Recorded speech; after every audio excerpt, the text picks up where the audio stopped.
All council meetings are not as long as this one. Okay, so welcome to today's full council meeting, and welcome to members who are attending here in the public gallery. Nice to see you here today, and to any, if there are any, in the conference hall, and of course also to those who are watching our meeting via our YouTube channel. For those of you in the building, I'd like to draw your attention to the emergency evacuation procedure. Please leave the chamber by the nearest exit and congregate by the cathedral. As with any council meeting, please treat each other with due courtesy, tolerance and respect. Thank you. Okay, so the first item is apologies for absence. I have received apologies from Councillors Cole, Fitzjohn and Jama. Are there any other apologies? No? Okay, thank you. Item 3, which is declarations of interest. Can I ask whether any councillors have an interest to declare regarding the items on today's agenda? I see Councillor Gollop has his hand up.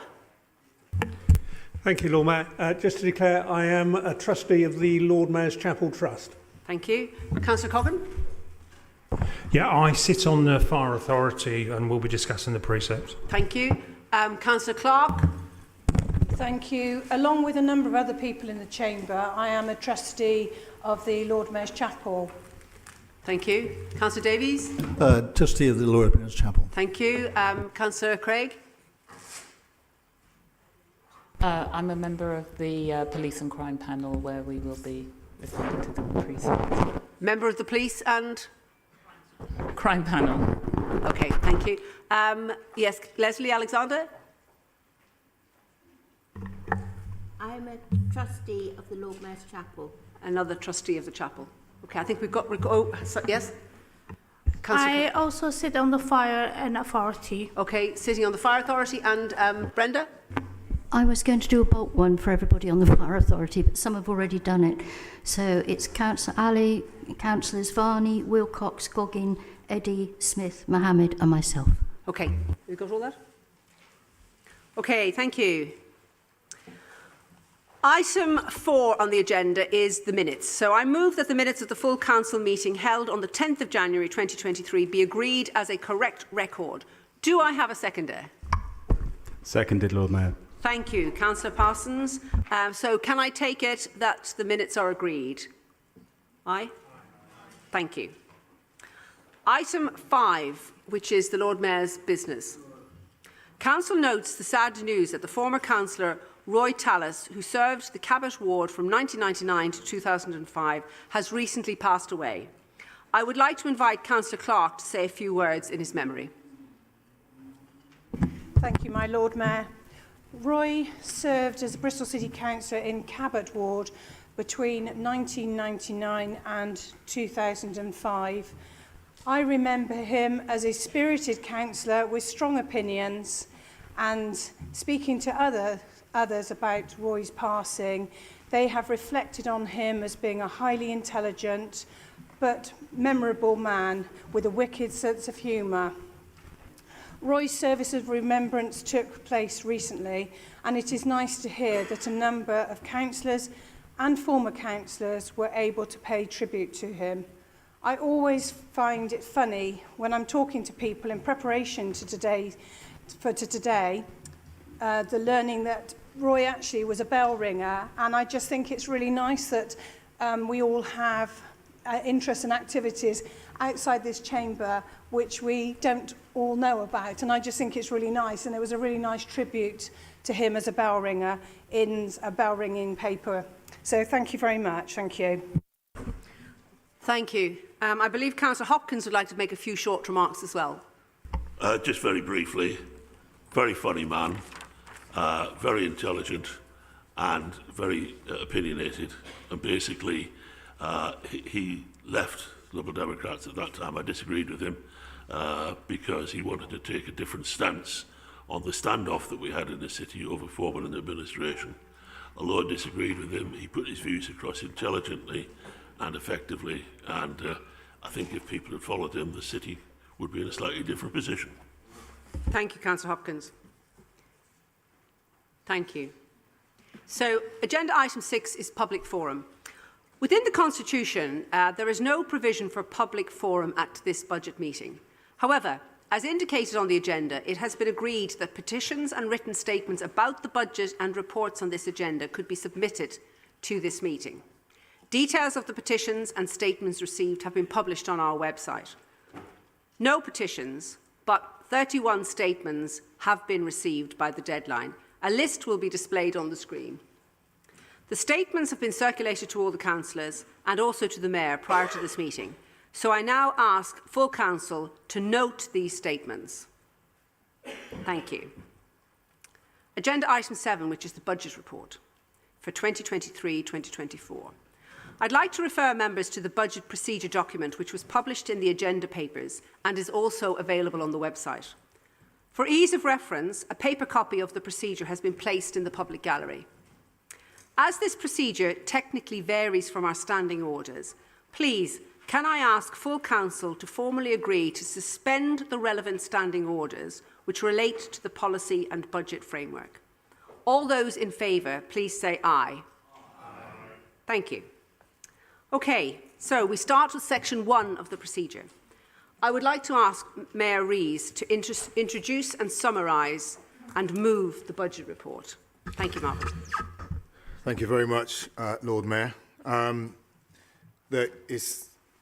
bring today, which I think is a considerable achievement, not just within this financial year, but in the context of 13 years of our current national government, another balanced budget for Bristol.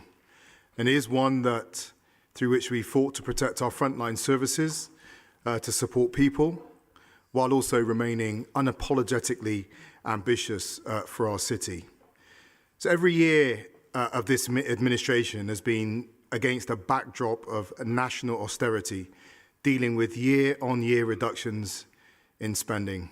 And the Local Government Association estimates that councillors face an additional £3.4 billion in costs in the coming financial year, and on the current trajectories will face a £6.4 billion funding gap for 24-25. And despite this, our budget continues to prioritise our frontline services, protecting what we think the city values the most: our libraries, our parks, our children's centres, the council tax reduction scheme. We're building new homes, and we're offering support during this national cost of living crisis. And of course, as I said, we're upholding our ambitions for Bristol. Austerity is in itself a challenge. The wickedness of the times mean that are borne out by the fact it doesn't come alone. Not only have we faced austerity, but we faced the aftermath of Brexit, the global pandemic. That comes on the top of entrenched race and class inequalities that have become a core characteristic of life in Bristol over the decades. Inflation has climbed to historic levels, and to that, now we have the impact of the invasion of Ukraine. And all of these challenges come in the context of the climate, the ecological emergencies, and of the global migration crisis. And nationally, we really haven't been helped. And often, if anything, our national context has added to our instability. Since I was elected in 2016, we've had 5 different prime ministers, 8 secretaries of state covering local government, and the department itself is on its 3rd name.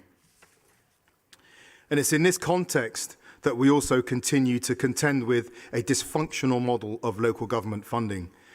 We have fought hard for Bristol and had real success in the last year, including securing £95 million for Temple Meads and Temple Quarter and £14.5 million for Philwood Broadway. But local government funding continues to be insufficient, short-term, chaotic and competitive. Hunger Games, as our own Shadow Cabinet lead described it. Now, this is not a party political broadcast. It was a Conservative Metro Mayor for the West Midlands, Andy Street, who described Whitehall's approach to financing local government as a broken begging bowl culture.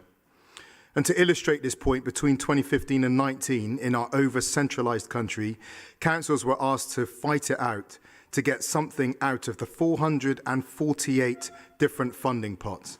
Not only is this funding inadequate, but the whole process is inefficient. The LGA suggests that on average, each bid costs each council in the region around £30,000, in some cases requiring hundreds of hours of officer time. All of the above comes together to leave local government on the edge. And despite all this, there is still no overall national plan. I chair the UK Core Cities and I chair the Local Government Association City Regions Board. With the RSA, I'm co-chairing the UK Urban Futures Commission, looking at the future of the UK cities. Last week, I met with Lord Heseltine to talk about the future of cities. And everywhere we go, it's confirmed. There is no consistent national approach to local government funding. So Bristol's challenges, which this budget seeks to tackle, are linked. We are legally required to set another balanced budget, a seventh one for our administration. We have to continue to deliver on this responsibility. Otherwise, we will end up like Slough, Croydon and Thurrock, where residents face council tax increases of between 10 and 15% this year. Like them, we face the cost of operating crisis, but we have responsibly managed our own level of borrowing. Councils around the country are out of easy options, if there were ever any easy options for balancing the books. There are no painless ways, no impact-free ways to balance the budget in the context we are in. High inflation made worse by the mini-budget, continued national austerity for the 13th year, and rising need and demand for our services. At best, national government is floundering. At worst, it's turning a blind eye to the financial crisis in local government, and that is now stretching across the rest of the public sector, including the National Health Service. Continued crises in children's social care and adult social care equate to a devolution of responsibility without power or adequate funding. And this means that we continue to spend disproportionately on a relatively small number of residents. This isn't said to demonise anybody, but the truth is that business, local government and other national governments, and even Sir Rod Stewart, are now looking to the party who founded the National Health Service to get back in Downing Street to tackle these major issues and get us back on track. The alternative is the continued decline of our country in general, local government in particular, with councils facing the prospect of soon spending on statutory services and nothing else. We've continued to anticipate and minimise the costs of budget changes that are forced upon us. We've worked again as one city to ensure a coordinated approach to budget setting at a time when everyone's budgets are tight. I know we're going to hear a lot today about what people are against, but I want to tell you what we're for. We continue to approach our budget with our commitment to hold compassion together with ambition. We continue to work to build a city of hope and opportunity where no one is left behind. Now, sometimes our city debates suggest that we aren't working with the same reality, the same complexities and choices. So let's just remember what Bristol is. Bristol is 42 square miles. We have a population that has grown by more than 10% in a decade to 2021. It's 472,000 today and is set to rise to 550,000 by the middle of this century. We have 19,000 people on our housing waiting list, over 1,000 households in temporary accommodation. And this is a city in which 15% of our residents, that's 70,000 people, live in areas that are among the top 10% most deprived in England, including 19,000 children. And actually, as our recent quality of life survey suggests, those deprivation statistics are probably an underestimate due to this national cost of living and cost of operating crisis. And our administration's compassion is there for people to see if they choose to see it. As we keep supporting people, the Core City's last 100% council tax reduction scheme is supporting 33,000 households. Our safeguarded local crisis prevention fund helping 5,000 families, putting money in the meter, food on the table and a school uniform in the wardrobe. Our 22 children's centres protected. And our ambition too in this budget is as clear as the cranes across Bristol's horizon. Our capital programme, repairing the infrastructure we inherited that was left to crumble. We will invest £60 million in schools, including special schools, as we deliver on our manifesto pledge. £60 million for infrastructure, including street lighting and helping open Bristol's first new train station in almost a century. £28 million for flood defences, including new wetlands in North Bristol. £8.3 million for sports provision. £5 million for parks and the harbour. On housing, we delivered historic numbers of new homes in 21-22, the highest since Labour was last in government nationally, with the most new affordable homes for more than a decade. Our pledge was to build 2,000 new homes a year. 2,563 were built in Bristol last year, and 3,500 more were under construction as of April 2022. 90,000 of those were on previously developed land, but we're not done there. And our HRA proposals today invest more than £1 billion in housing, 2,000 new council homes with more than another 3,000 planned by Gorham Homes, means that Project 1000 must be a benchmark and not a ceiling for future administrations. And on climate and energy, City Leap, funded over my term, is bringing £424 million worth of investment into Bristol over the next 5 years alone. That's meant to get that deal done, we had to protect backroom capacity as well as frontline services over the years. And it will be worth every penny of the lawyers, planners, project managers, accountants that no one ever campaigns for, but who are key to getting this landmark investment, this world first, across the line. And for our city, it means 140,000 fewer tonnes of emissions over the next 5 years. Crucial during this climate emergency, and also 1,000 more jobs over that time. Essential as we continue to build a city where nobody's left behind and where we keep building for a just transition. This isn't the whole solution by any means, but it's a huge contribution to it. And because we are talking about the budget, I just have to put the City Leap in contrast to the political silliness we sometimes hear from people who say that all that's needed to tackle climate change is political will. The reality is you need political will and billions of pounds. We recognise the scale of the challenge that people are facing today across Bristol. Our budget is evidence of the fight we've put into using our limited powers and our limited resources to do good for Bristolians. Now, our budget continues to prioritise frontline services, protecting what Bristolians value most, and I'm happy to recommend another balanced budget to full council today. Thank you.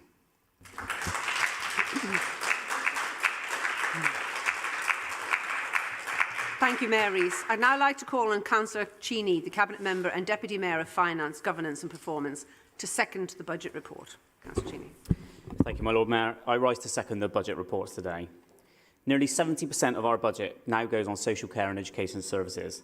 The national crisis in health and social care system continues to threaten and squeeze everything else the council does, and so budgets for things that citizens quite rightly expect the council to provide get smaller and smaller while we continue to contain the failures of national government to grasp the nettle on these era-defining problems.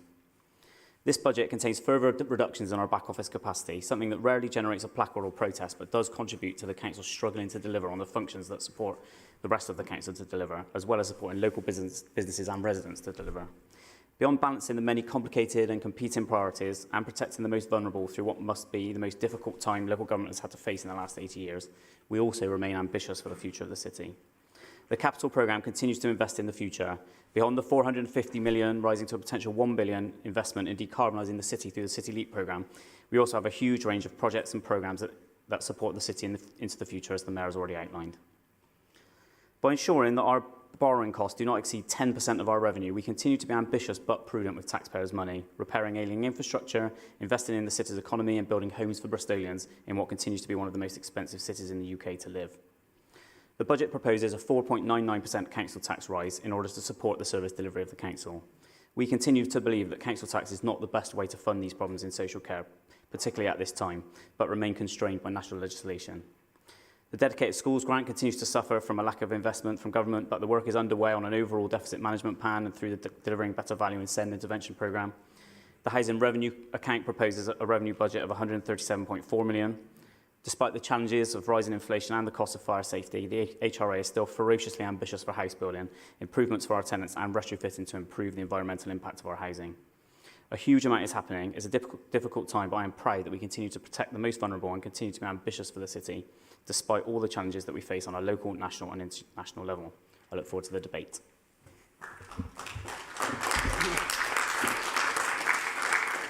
Thank you, Councillor Cheney. So now that the budget has been moved and proposed, I would like to invite each party in turn to respond to the budget proposals. There's a maximum time allocation of 7 minutes for each speaker. First of all, I'd like to call on Councillor Emma Edwards to speak on behalf of the Green Group. Thank you. Thank you, Lord Mayor.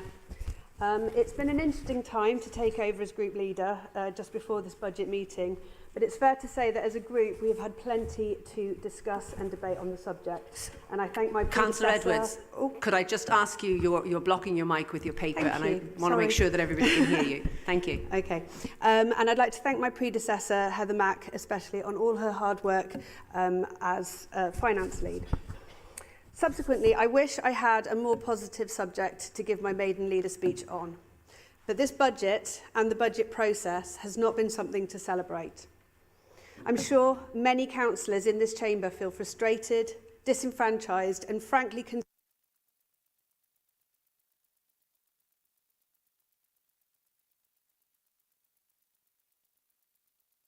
Seems to have failed. I think they've all gone. You've blown the system. Mine's working.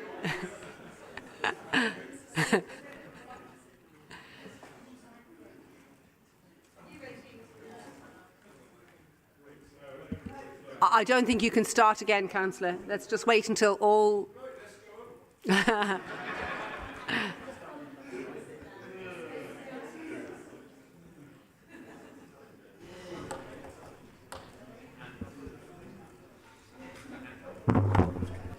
Yeah. Councillor Dudd, can you see if your ones on the tables are working? Oh, they're coming back? Okay. I believe they're all going to come back in a minute. Bear with.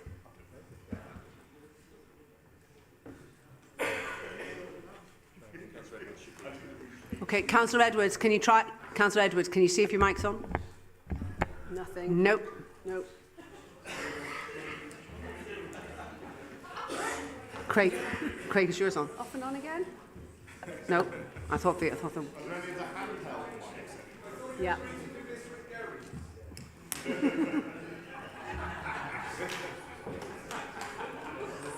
What's she doing?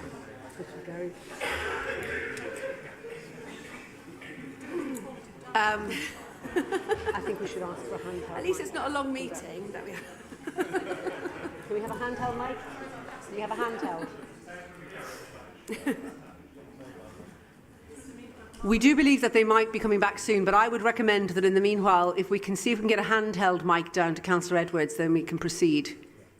Who's got the do we have any handheld? We weren't expecting the public gallery to be speaking today, so it might be the case that we don't have those to hand either.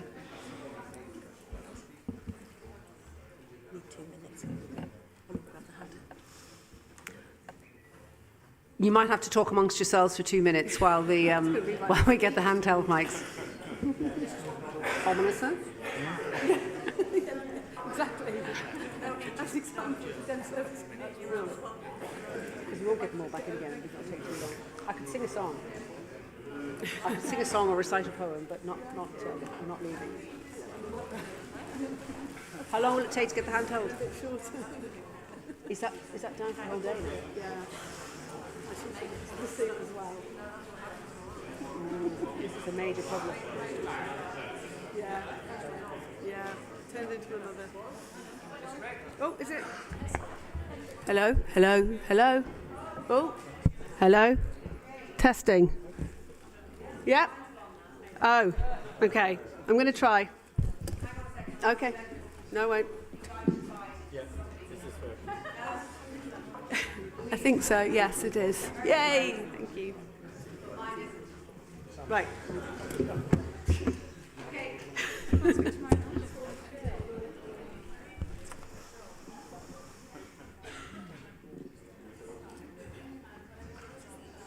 Is mine the only one that's working? Don't touch that one. I'm not. Until I'm told.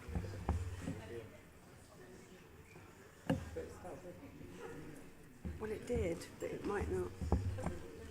Yeah, but the light won't go in.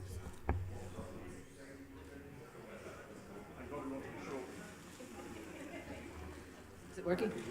Okay, here's the decision. We are probably going to have to adjourn at some stage to reset the system.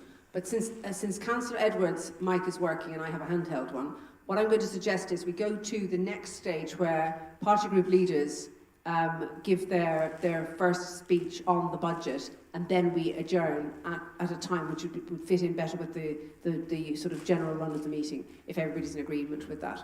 So, thank you. So, Councillor Edwards, back over to you. Thank you, Lord Mayor. I won't go right back to the beginning.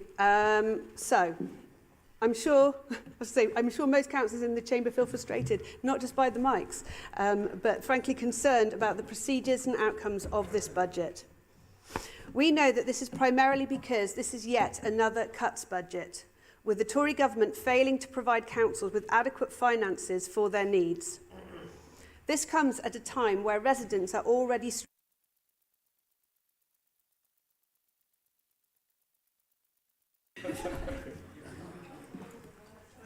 Mine's back on now.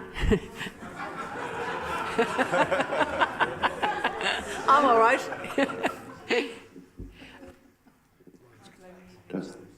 This comes at a time when residents are already struggling in an energy crisis and a cost of living crisis. People are scared, people are struggling, and they look to us to help them and to advocate for them. We can all agree that such cuts make it difficult to do so. Councils have a responsibility to help, and to do this, they need to invest in social care, children's services, and to support growing communities with the basics such as public transport, energy-efficient homes, and a healthy environment. And yet, year on year, the government makes it harder for local authorities to deliver these basic needs to residents. This refusal to invest in local communities is false economy for the future of our towns and cities. If you fail to support young people, if you fail to invest in growing communities, then they don't thrive, they barely survive. But we cannot only blame the government for this mess that we find ourselves in. The current administration has gone from one financial disaster to the next. The latest being the extra 25 million for the Bristol Beacon, which will add a 50-year debt to the council's already strained budget. The lack of transparency on this ongoing saga has not helped matters at all. We note that under this budget, council tax and precept are being increased to the maximum. And while we understand the need for this, we feel that to ask residents to pay those increases, then they should at least see the returns of this reflected in budget spending on local infrastructure and adult social care, not absorbed into paying off debts or sitting in reserves. It's also disappointing to see the lack of investment in environmental action in this budget. The climate has been treated as an afterthought. If more were invested in active travel and green spaces, think how that would improve the health and well-being of Bristol residents, while helping the wider action on climate change. How disappointing that after the Mayor flew to Egypt to advocate for more money for climate action, such a small percentage of the Council's budget is being dedicated to it. So, what will the Greens do differently? I appreciate that it's easy to have opinions when, despite us being the largest group in the Council, we are not the administration. We do have sympathy for how difficult it must be to work with yet another cuts budget and at a time of inflation. We look forward to working with councillors from across parties in good time on developing and setting a budget that puts the health and well-being of communities to the front. Sorry, I'm going to drink some water.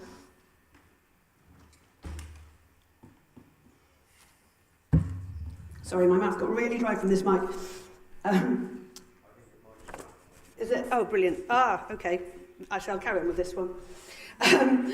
We look forward to working with councillors from across parties in good time in the future on setting a budget that puts the health and well-being of communities to the front and takes action on climate change.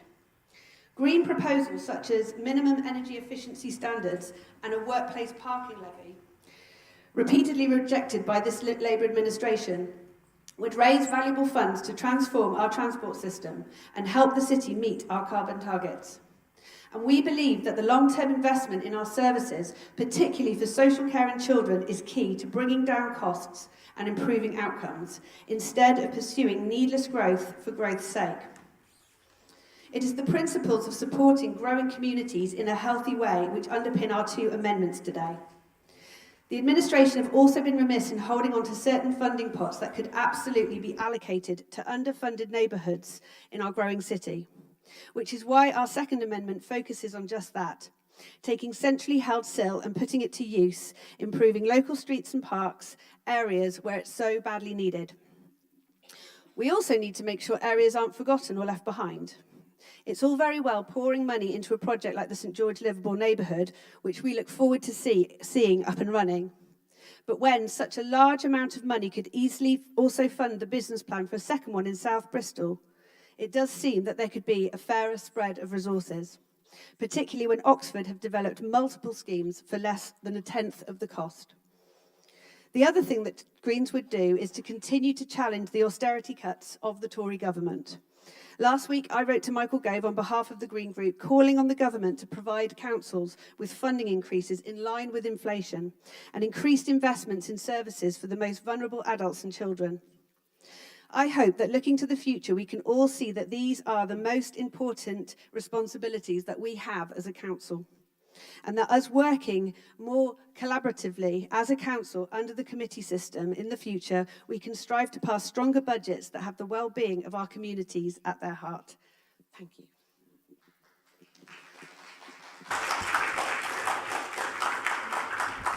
Thank you, Councillor Edwards, and apologies for it can't have been easy, your first speech as leader of the Greens, and it has not gone as smoothly as one would have wished. I think we might be up and running now. Yes, okay, so Councillor, I can now go straight to Councillor Steve Pearce to ask him to respond on behalf of the Labour Group. Thank you, Lord Mayor. Well caught, Emma. But I have to say, I'm going to go off script almost immediately. Not as if not enough on environmental spending. 424 million. That's the headline number. That's the headline number. The rest follow on. You're welcome. In late 2022, this council was looking at a £31 million funding gap caused by an increased cost of operating and higher demand for our services without government covering the cost. This is a problem far from unique to us.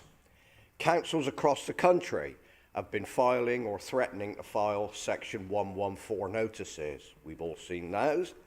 Despite the challenges, this budget closes that gap in a sustainable way while ensuring the continued protection of frontline services and supporting the worst off in our society. After a decade of austerity, this is quite the achievement. And make no mistake, Tory austerity is still very much with us. Of 151 local authority areas, only 8 have not experienced real-term cuts since 2018. We hear the government's occasional good news, like opening 75 new Sure Start centres. Despite 1,189 being closed in the past decade. 5,000 new NHS beds, hooray! Despite 22,000 being closed in the past decade. There is no escaping the simple fact that since 2010, local authorities have lost 60% of our funding. There's a rising demand for statutory services like adult social care, and the funding for that isn't increasing relative to demand. This alone takes up 46% of the budget. And the percentage is only going to increase without a national solution, leaving increasingly less funding for councils to spend at their discretion. So the fact that this budget bridges that funding gap while continuing to protect frontline service should not be underappreciated. This is our 7th balanced budget. So I also appreciate there's no cost-free ways to balance budgets left. Some of the amendments reflect this dilemma. Support for 2 hourly bus routes, but at the cost of cutting 43% of funding for climate and ecological services. Remove some parking and waste charges, but at the cost of forcing the worst off to pay, at minimum, £25 a month. Bail out a swimming pool, but at the cost of using scarce funding that other community groups are worthy of. This shows the difficulties of putting forward balanced budgets in the age of government austerity. You can't snap your fingers and make it balance. And when you're the party group in charge of the council, you don't have the luxury of shying away from difficult decisions. This isn't a party political dig, but I'd like to issue a word of warning about the pork barrel politics reflected in some of the amendments. This isn't meant to be a dig. Elected representatives, that's us, should be expected to promote the interests of our wards. But from 2024, with no one elected to serve the city as a whole, we may fall into the trap of pitting wards against each other to fight over very limited resources. We'll need a holistic approach that ensures that our limited resources are targeted to the areas that need them most, in the same way that we need government to take a more holistic view of local government instead of pitting us against one another to compete for funding, as has been the case with levelling up funding. The amendments also reflect that members are content with the vast majority of this budget. The revenue budget alone this year is £483 million. The biggest amendment concerning revenue spend totals £1.5 million. Now, you may have gripes with relatively minor aspects of the budget, but these should not drown out the main points. Libraries, children's centres remain protected, as do all other frontline services. The Council Tax Reduction Scheme and Local Crisis Prevention Fund maintained in full this year. 1.8 billion for council homes, including 80 million to make homes more energy efficient, funding for the sprinkler installation scheme, communal fire alarms, the Wake-in Watch, for homes with polystyrene cladding, 12.5 million to upgrade tenants' bathrooms, and 8.7 million to improve communal areas. This is something to be commended. Not all councils have been this lucky. Just ask people in Thurrock or Northamptonshire. Despite the financial challenges and backroom capacity issues, we've got a huge amount done this year, including coordinating the opening of almost 100 welcoming spaces, secured £424 million to decarbonise the city, built 2,563 homes, beating our target by over 25%, and have seen the most affordable homes built for a decade. Boots on the ground for the biggest council-owned housing scheme for a generation. 95 million for Temple Meads and the surrounding area, bringing with it 10,000 homes, 22,000 jobs, 1.6 billion for the local economy. 43,000 workers now on the real living wage, and the council received the Public Sector Award from the Living Wage Foundation. I could go on. Some would say I should. But I usually save my greatest hits. I usually save my greatest hit speech for the AGM. So I'll keep this relatively brief. We all have a lot of talking to do. Gary alone has about 53 minutes at the last count allocated for his speeches today. Pleased to be of help. We're putting party rosette colour aside today and we'll be supporting amendments on their merits. We hope that you can do the same and support this budget on its merits, acknowledging the challenges facing local government while appreciating that this budget that protects frontline services and the worst off commits billions to council housing. I apologise for overrunning. Thank you, Councillor.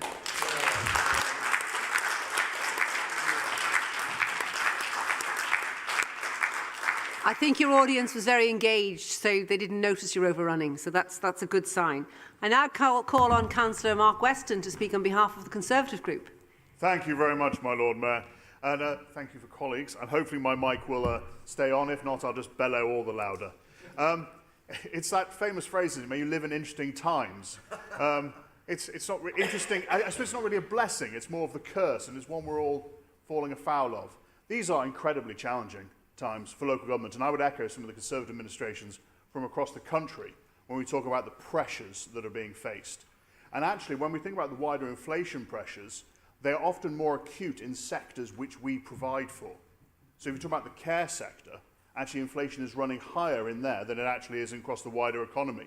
And yet we're the ones picking up the bill for that.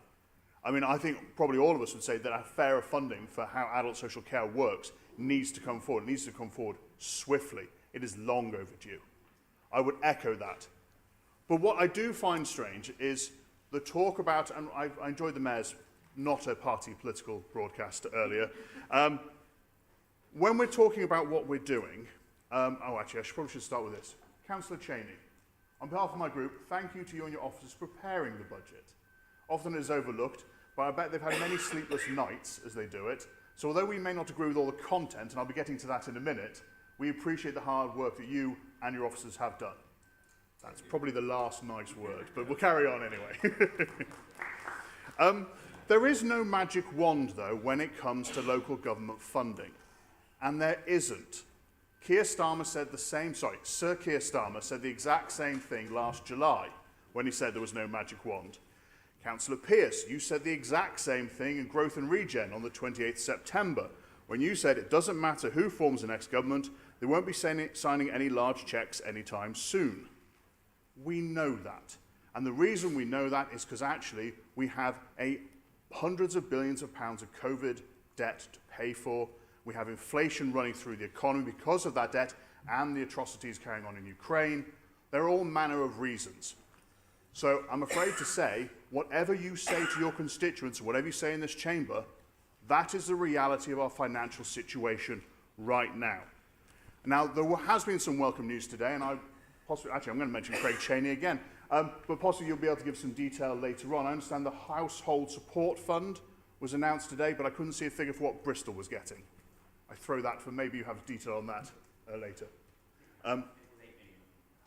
Thank you very much. About 8 million. We're very welcome, and hopefully that'll be well targeted. We look forward to seeing how that exactly is going to be put forward. But what I heard today was an awful lot of people talking about they've identified the problem, but no one offered a solution to how the government is going to come up with additional funding. What new tax are you going to put up or bring in? What new charges are going to be introduced? What are you going to cut? As an administration, you know this well. It's the hardest thing in the world is to get that balanced budget. If you put money up in some place, how are you paying for it? I didn't hear that. Sorry?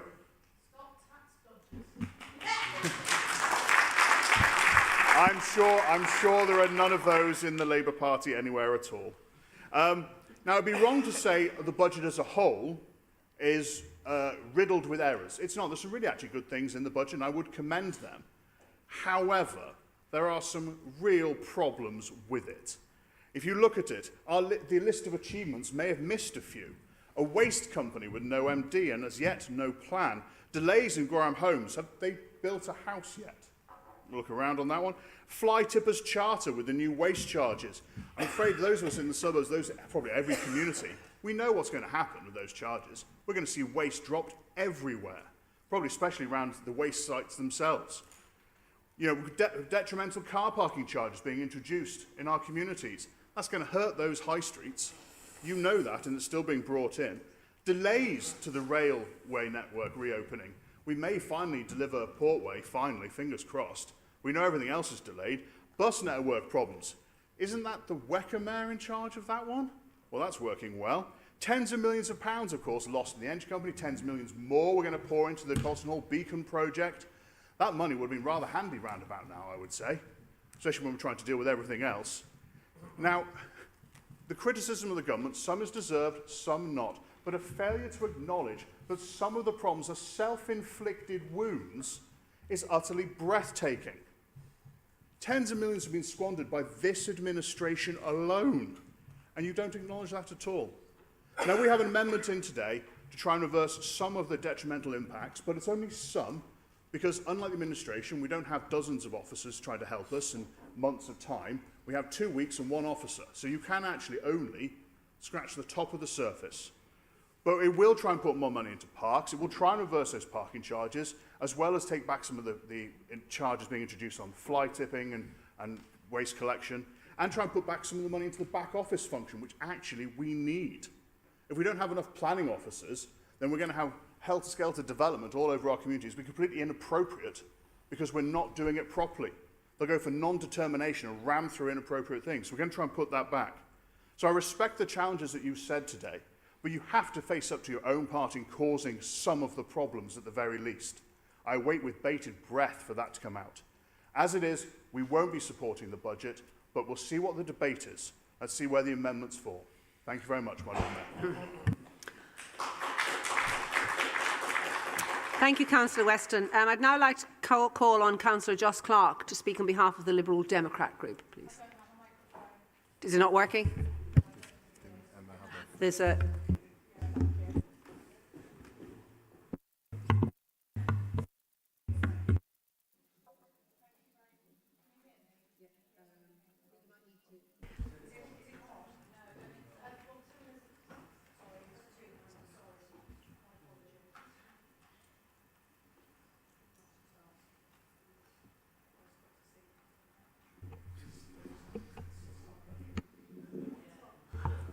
I think we could give you a dispensation and allow you to sit down with the hand mic if that would be easier, Councillor Clark. Yes, absolutely.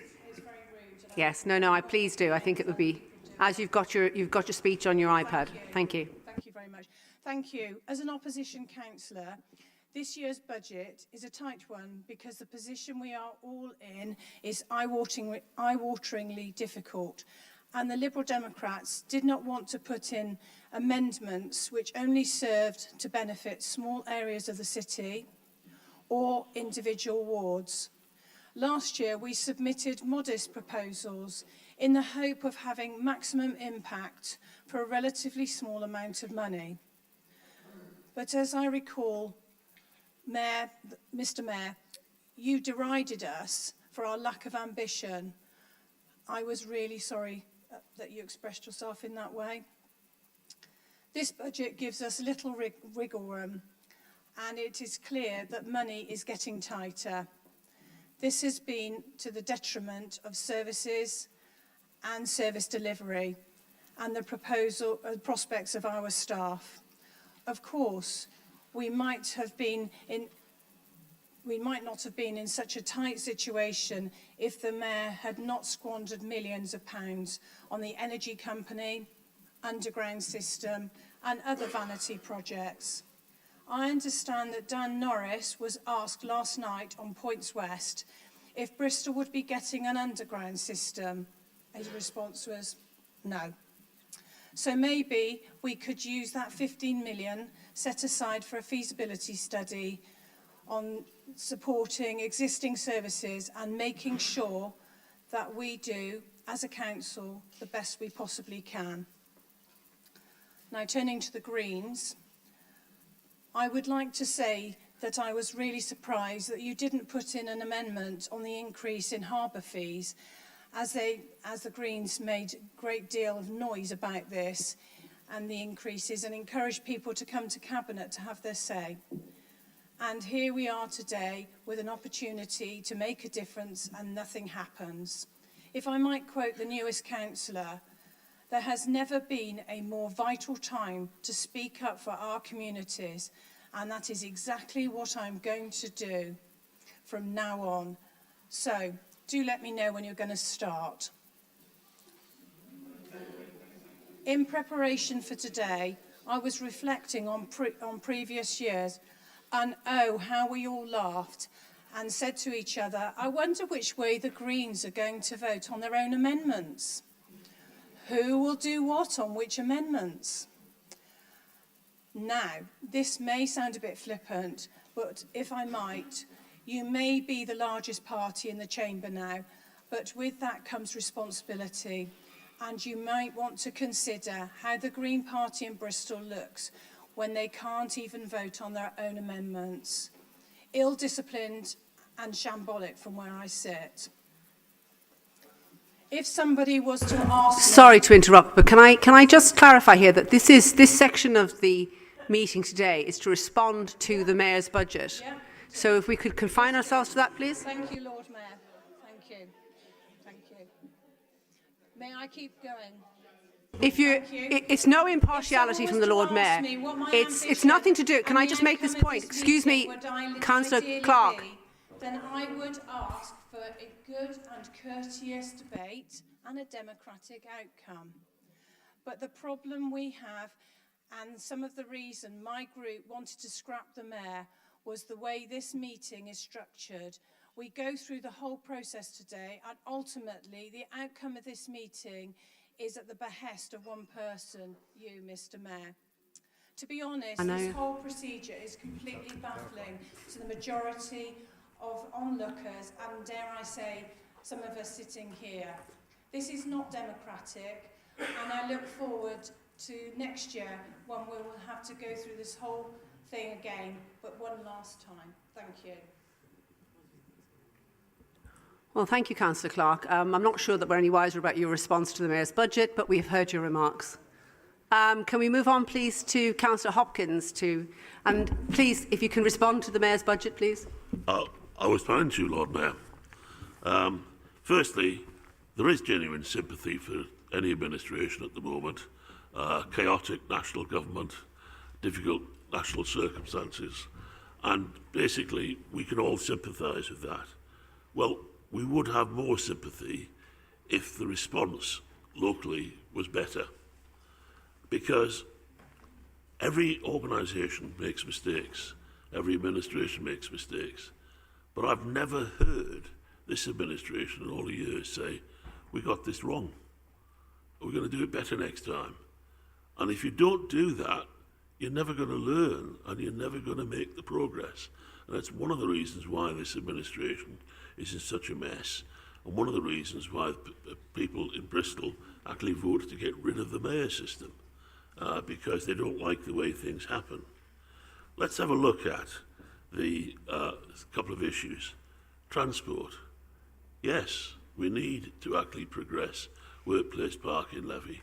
Yes, it will actually produce results, but we're actually supposed to be working with the Metro Mayor, and we're proposing to spend millions of pounds on investigating underground, and we know damn well from the answers previously, and especially the other night, it's not going to happen. And if we're short of money to pay for basic services, how outrageous that we're spending lots of money on pie-in-the-sky planning for things that are never going to happen. I think that we need to actually take into account the differences between the Beacon and the Bristol Energy Company. There is a significant difference, both large amounts of money, but with the Beacon, it was a job that needed to be done. There are certainly question marks over the efficiency of actually getting it done, and under those circumstances, I can't understand why an administration does not ask the independent auditors to actually have a look at the way things were actually managed. That doesn't undermine the case for actually getting the job done, because it's vital for our city. The energy company is a different kettle of fish altogether, because that was something that we should never ever have been involved in. And the mayor, instead of actually putting up his hand and saying, we got that wrong, tried to find every excuse for blaming everybody else but his own administration, who's responsible for 90% of the problem. I won't go into any more detail, because I think the biggest problem that we've actually got with this budget isn't actually some of the details, it's the way things are actually done. And that's what's going to change in this city and with this council. And that's what the people of Bristol have actually voted for. Thank you. Thank you, Councillor Hopkins. Now we move on to section 4 of the procedure, which is where we hear a report on behalf of the Overview and Scrutiny Management Board, which was published as a supplement to the agenda papers. So I now invite Councillor Tony Dyer and Jeff Gollop to present the comments on behalf of OSM and the Resources Scrutiny Commission. I believe once we get some microphones to them, they've worked out a double act amongst themselves, so I don't have to do anything. Tony's going to speak for a while, and then very seamlessly, Councillor Gollop is going to take over. Have you got your microphone? I have. Thank you very much, Lord Mayor. I'll keep my remarks very brief, because Councillor Gollop, as Chair of the Resource Committee, is going to go into more detail. I just wanted to briefly, and I will stand up, I just want to very briefly look ahead. What we are trying to do today is to set a budget that will start to be delivered in April. In a year's time, we'll be back again trying to set a budget that will be delivered in April. And then almost a month later than that, we'll move to a completely new governance system. Clearly, we need to be aware of how we ensure that the budget that is delivered next year retains political ownership after the inevitable change. And I have to say that the way we have moved forward in some areas, including, as Jeff will come on to, the budget scrutiny process, and also in other areas like the local plan working group, demonstrate that need to ensure that we have as much cross-party involvement as possible. All of us need to partake in that in some way or some form, because when we move to a committee model, all of us in this room will be decision makers. And I now want this up to Jeff.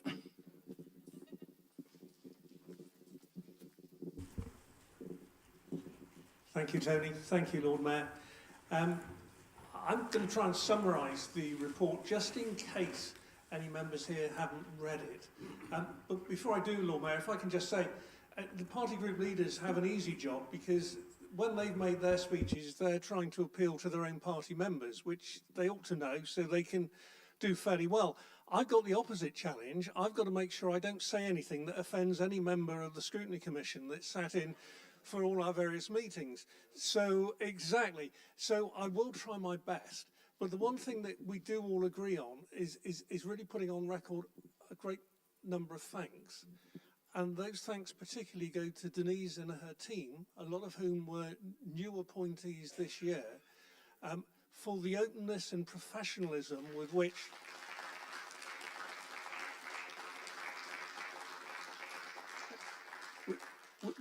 they engaged with the working group. Now, I think it may well be something to do with the financial circumstances that the council finds itself in, that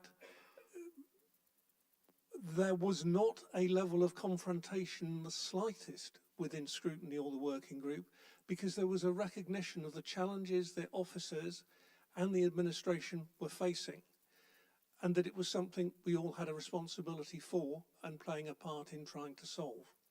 That doesn't mean there are things that I personally might disagree with, but this isn't the point where I need to raise those. What I want to concentrate on is the positives. I also want to say a very special thank you to all the members of the working group who attended, I think it was 12 meetings, and most of those then attended a further 5 scrutiny meetings as part of this process. And Craig, if I may, thank you and your cabinet colleagues who all turned up to the scrutiny meetings and played your part with some robust debate and engaging in the process. My Lord Mayor, I would put it to members that this is how a cross-party cooperation should work within the committee system, and I hope that we can learn from the positives of this and look at how we can make that play out in the future. Now, what I want to do then is actually come up with just a very brief summary of some of the issues. And the first one I want to raise is the dedicated schools grant. And I'm hoping I'm not saying anything that Asher will disagree with. But Resources had a very serious concern about the special needs budget and the increased spending. The fact is that we have a deficit of £20 million in the current year, and that figure is not getting any better. And members are concerned that if we carry on in this direction as we appear to be, within a very short period of time, we will be at a stage where the deficit will be bigger than the positive balances on all our other reserves. That is not sustainable. The council has to find a way of making sure that there are proposals in place to stop that from happening, and as members we have a responsibility to demand that that is resolved over the next 12 months for the next budget. It is not acceptable, and I know it's not acceptable to officers and administration either, but I'm flagging up that that is an area where we need to be very proactive in dealing with it. The committee's also talked about spend to save, and we felt very strongly that there is a need to explore all the options robustly, looking at the possibilities and look at alternatives. Just as examples, high cost care packages, homelessness, and housing, the fire protection and cladding issues in the HRA. Are there ways we can deliver all those improvements more quickly, spending money so that we're saving the costs that we're currently incurring? We think there are. My Lord Mayor, I'm then loath to move on to the next topic, which is the question of WACA. And I again try and choose my words carefully. But we've urged WACA to share in joint working. And the problems of failed joint working are evidenced by the bus services and transport levy problems. WACA problems led to stalemate on the buses. We had no chance in this chamber to debate either the transport levy or the funding. But our residents are the ones across the whole of this chamber who end up without a bus service. My Lord Mayor, we need to find ways of resolving that and resolving it urgently. I'm nearly there, my Lord Mayor. The last item to mention is the capital programme. Concerns about timing and spend, which we keep having. But I also make a point about cross-party concern about carbon budgets. My Lord Mayor, this is not just a Green Party issue that they are concerned about. It should be an issue that every member of this chamber is concerned about, because if it is our priority to be carbon neutral, we have to make sure our carbon budgets, our capital budgets, are capable of assessing the carbon impact. So I am going to have to ask you to wind up, please. Thank you, my Lord Mayor. Those were the key issues. There are many more. I do commend the report to you. Let's concentrate on the positives, but let's also learn from the things we can improve on. Thank you. Thank you, Councillor Gollop. So, Mayor Rees, would you like to take this opportunity to respond to comments on your budget? Yeah, sure. Thanks very much.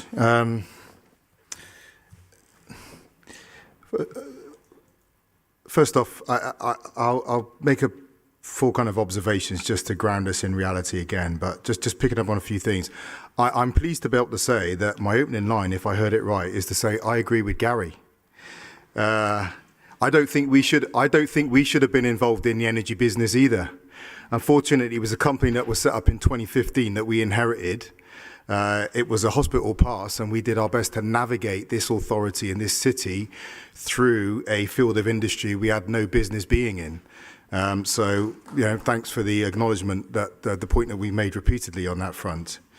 As for Emma's point, I'm just trying to remember what they were, but I mean, I know the brand is about being insurgents and in politics, and I welcome your letter to Gove, but just to say it takes more than a letter to the minister to bring about change in government policy, and I'm sure you know that. And just to say again, you'd be welcome to support this work if you wanted.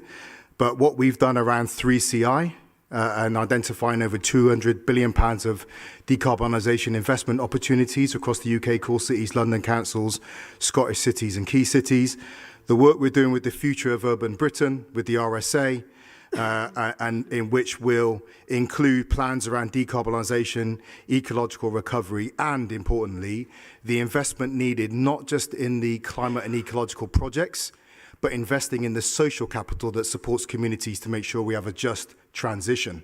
And again, the statements are great, the letters of protest are great, but at sometimes you've got to put a pound sign on that piece of paper and talk about where it's going to come from. And it won't just come from public money, it has to come from the private sector as well. Otherwise, we will not have the sum of money that's needed to cover those transitions. You have a member on one of my boards. I chair Core Cities. I chair the LJ City Regions Board as well, as I shared. You have a member on one of those boards as well. They could be more proactive in the meetings, but through those boards, we also challenge government policy across party as well in terms of how we're going to get the support that we need. And by the way, it's not just support in finance; it's policy support and policy space that allows us to go and move. As for Mark, you say about magic wands. I mean, these kind of, perfect bars that we're supposed to jump up. No one's asking for a magic wand.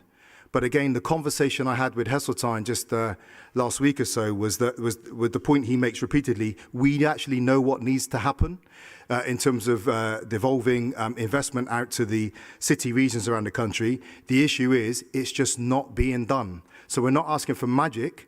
We're asking for people to start implementing what we know needs to happen to begin to really release the capacity, of the nation's economy. And secondly, you're talking about new taxes. Well, firstly, disinvesting in your population generates a tax on the economy. It's called sickness, it's called social instability, and it's underdevelopment of our community. That is a tax on business. Putting investment upstream for a more inclusive economy, a more skilled workforce is the kind of thing that makes a better environment for business, reduces the costs of doing business. And by the way, Brexit's also a tax on the economy, and that's not helping in the slightest. And we're not asking just for loads of government money. We are moving with City Leap, the first of its kind in the country, in Europe, and actually the first of its kind in the world. What we've done with City Leap is mobilise private finance. So one of the things that we're talking to government about is making the space for us to move, not just going to government asking for more and more money.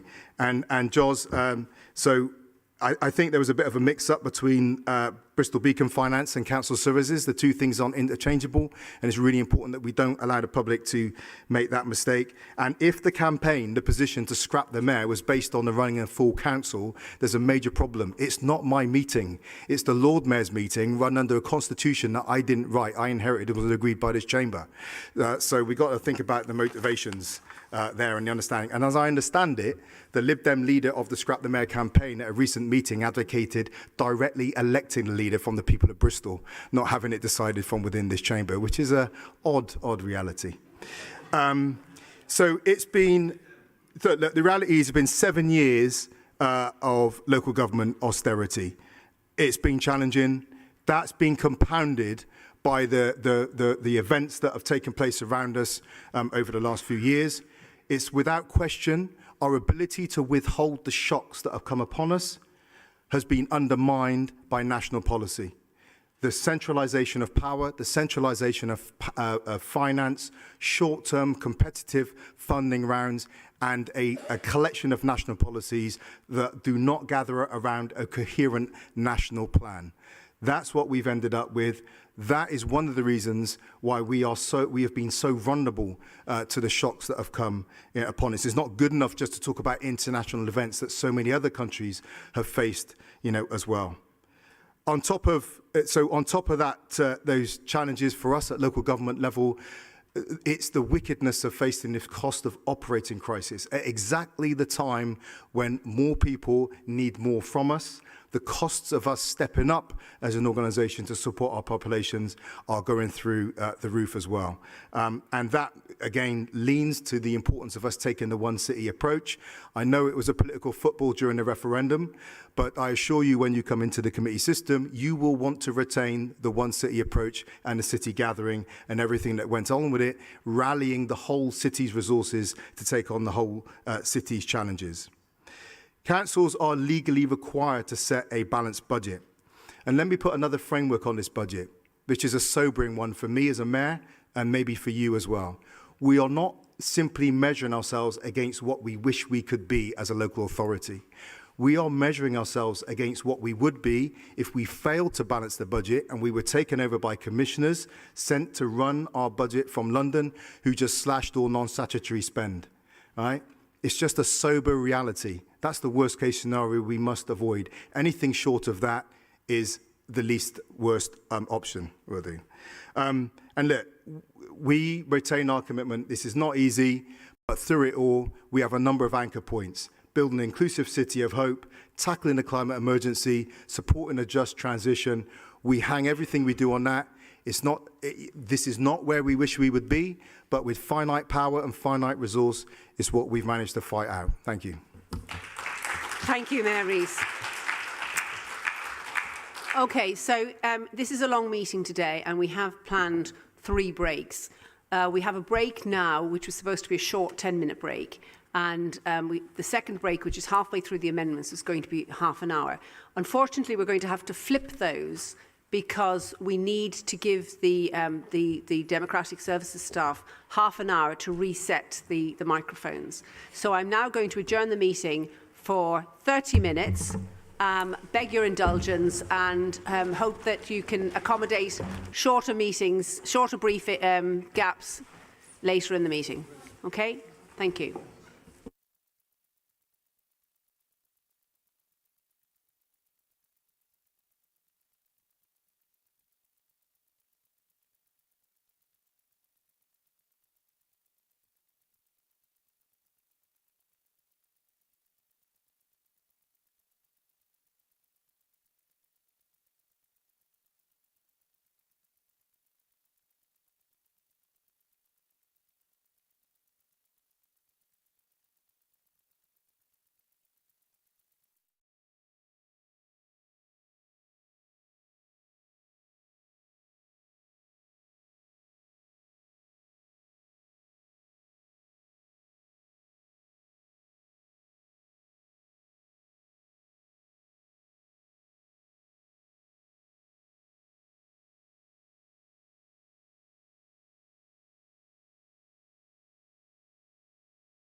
let's hope we have a fair wind for the second half and the of the system works, because obviously, as we all probably have deduced, and then the voting system ain't going to be working either, and it's going to be a very long afternoon if we have to do named votes. So fingers crossed, and away we go with the second half. So this section, as I said earlier, what we're going to do is we have a total of 10 amendments, and we will debate 5 amendments and then have a further break. So the first amendment is from the Knoll Community Party Capital Amendment, and that's Amendment 1. But we're also at the same time debating Amendment 3, which was the Knoll Community Party Revenue Amendment. So please note that this is a little bit complicated, so I want to just stress that there will be one round of discussion, so one round of speakers on Amendment 1 and 3, but there will be 2 votes. So as you're listening, obviously each speaker will be talking about 2 different amendments. I hope that's clear. Okay, so first of all, I'd like to call on Councillor Gary Hopkins to move both amendments. And Councillor Hopkins, can I just ask you, previous today, I know you're sitting down and that's really good, but can you get a little bit closer to the microphone, because I really couldn't hear you earlier. Thank you. Certainly, Lord Mayor. It's unfortunate that we're having to combine 2 different amendments into one speech, but I'll try to make things clear. Can I say, before I go into the detail of this, we heard again from the Mayor earlier about providing solutions rather than just problems and complaining. In Knoll, on these 2 issues, on the swimming pool and on the parks, we provided solutions that worked wonderfully well. We just don't want people getting in the way and causing difficulties. So the first is on a loan to Jubilee, follows a similar path that voted through last year and then actually vetoed by the Mayor. The cover story from the Mayor was that the trustees didn't actually want the money. This was voted through by the council before the asset transfer actually took place. And what happened was that the trustees were actually told, if you don't tell people you don't want this money, there's no asset transfer going through. Now, that gun-to-the-head diplomacy is not a way that any people in this chamber should be operating, and that was quite disgraceful. We have the emails to prove it, by the way, and I think a few other people in this chamber know exactly what happened. So basically, the asset transfer has now actually worked. It's completed. It was not very good terms, and in actual fact, it was so bad, some of the things that were actually put in there, that there was a temptation to go for a judicial review, but that would have wasted time, and the trustees were interested in saving the pool, even if other people weren't. Pool is now running at a profit. Backlog of repairs from years of council neglect are being systematically tackled. Membership has doubled. More schools are using the pool, and costs are being reduced despite the energy bill pressure. An example of how this is being done is a critical situation with lifeguards. You cannot open the pool without them, and unplanned closures were a problem. Backup is now provided by the board members, who have been technically trained and turn up for free when needed to keep swimmers safe and happy. Dedication which you would never have got previously. Imagine fundraising has huge public support, and many tens of thousands have been raised. On the other amendment, we need to look at the provision of public health facilities in Bristol. Public health budget in Bristol is ring-fenced and in robust health compared to our other finances, with reserves around 3.5 million and 1 million spent drawn down this year from reserves not being used this year and carried forward because they weren't ready. It is fully accepted that swimming pools are a vital component, and that under national guidelines, Bristol fails a test of adequate provision without Jubilee open. Alternatives are not being delivered, and pie in the sky plans for staggeringly expensive replacements have even less chance of delivery than the Bristol Underground. The Mayor has abdicated his public health duties with council closure and withdrawal of funding. Just to remind you, Councillor Hopkins, you are out of time. I know you're not looking at the lights. If you can finish up, please. sorry, I've lost my place now, still receiving government funding. You see the public statements, one from Suzanne Audrey, who as well as being a democracy campaigner, is a public health lecturer who actually has demonstrated that support for Jubilee is the best way you can actually improve public health. We have limited public health grant to Jubilee to 2 years and a small amount of money.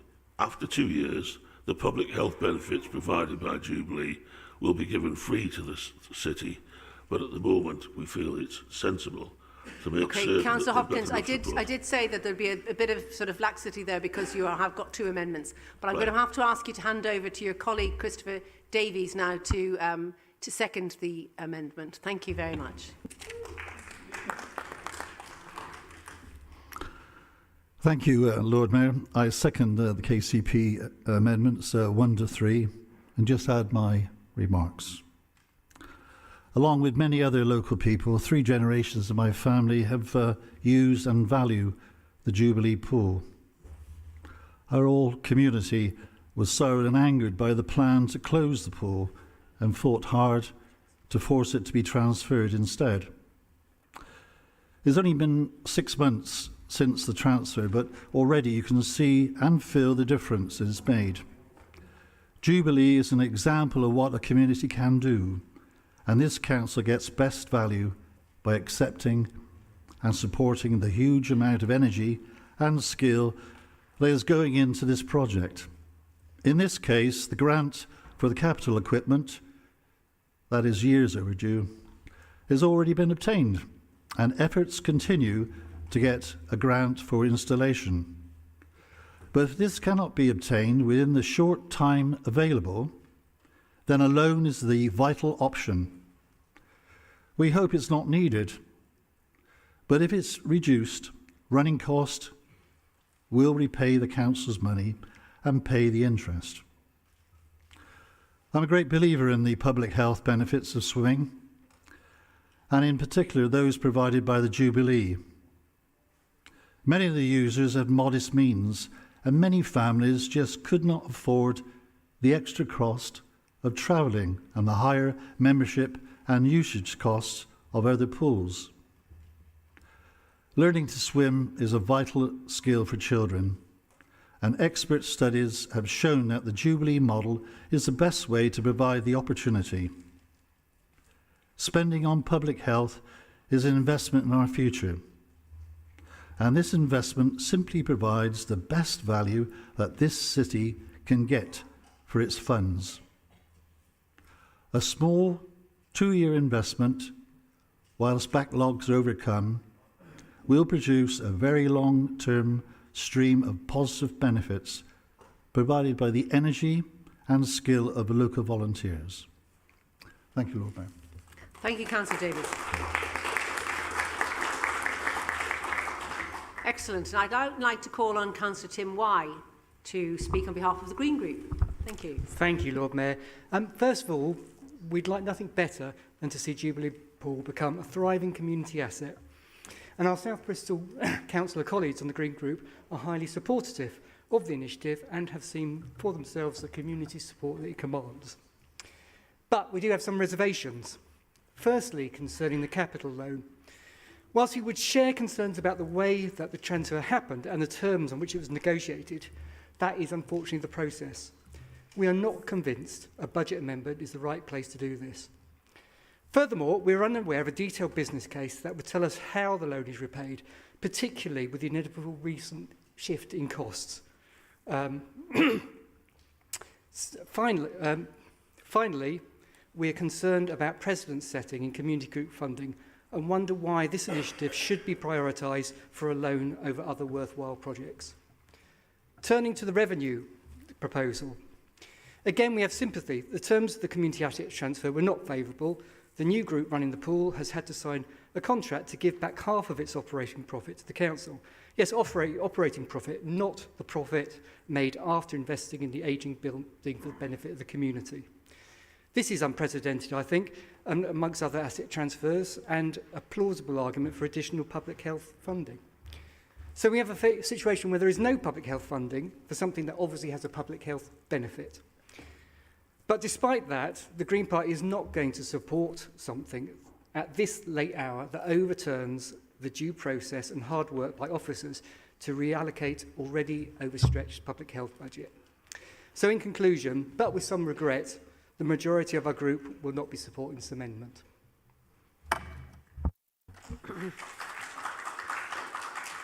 Thank you, Councillor Wye. I'd now like to call on Councillor Ellie King to speak on behalf of the Labour Group. Thank you. Firstly, I would like to pay tribute to the Friends of Jubilee Pool Group. I admire the commitment and passion shown by them, and I know within their group they have dedicated members with impressive and diverse expertise, which is why the CAT Group approved their application for a 35-year-long lease, with the rent abated to a peppercorn during the first 5 years in order to enable the organisation to apply for capital grants and give them the best possible chance of success. During the CAT process, Jubilee Pool was treated fairly and transparently. We even extended our period of management of Jubilee Pool in order to give the group more time to develop their CAT application. It was made clear to the group that we do not have further resource to commit to the pool, and in correspondence during this process, they in turn made it clear that they have no expectation for a specific loan to be identified for Jubilee Pool, and that the amendment from last year, which was very similar to this one, was not initiated or asked by them. So why are we here discussing this amendment? It is disappointing, but perhaps not surprising, to see amendments from the Knoll Community Party that concern only one ward. As Councillor Pearce said, pork barrel politics of the highest order. It is highly unusual for BCC to lend money to a CAT tenant to carry out repairs, and there is also a question of ethics. We're being asked to make a special allowance for one enterprise that is to be awarded without any transparent competitive procurement process or consideration towards other organisations in the city, and I'm sure this would be rightly challenged by others. If we did this for one organisation, we need to be able to offer this fairly to all, and how can we possibly afford to do that? Asking public health to fund the general maintenance of a leisure centre shows a fundamental misunderstanding of how public health funds services and initiatives, and of its role to create and maintain systems of good health and reduce health inequality. Funding a direct award, as this amendment suggests, would contravene the terms of the grant and could risk audit. Public health is under significant pressures with regards to inflation, pay awards and maintaining its core functions due to operating within a flat-lined envelope since 2012. Nationally, the King's Fund has reviewed public health spending and has concluded that as a nation, we are a cumulative $3 billion below in real terms what it should be. We cannot do politics this way. We have to look strategically at the city and balance the needs of leisure provision with our other capital priorities. The age and poor condition of Jubilee and its close proximity to Hengrove Pool were the main reasons for BCC making the difficult decision to close it. Our leisure centre commitment investment, which begins this year, will see work on Southpool, which is just 2 miles away from Jubilee, Horfield and Eastern leisure centres, and will ensure quality, strategically located provision of leisure, sustainably run by our leisure partner, with a yearly return on investment to BCC of around £530,000.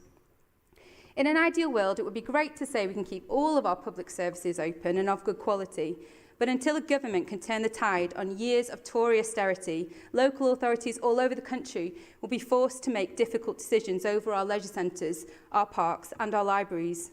Despite this, Bristol's Labour administration has a strong track record of preserving these services with equity of provision and sound fiscal decision-making at the heart of what we do.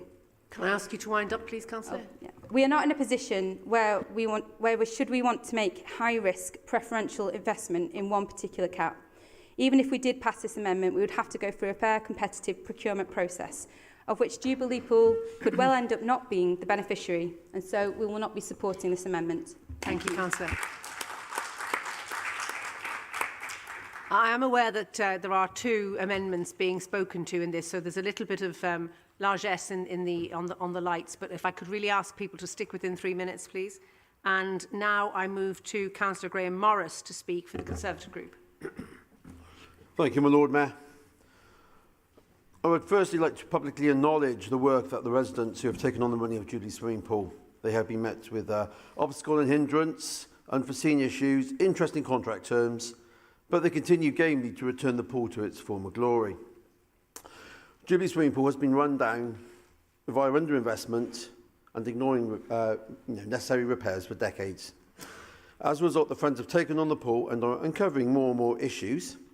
Sometimes they're taking one step forward, two steps back, but definitely they are heading in the right direction. The pool has a very bright and vibrant future. However, it does need a little bit of support. And if we truly believe in the 20-minute neighbourhood or 15-minute neighbourhood, 2 miles is more than 15 minutes walk. The buses are not reliable in that part of Bristol. So if we want to make swimming a provision and accessible to many, we need to keep local facilities open. I was going to say afloat, but that would just be a very bad pun. So I think we should at least have the ability to consider that capital expenditure. Turning to the revenue account. The benefits of swimming are well known to all. And if we can ensure the money has clearly targeted purpose and it can be measurable, then I think it's an interesting idea. With the advent of the locality partnerships, we are obviously identifying key needs at a local level. And if we can leverage off the facilities we have in the area to help meet those challenges that the locality partnerships have identified, I think it would be an interesting thing that we should be looking at doing. Maybe not just with Jubilee Pool, but across the city, to see how the facilities we have and the locality partnerships can work closely together. So, in short, we support both the amendments as this will update the facility, reduce the energy expenditure and an increase in environmental efficiency, whilst delivering local services to meet the objectives of the locality partnership, which, from memory, are trying to help with alcohol misuse, trying to reduce childhood obesity and fall prevention in the elderly. Thank you. Thank you, Councillor Morris. So now I'd like to call on Councillor Joss Clark to speak on behalf of the Liberal Democrat Group. Thank you. I'd like to first of all speak on Amendment 1. Let me start by saying it's not very often that I agree with Councillor Hopkins, but in this instance I wholeheartedly agree and might even go so far to say that I feel he's not been ambitious enough. As we can see from the conditions report, that there's identified repairs in the region of 280,000. And to be honest, I recently arranged to have the drains blocked at the swimming pool and cleaned out. And we found, whilst the company was at the site, that there was significant work and cost to bring them back into full working order. When I have been underneath the pool myself, I can see that the pipe work, which was initially is falling apart and is held together in place by a pile of floats and an old chair, so it's in a pretty shabby condition underneath, I can tell you. The Friends of Jubilee Pool have given their all, and this money would really help them get the pool in good working order for the future. And on Amendment 3, so I've read the narrative attached to this amendment, and to be honest, I was not entirely clear what we were seeking to achieve. So I contacted the Friends of Jubilee Pool to get some more information, and they said, we are not sure what the second one was for, as we did not initiate it. So it looks to me that the amendment is asking for funding to enable Jubilee to offer extra hours to the public and access the pool and the gym. So if that is the case, we are happy to support this amendment. We will be supporting both the amendments. Thank you. Thank you, Councillor Clark. Mayor Rees, would you or the relevant Cabinet member you now have an opportunity to respond to the debate, if you wish? I think it's okay. Okay, no response. Okay, so that is the end of the debate. Councillor Hopkins, as you were the mover of the amendment, would you like to respond to the debate now before people vote on it? Just very briefly, thank you to the members of the Conservatives for your support. Absolutely no surprise at all from the Labour Party position, same as last year. But I would like to point out that the speaker from the Greens was a switched speaker from what had previously been advertised. The original speaker was somebody who knew about what was going on in the area, had considerable knowledge about Jubilee Pool, and I think might have had some difficulty saying what the ultimate speaker did say. In addition, the claim that you didn't know what was actually going on is not true, because I spoke to your whip yesterday and made certain he had information to back up the amendments to know exactly what was actually happening. So it's up to your conscience which way you vote. Thank you. Okay, so now, thank you for that. And we are now about to vote on Amendment 1, which is the capital element of the amendment. So when we're ready, let's all just... Can everybody vote with their fingers crossed, please? Yeah, just wait.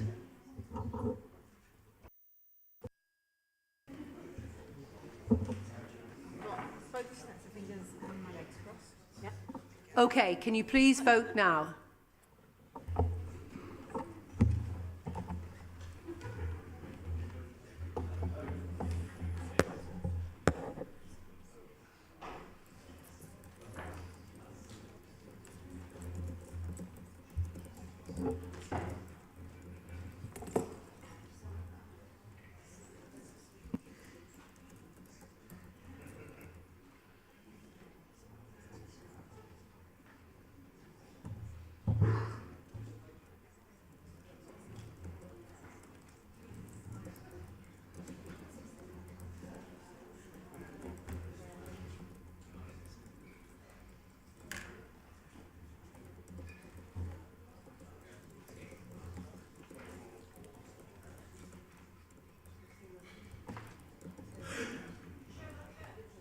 Show it again.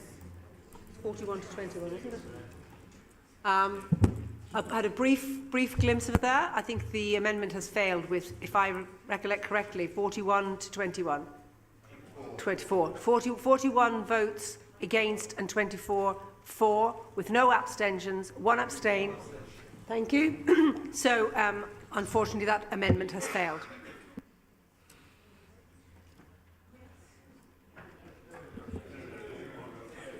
Okay.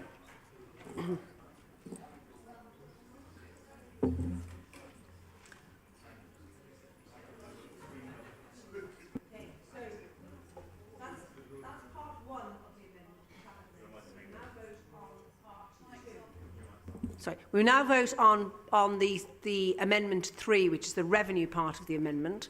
So, are we Amendment 3? Amendment 3. So it's part 2. It's part 2 of this round, but it's Amendment 3, which is the revenue amendment for the Knoll Community Party. And we are ready to vote now. Can you vote now, please?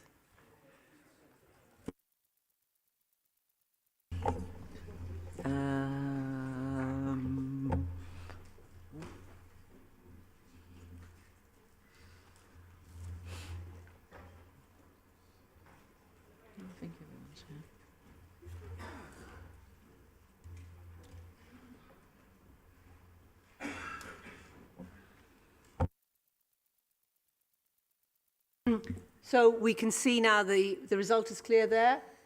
4, 22, 2 abstentions and 43 against. So Amendment 3 from the Knoll Community Party has failed. So that's the end of that round of speaking and those 2 amendments. We're now actually going to move back to amendment number 2, which is also from the Knoll Community Party, and that is their revenue amendment. So this amendment involves the revenue element of the budget. There will be 1 vote at the end of this debate. So once again, I'd like to call on Councillor Gary Hopkins to move this amendment. Thank you. Thank you, Lord Mayor.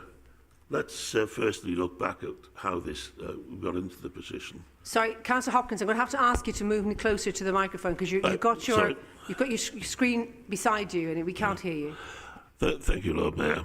Let me first explain why we're actually debating this. We reached agreement very late in the day with the administration, and thank you to Councillor Ellie King for agreeing that the money that had been removed from our local parks budget was being replaced. It was unfortunate what happened in the first place, and I'm glad to say that we were very happy that Councillor King came along and visited our parks and saw for herself some of the things that are actually happening and how important and what great work they actually do. So the plan was originally from a land sale. It worked very well. We got a park, we got a school playing field, and we got some affordable housing from a disused site. That then generated capital, a lot of which went to the Parks Department. They spent their money. We spent the local element on most of it, but kept some of it prudently aside for a rainy day. And then we went to get some of that rainy day money not long ago and found out it had been moved, or we were told it had been moved. The excellent finance officer that we had assisting us with our budget said, no, the money's still ring-fenced for you.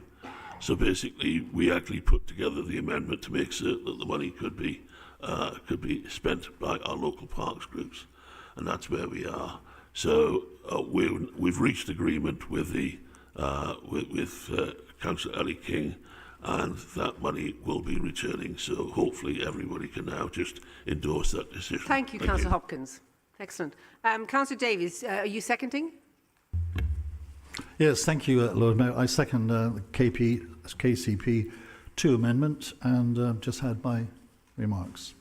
Thank you. I think I was shocked by the officers had used the fact that Knowles Parks had a massively better than average approval in the quality of life survey as justification for taking away these locally raised funds. Without these funds, Payton Park would not exist, and others would be poor. But at Redcatch, which is better known to most, I'll concentrate my remarks. The Friends group there, set up by Gary and myself 20 years ago, and many people have joined us and worked hard and effectively over those years to produce remarkable results. The community garden has added a turbocharger with over 200,000 happy visits a year. Local people put in voluntary work and obtained grants, and the money has gone further. A short list: there have been 5 derelict tennis courts now. There is a Muga multi-games area, 4 resurfaced courts, new paths, resurfacing around the park. There's a huge tree planting, new benches from volunteers, a new park entrance paid by a local supporter, a new play area, an outdoor gym for exercise, resurfaced and improved car park with good disabled parking. There's many attractive murals in the park. There's 12 in total, and we have family fun days, usually annually, but not so with the COVID. If we relied upon the Parks Department to do all of these things from limited budgets, we would not have a local satisfaction rate of 90%. I'm glad that the newish Cabinet member, Councillor King, is recognising the value of the local effort and involvement, and we look forward to the administration letting us provide the solution to the pavilion, which is by far the biggest negative. Thank you. Thank you. Thank you. I had actually been promised that speeches would be brief on this because of Councillor King's generosity of spirit in arranging things beforehand. So perhaps if we could keep to that, that would be good. Now I'm going to call on Councillor Lisa Stone to speak on behalf of the Green Group. Hi, thanks very much. Yeah, I'd just like to say we support this amendment. It's great, and thank you very much, Eddie King, for supporting all of our parks. The Green Party do support parks and open green spaces. I love this park. I grew up in the park. So thanks very much, guys. Thank you. Commendable. I'm going to hand over to you, Councillor King, please, to speak on behalf of the Labour Group. Sorry, I'll try and be brief, maybe not quite that brief. So I'd like to clarify, this amendment is very different to Jubilee Pool. The money is rightfully Redcatch's Park, and it was agreed on when land on Selcombe Road was sold in 2011 that a portion of the receipts would be invested into local park, Redcatch Park. This earmarked funding has since remained unspent. Not taken away. Language matters, and when we misrepresent our events, it is our voters that hear that, and then they get an inaccurate view of what we're doing here. Oh God, here we go. The only other park in the city in the same position is Beverston Gardens in Lawrence Weston. Investment in both parks is included as part of our Parks Capital Strategy, which will be signed off by Cabinet later this municipal year. I've confirmed with Gary and the local parks groups that this amendment isn't needed, but unfortunately once the amendments have been published, they can't be withdrawn. But we're very happy to support this, and we'll have more news on our £2 million of investment plan for parks soon. Thank you. Thank you, Councillor King. Now I'd like to call on Councillor Jonathan Hucker to speak on behalf of the Conservative Group. Thank you. Thank you, Lord Mayor. My group has long recognised the benefits that parks and open spaces bring, and we strongly support investments in our parks and open spaces across the whole city. Parks are emerging as important public health solutions in urban communities. Over 40 years of research evidence confirms that nearby nature, including parks and open spaces, support human health and wellness. The research about active living and opportunities to avoid chronic diseases is particularly relevant to parks where people can enjoy walking and other recreational activities. Access to parks and open spaces also provide important mental health benefits. We are aware that Knoll and Wilmer Hill wards are not close to open countryside, unlike some other areas of the city. And we look upon this amendment with favour, and we will be supporting it. Thank you. Thank you very much, Councillor Hucker. Thank you. So now I'd like to go to Councillor Tim Kent to speak on behalf of the Liberal Democrat Group. The Liberal Democrat Group are happy to support this. Excellent. Now I turn to Mayor Rees or the relevant Cabinet member to see if they want to comment on it. No, I think we're all agreed on that. So this is the end of this debate. Councillor Hopkins, as the mover of the amendment, would you like to respond to the debate before it's voted on? Thank you. Thank you. The event so just to point out, to make sure that everybody in the public gallery and anybody watching this is clear, is that there has been more or less an agreement. Councillor Ellie King has agreed to the amendment, but because the papers have been published, we all are obliged to go through the vote. So we are now going to go to an electronic vote on this. It's going to pass, but if we can all...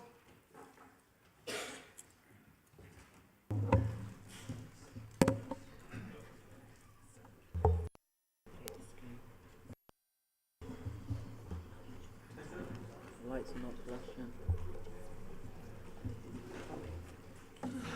The lights not on. Okay, we're ready to vote now. No. What's his name? Unlike members in the chamber today, the system is being a bit sluggish, so it's just going to take a little bit longer.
Can we just, can I just ask people not to leave the chamber right at this moment because we might be doing a revote?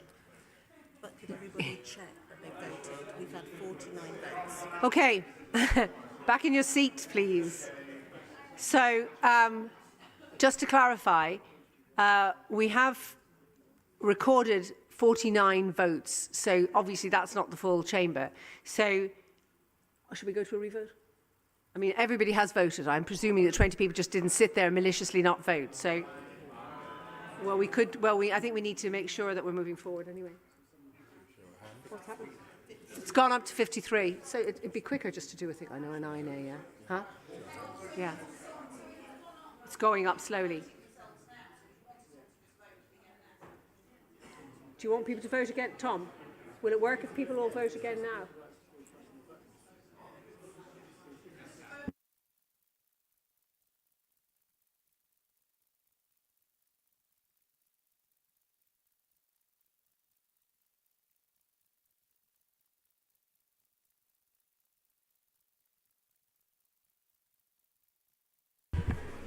My Lord Mayor, could we not vote via claim? I think it's fairly obvious where this is going to go. Could it not be just an all those in favour say aye?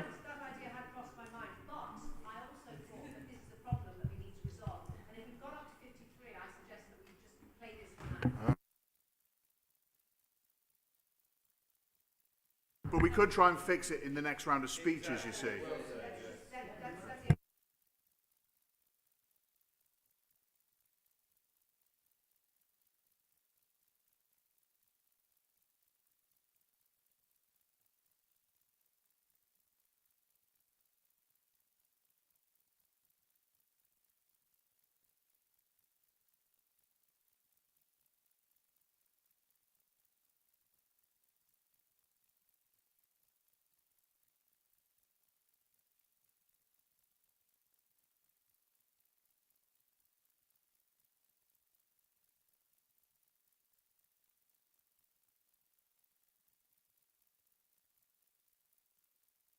Okay, I think we're going to call it that.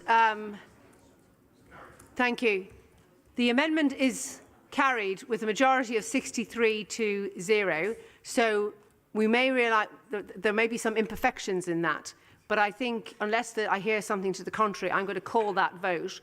And we're going to say that amendment has passed. We're going to move on. Thank you. Okay. Okay, so let's move on. We've got 2 more amendments before we have another break, and let's hope that the voting system gets itself together. We've got the amendment number 4 is the Green Party capital amendment. This amendment involves the capital element of the budget, and there will be 1 vote at the end of the debate. So first of all, I'd like to call on Councillor Tony Dyer to move the amendment. Councillor Dyer. Thank you, Lord Mayor. Oops, 1 speech.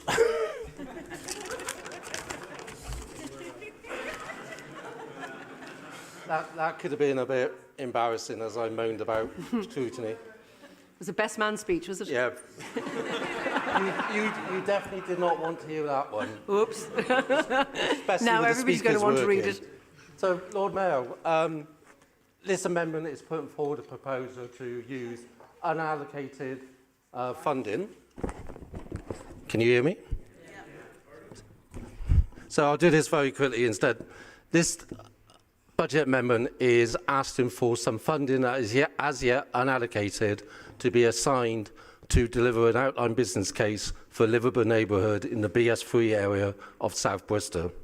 This is not just for the BS3 area. It will also need to look at the surrounding areas, and it will also look at how it impacts upon people travelling in and through the area. But the reality is that the BS3 area of Bristol is looking at some 40% growth. We already have crowded streets, and we've seen recently where even relatively small diversions can easily create chaos on our roads. So I asked everybody to please vote for this amendment so that we can deliver a neighbourhood in Bedminster, Windermere Hill, South Hill, parts of Noah, parts of Philwood, that actually is a neighbourhood that we can live in rather than just a series of roads clogged with traffic going nowhere. Thank you, Lord Mayor. Thank you, Councillor Dyer. I now turn to Councillor Ed Plowden from the Green Party to speak and second the motion. Thank you, Lord Mayor. 15-minute livable or low-traffic neighbourhoods are spreading across cities internationally. And you know you're onto something good when the far right and the anti-vaxxers start to spread misinformation about your policy ideas. If they do, it's probably because the research evidence base is increasingly clear. So let's look at the actual facts. Firstly, they do not divert traffic elsewhere, especially if done at a good strategic scale. If anything, they lower motorised traffic overall. And for this reason, in actual fact, they don't end up putting more pollution on anyone's doorstep. In actual fact, they do not cause more delays for emergency services. Initial reports of this turned out to be inaccurate. In actual fact, we've just seen response from the police in London suggesting a livable neighbourhood be kept, as it measurably reduced antisocial behaviour as well. And in actual fact, the Department for Transport reported a 72% increase on traffic on residential and back streets in 10 years to 2020. So much so that even the sat-nav industry have announced just this week that they're now going to change their algorithms to funnel traffic onto main roads and away from back roads to protect people from noise, emissions and danger. And as people in Windmill Hill know this only too well, one of our rat runs sees 300 cars an hour through entirely unsuitable residential streets. This could easily be stopped with a few bollards. The emerging findings from our local Green Party survey are generally supportive of this approach. It would be cheap. All it needs is the political will. And the last actual fact, livable neighbourhoods certainly don't involve locking people down and requiring a permit to leave the neighbourhood, as recently and falsely claimed by the wildest misinformation. You can still drive, yes, drive anywhere, just not always so super conveniently. And many drivers we listen to are willing to suffer a slight personal inconvenience in order to reclaim their neighbourhood from danger and pollution. So let's get really joined up and start planning where we want through traffic and planning for it well. At the moment in Bristol, we have the rollout of just one single livable neighbourhood, quite possibly the slowest and most expensive of anywhere in the country, and a few piecemeal shopping streets. We support these, but let's be ambitious enough to make all the high streets identified in our emerging local plan accessible by walking, wheeling and cycling. And let's be clear, this amendment is not pork barrel politics from the Green Party. We'd like to see a faster, wider rollout across the city. And in fact, the Section 106 that has to be spent in this area has already been identified as match funding for the government grant that will pay for this. So let's get on and start to deliver that manifesto commitment of a second livable neighbourhood. The Green Party is ready for the hard work.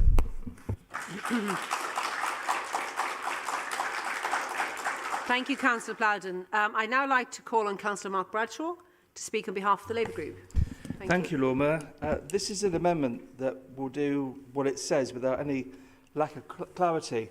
It will enable scoping and shaping of local solutions for a livable neighbourhood ready for outline business case review. It seeks to use non-allocated and unspent £800,000 worth of capital to develop options. This is out of a £12 million total fund for livable neighbourhoods in the city. Anyone who knows the BS3 area, which are called Greater Bedminster for ease, will know that it suffers from ever-increasing traffic safety pressures. As more vehicles cram into our densely packed part of South Bristol, often racing through residential streets to avoid traffic signals and junctions nearby. As councillors, we continue to work both cross-boundary and cross-party to find a way of rebalancing the real needs of our residents with the demands of vehicle use, not all of which is generated by themselves. Only last week, a local resident wrote to me about an experience whilst walking with neighbours. One of the neighbours, their 8-year-old child, ran into the road to pick up a toy and just missed being hit by a car. Luckily, the car managed to brake.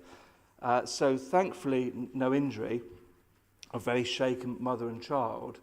But it illustrates for me the conflict, the growing conflict in our area between vehicles and residents. This amendment and the money it allocates will not deliver the much needed remedies overnight, although that would be a fantastic outcome of a budget amendment. But it will enable community conversations about the pressures and the potential solutions. Similarly, discussions with the Transport Engagement and Active Travel team and us local councillors would help build pace and avoid the fate of some budget amendments, which, provide great excitement on the day, appear in a few leaflets, and then are forgotten in the mists of time until the next budget comes along. And the most recent Labour manifesto for Bristol included 2 livable neighbourhoods for our city, and one is being progressed in East Bristol, and I certainly wish that well. Greater Bedminster needs one too, a combination of existing pressures, as you've heard, compounded by consented and likely additional residential, commercial and leisure development.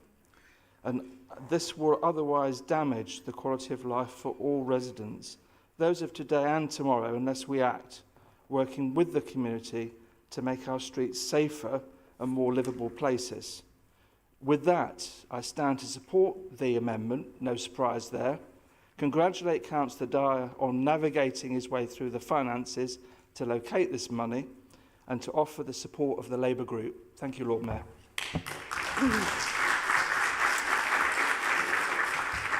Thank you, Councillor Bradshaw. I now call on Councillor Richard Eddy to speak on behalf of the Conservative Group. Lord Mayor, livable neighbourhoods, what's there not to like about that? After all, the very name evokes a cosy, comfortable vision, which I'm sure we can all support. The bucolic images conveyed by the computer-generated graphics are even more beguiling. It's not just that the model livable neighbourhoods portrayed are almost identical to the best of continental practice. Why? Even the weather's good in them. Perhaps the only thing missing is Californian-style surfing along the New Cut. Enough of my cynicism, or is it realism based upon council experience? The Green proposal of this amendment, Councillor Dyer, seems to suggest a workable model based on Southhill and Bedminster. In Friday's Bristol Post, Tony talked about not banishing the car, but managing the car. In the view of my group, we need to work with Bristol's motorists and not demonise them. By the way, Tony, the Postal's article also published a lovely picture of you in front of Bishopsworth Library. Are you planning to oppose me next year? Bearing in mind this part of South Bristol is planned to have almost 6,000 new homes in Bedminster Green, White House Lane, York Road, Mead Street, and the Labour administration to date has not committed to spending significant developers' contributions. This area stands head and shoulders above others in deserving to be considered for consideration for a similar scheme. At a fairly recent Scrutiny Commission, I heard Councillor Don Alexander say that no funding would automatically go with livable neighbourhood projects. Instead, we were solemnly told we should treat the strategy as a toolkit. As I remarked at the time, well, we have a library strategy with no money attached and a park strategy with no money attached. So is it any surprise Labour's now offering us a livable neighbourhood strategy with no money attached? But this seems to be a workable amendment, and this group fully supports it and will vote accordingly. Thank you, Councillor. Thank you. I'd now like to call on Councillor Sarah Classic to speak on behalf of the Liberal Democrat Party. Thank you. So while I am a councillor for Hengrove and Whitchurch Park, as some of you in this chamber will know, I am actually a resident of BS3. So I have a slight personal interest in this amendment passing. While I am happy to see the East Bristol Livable Neighbourhoods project progress, as a long-term resident of South Bristol, I would be pleased to see the unallocated parts of these funds also shared across the city in our communities too. I love the area I live and I enjoy walking and cycling around it, but it is not without its issues with traffic. And as I live on probably one of the more polluted roads with a lot of traffic issues, we really need solutions to these problems. With a large number of housing developments such as Bedminster Green, Mead Street, White House Lane, etc., due to come to the area, we are due to see an increase of traffic on the roads, and we hope that these funds will go some way in mitigating that impact. We would love to see more livable neighbourhoods brought to the area and innovative solutions to issues caused by traffic so that residents can move around the area, choosing active transport as much as possible. With that in mind, the Lib Dems will be voting for this amendment. Thank you, Councillor Classic. Thank you. I think now we turn to Councillor Hopkins. Thank you, Lord Mayor. Yes, we're in favour of this in principle. Obviously, we'll have to see how it actually turns out in practice.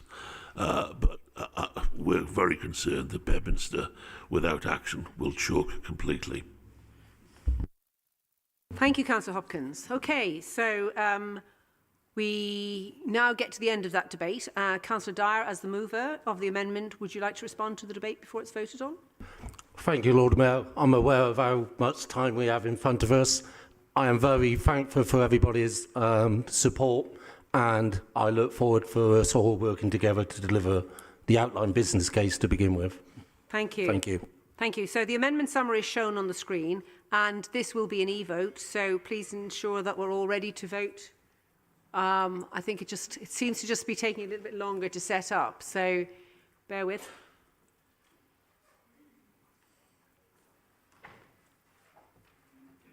So, yeah. Okay, so if everybody can vote now, please. So people keep voting while the lights are flashing.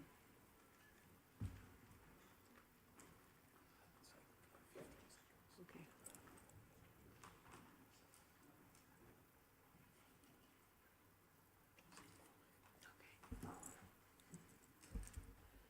We're up to 65 votes now. So, in fact, I think the bated breath that everybody's waiting for is not the results of the amendments, but it's actually whether the electronic system is going to work or not.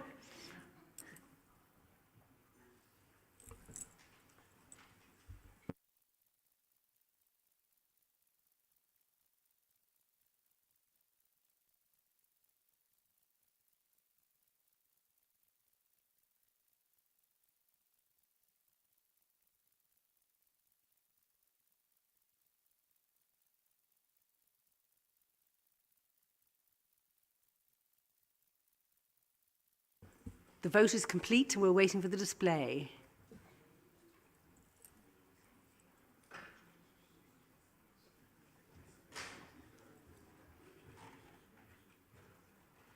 Oh, it might be quicker just to do a name vote at this stage.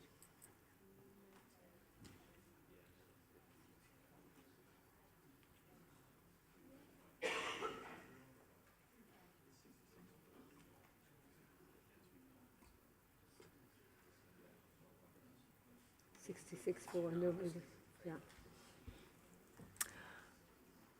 I'm told that the amendment result is that 66 people have voted for it, no abstentions and nobody against. So, congratulations. The amendment has passed.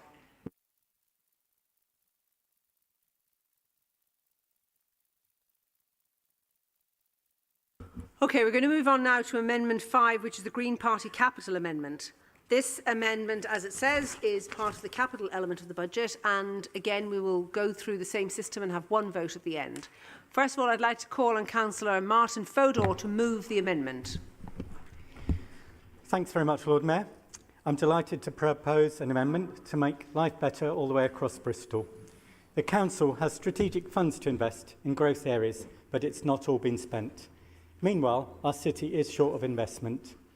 Some of these funds can help cope with the rising pressures from growing neighbourhoods hosting new developments. Diverse city communities are affected by deprivation, traffic, pollution and worn-out local parks. My plan may seem familiar. In fact, last year, members voted 2-1 in favour of something similar. It didn't get into the Mayor's amended budget then, but I hope you'll show that we still wish to see this amendment for our communities. Community Infrastructure Levy, SIL funds, are given to the Council by developers. There are ideas for some of this, but no proper business case has been made, and there is money still sitting in the bank. I'm not talking about the area funds, the local money councils already spend, but the main pot of SIL, which is taken centrally for strategic purposes by the Mayor for now. I propose allocating some of this, a strategic fund that's not been committed yet, putting it to work in parks and open spaces and neighbourhood streets, those under greatest pressure from rising populations and more local patterns of living. The capital will be used in line with strategic priorities over several years, and the strategic SIL pot will meanwhile be replenished. So, funds that are available now can get invested where and when we need them. My plan is twofold. Firstly, a fund for parks and green spaces to deal with pressures from rising population. All areas of the city have infill development and more residents now. Let's deal with extra pressures and provide facilities needed in them. £1 million of capital has been taken from parks recently. The Council Quality of Life Survey does show that diverse communities experience less satisfaction with their neighbourhood or their access to parks. Secondly, a strategic capital fund should be created to deal with more traffic and rat running on local roads. You've just heard about some of the impacts. More ever-denser neighbourhoods need to be tackled to make them more livable for our residents. Our council survey again shows various diversity communities experience higher traffic congestion than others. They need help with local road safety, access to schools and other transport solutions. In summary, we'd like £4 million of unallocated developer contributions to spend over 4 years on local park and street improvements to support growing neighbourhoods, cope with city development. My new colleague, Patrick, I'm delighted to say, will say more about how we are going to use these funds if we get your support. And I urge you to support the practical ideas again. Send a consistent message of support to our communities by voting for this. Thank you. Thank you, Councillor Fodor. So now I would indeed like to call on Councillor Patrick McAllister to make his maiden speech here today. Seconded. Thank you, Lord Mayor. I am very pleased to be able to use my maiden speech to support an amendment of this nature. Bristol has an urgent need to respond to the increasingly intolerable pressures caused by rapid development and all the problems it can bring alongside the benefits. Increases in congestion and pollution, green open space under threat, and people crammed into ever tighter living conditions in the middle of all of this, suffering physical and mental health effects as a result. To make matters worse, for too long we have seen a shortage of investment in local neighbourhoods around Bristol, which are under pressure from the development, while development-derived funds accumulate in a large central pot. Taking funding from this pot represents a sensible use of capital funding to help mitigate the impacts of capital investment. The impact of development is unequal across our city, and this funding can help Bristol's communities cope with the pressures of growth. In our parks, this can be used to make them more accessible, add play equipment, drinking fountains, toilets and trader facilities, or improve and maintain paths as they get busier, helping to encourage walking and cycling in the process. Investment to our local streets would help make them safer and reduce the impact of more traffic, improving their accessibility, particularly for elderly and disabled residents, by funding improvements like crossings, safe cycle storage, and new trees to provide shade and flood relief. The growth of traffic impacts our streets, and the investment outlined in this amendment will provide ways to ease the pressure on our neighbourhoods. These improvements proposed would bring a huge boost to the physical and mental health of all Bristolians and help everybody in our city feel more at ease with continuing development.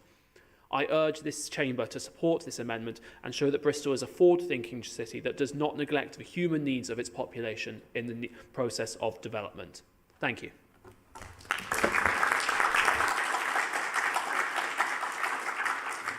Thank you, Councillor McAllister. So now I'd like to turn to Councillor Nicola Beach to speak on behalf of the Labour Group. Thank you, Lord Mayor. £11.1 million of strategic SIL is set aside to support communities who are experiencing significant growth as they are located within or adjacent to areas of transformational regeneration. There has been a huge amount of work in the past 12 months of engagement and co-production work happening across the city supporting this. I'm sure the Green Party are aware of this as they have participated themselves. The most recent is in White House Street, where, led by Action for Greater Bedminster, we've built a community manifesto for regeneration, designed for and by the community. This informs the business case and subsequent cabinet paper, which then draws down on this fund. This is good community governance. To co-produce these community manifestos takes time. Time well spent, I say. We will be bringing a paper on strategic SIL to Cabinet this spring, informed by this work. This amendment spreads spend on park and transport across 4 years with no specific parameters, but of course, there are parameters set out in national legislation, and I trust everyone, perhaps with the exception of Patrick, as you've been here about 20 days, understands what they are voting on and what these parameters look like. Labour will support this amendment. There isn't anyone in the chamber that doesn't think more parks and better transport is a good idea. But with no detail here, I for one support the continuation of these proposals being developed by communities rather than being decreed by this chamber. Supporting the amendment today doesn't affect the strategy of bottom-up co-design that the administration are following and we will continue to take. Thank you. Thank you, Councillor Beach. Now I turn to Councillor John Goulandris to speak on behalf of the Conservative Group. Thank you, my Lord Mayor. The Conservative Group will be supporting this proposed capital amendment. They say imitation is the sincerest form of flattery, and this amendment is very similar to our own capital amendment, item 7 on the agenda. Indeed, we recognise that by supporting this amendment, it will use up the money for our own amendment and will effectively knock it out. Some parties might be tempted to play politics to ensure their own amendment is debated, but that's not our style, and we will always do what is best for Bristol. In the recent budget consultation, local residents were absolutely clear that they wanted their parks and green spaces to continue to be funded by the council. Parks and green spaces are a high priority for our residents, and this amendment will help to meet the wishes of local communities. The second part of the amendment is to help transport on our streets in Bristol, and whilst it's a little vague on detail, I'm sure we'd all be supportive of this. Budget amendments can only give a flavour of the direction of travel which another party would give. Our view is that there is a need to focus a lot more on basic bread and butter issues such as parks, our streets, our green spaces, libraries and transport. Bristol in recent years has been distracted by vainglorious grand projects which have cost the city dearly financially and reputationally. Bristol Energy, Bristol Beacon, Bristol Waste, Gorham Homes, a litany of disasters and distractions from the real work of a council, delivering bread and butter services in a timely fashion on a cost-effective basis. In summary, my Lord Mayor, I hope all members in the Chamber will vote for this capital amendment, which I'm sure accords with the wishes of our residents. Thank you. Thank you, Councillor. Can I now turn to Councillor Andrew Varney to speak on behalf of the Liberal Democrat Group, please? Thank you, my Lord Mayor. The Bristol Liberal Democrats will, of course, be supporting this amendment, and we'd like to thank Councillor Fodor for bringing it forward today. We believe passionately in investing in our parks and green spaces and making our residential areas more livable. Therefore, it would seem sensible to use some of our unallocated strategic SIL money for these purposes. During the pandemic, we saw how important our parks and green spaces were to our local communities. We also saw the benefits of increased levels of cycling and walking, in many cases facilitated by temporarily widened pavements and new cycle lanes. Unfortunately, these measures have now largely been swept away, and we run the risk of returning to our old ways. Let's ensure we continue to encourage local people to walk and cycle by spending unallocated money on promoting these sustainable forms of transport. For example, by removing rat runs, installing modal filters where there is local support, providing bike hangers, and so on. Let's also ensure we continue to protect, enhance, and promote our vital parks and green spaces by spending unallocated money on improving habitats and biodiversity and making them accessible for all. Perhaps an early project could be the removal of the mudslide the council installed in Arno's Court Park rather than tarmac path the Friends Group won funding for. My Lord Mayor, just a little criticism. We Liberal Democrats were rather disappointed to see no mention of children's play in these proposals. Play provision has suffered enormously in recent years, from a lack of maintenance and investment in new facilities. And so we'd like to see some of the unallocated money used for that purpose as well. But to conclude, we will be supporting Councillor Fodor's amendment. Thank you. Thank you, Councillor Varney. Finally, I'd like to come to Councillor Gary Hopkins to speak for the Knoll Community Party. Thank you. It'd be no surprise to anybody that we're very supportive of more of the SIL money being spent on parks. With regard to the second part, we're not against it, but bluntly, it's a list of things which that amount of money probably won't do very much towards at all. And I think that the delivery of that would be actually quite difficult to actually achieve the results that are desired. It's not just the strategic SIL that's a mess. The so-called local SIL is also a mess. With the abolition of the neighbourhood partnerships, it's very difficult for the local money to be spent locally, and that has a very big effect. And there's an additional problem in that if you've got a large development, the first thing that you would look at is there any Section 106 money that can be used on a neighbouring park, as we're looking at?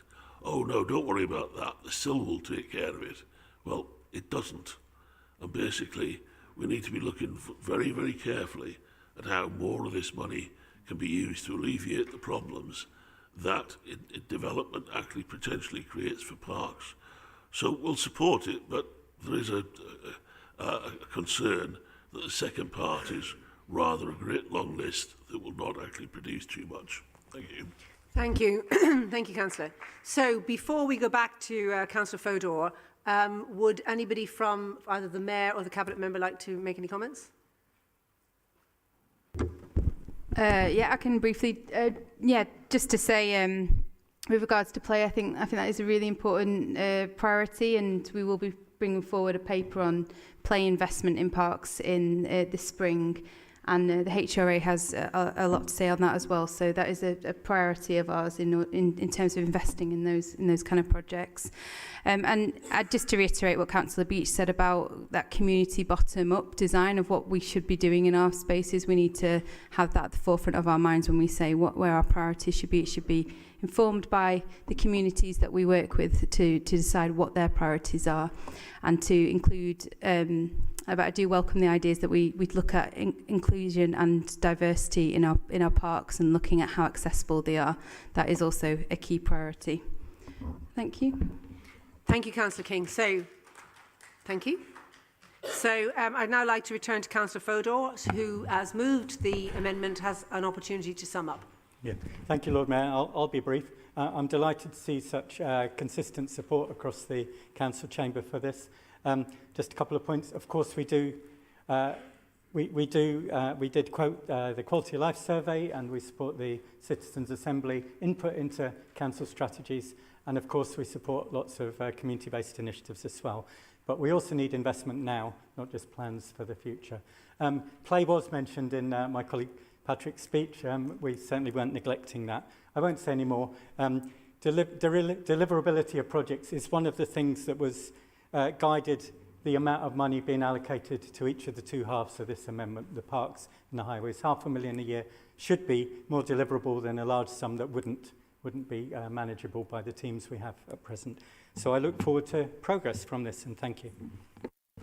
Thank you, Councillor Fodor. So before we move to the vote, I mean, just to clarify, it might seem to be the case, since all the speeches are so positive, that an aye-nay vote would work, but that's not in the Constitution. We have to have a named vote.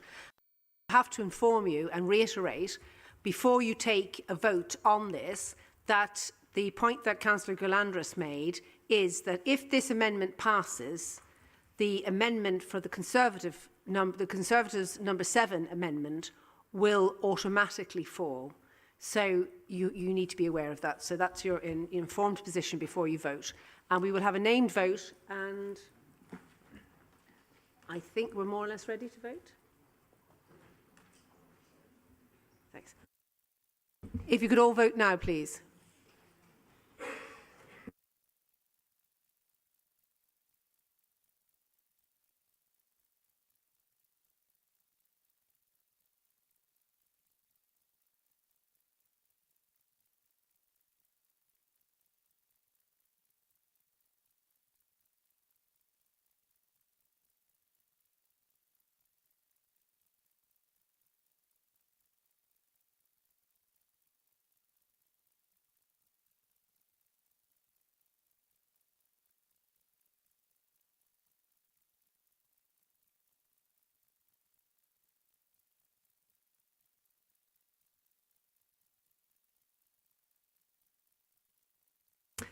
Once again, the display isn't working, so we have been it has unanimously been passed with 66 votes, no abstentions and no objections. So that amendment has passed. Thank you.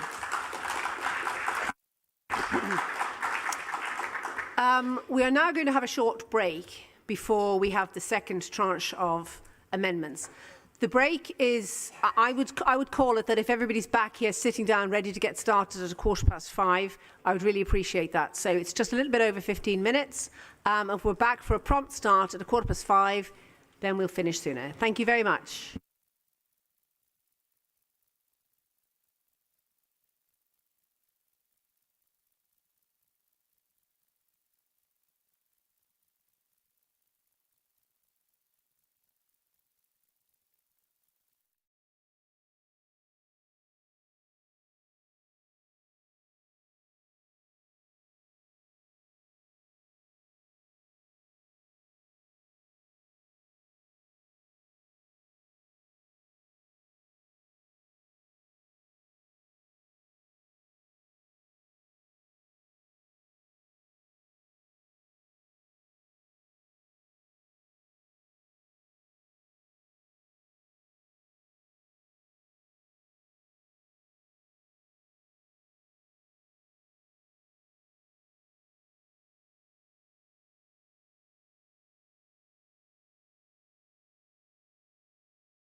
5 more amendments to work our way through. 4 more. 4. Thank you. Okay. Sacrifice one. Oh yes, so we're not going to have 7.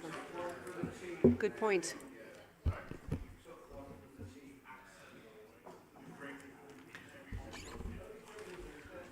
Okay, thank you. So if we could all be seated, ASAP, please. Thank you. I'm just going to start. So Amendment 6, which is Conservative Party Revenue Amendment. The amendment involves the revenue element of the budget and will be one vote at the end of the debate. And I would like to call on Councillor Steve Smith, my Deputy Mayor, to move the amendment. Thank you. Thank you, my Lord Mayor. Well, I have to say I'm tempted to move a new amendment to buy ourselves a new voting system, but I think I'm proud of the one that we've published, so let's stick with that. This Conservative amendment is focused on the priorities, the concerns that residents speak to us about all the time. It focuses on getting rid of some of the worst ideas in the budget and strengthening the council's ability to do the basic jobs properly that everybody expects us to do every day. It's funded through the council tax reduction scheme. We've taken on board the administration's suggestion of introducing a contribution there, but we've moved it from 10, which you proposed, to 15%. That's right in the middle of the range that got a very positive response across every income decile in the consultation. Still the lowest in the west of England and well below the national average. And what we can do with that, first of all, is remove the proposal to either sell off or start charging for neighbourhood car parks. You only have to look at the public forum statements to see the damage that that proposal does to high streets, to local residents where parking is forced onto their roads, to community groups, to the churches, in my ward to the GP practice. And all of that to raise a sum of money which, frankly, in the scale of the council's budget is a rounding error. It's insignificant. Now, I agree with what people have said in public forum, actually, that scheme could be much improved by allowing a free hour up front. But right now, we're not interested in tweaking that scheme. We want to get rid of it. And that's what this amendment does. We also put extra resource into the planning department. I can't be the only councillor at the moment that's getting regular emails saying, what's happening to my planning application? I put it in months ago. No one's looked at it. What's happening is that the service is imploding under workload and recruitment freezes. This amendment puts in additional resource to help that out. We also put additional resource into various enforcement functions around the council. Whether we like it or not, we have to have some sort of rules. We have to have some sort of agreement on what's acceptable and what isn't. And the vast majority of people out there follow those rules because they're decent people and that's what decent people do. But sadly, there are a small minority who just do what they want. Whether that's in terms of building something they don't have planning consent for, parking where they shouldn't, littering, damaging our parks. And when people see that happening and nothing happens in return, nothing happens to those people, they feel that it's unfair and they're right. So this amendment strengthens the council's ability to provide enforcement for that small minority where it's sadly needed. Speaking of unfairness, one of the biggest issues that people write to me about and many of my colleagues is why is it that on the Downs there is an unlicensed, unregistered caravan site operating where parking restrictions are simply ignored as if they don't exist. Again, people feel that that's unfair. The council has talked for years about trying to sort out parking restrictions there. It's never happened. So this amendment, again, provides funding to get that TRO in place. My Lord Mayor, this is an amendment that is focused on the concerns and the priorities that residents talk to us about every day. And I hope that politicians in the room will listen to those residents' concerns. Thank you. Thank you, Councillor Smith. I'd now like to call on Councillor John Gaiter to second the amendment. Geeser. Sorry. Thank you. Thank you, my Lord Mayor. It gives me pleasure to second this amendment, and I'll keep it as short as possible. The first thing I want to mention is the additional charges planned for waste and recycling. I'm sure councillors receive reports of fly tipping. I'm sure most councillors do. And maybe even the rising number of complaints I seem to be getting from residents reporting that their neighbouring properties are storing waste in their gardens, leading to issues with vermin, which increases the cost of waste disposal, which by increasing the cost of waste disposal will only likely make the situation worse. I fully understand that the cost of managing waste is increasing, but charging more for these services will only increase the cost to the council for cleaning up the mess that it leaves right across the city. And the second thing I want to point out is the plans for parking charges in small district car parks. A lot of work's gone into helping local high streets and small businesses by both the council and local councillors. but plans to introduce charges in small car parks are likely to put people off from visiting these local businesses, or disproportionately affect low-income families, disabled people who are not blue badge holders, older people and carers. Taking just one example, Waverley Road car park in Shirehampton, aside from the High Street, which itself has limited parking, this is the only car park in the area with just 40 spaces. It's not used for all-day parking, it's used by people that need to rely on the motor vehicle to support those local shops and small businesses, or use the adjoining health centre and pharmacy. We already have problems across the city with illegal parking, which would inevitably be made worse if people have to pay these charges to support their small local businesses. This amendment is designed to help the whole city, not least keeping an element of free local parking to support small businesses, ensuring we can continue to educate residents on the importance of recycling and disposing waste responsibly, increase the number of inspections and maintenance on our highways to make sure these areas stay accessible, and funding for parks, which are vital spaces for everyone, not least for families without gardens. Thank you. Thank you, Councillor Geeta. I'd now like to call on Councillor Jenny Bartle to speak on behalf of the Green Group. Thank you. I've got a new chair right next to the Tories, and I'm certainly going to ingratiate myself right now. So the money funding this amendment comes from cutting the council tax reduction scheme. And since Greens are obviously fighting to protect this scheme, this amendment is trivially easy for us to vote against.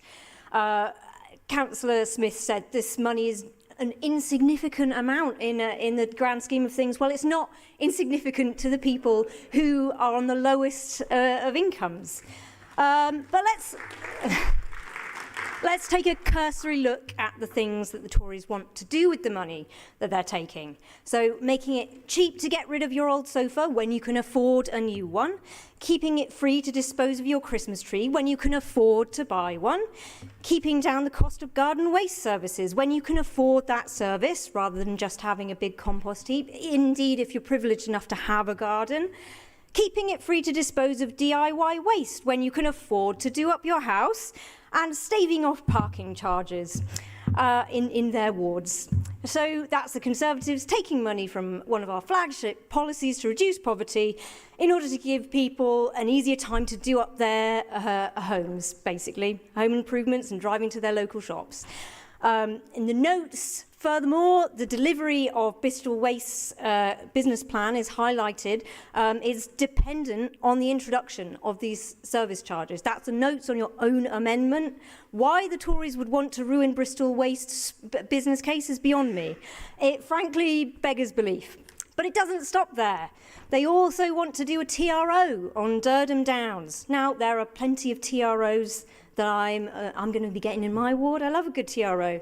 But this one targets parking on the Downs. And who is it that regularly parks on the Downs, comes by? Oh, that's right, van dwellers and travellers, a very marginalised ethnic minority. And he claims that this is in the name of fairness. I wouldn't want to cast aspersions as to the motivation, but I don't think it's very fair. So spectacular display all round. Wrapping up, I could probably go through a few redeeming features of this amendment, but it seems more expedient to just swiftly move on. Thank you. Thank you, Councillor Barton. I'd now like to call on Councillor Tim Rippington to speak on behalf of the Labour Group. Thank you, Lord Mayor. I did have a really good speech lined up all about gladiators and Visigoths, but I'm reading the mood of the room and I think I'll go with the shortened version. Jenny has also covered a lot of things that I might have said anyway. The last time I gave a budget speech, I was roundly booed by the members opposite for suggesting that a Tory budget would take an axe to the council tax reduction scheme. Well, here we are with a budget proposal to remove £1.5 million from that scheme. This amendment seeks to borrow more from our rapidly dwindling reserves in the short term and to pay back the reserves from 2024-25 onwards using money from the CTRS. It does make me wonder whether this is just a delaying tactic to see whether we get a different government that's willing to give us more money by that time.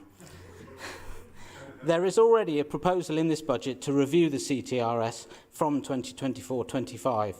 Whether to go ahead with it will ultimately be a decision for next year's Budget Committee.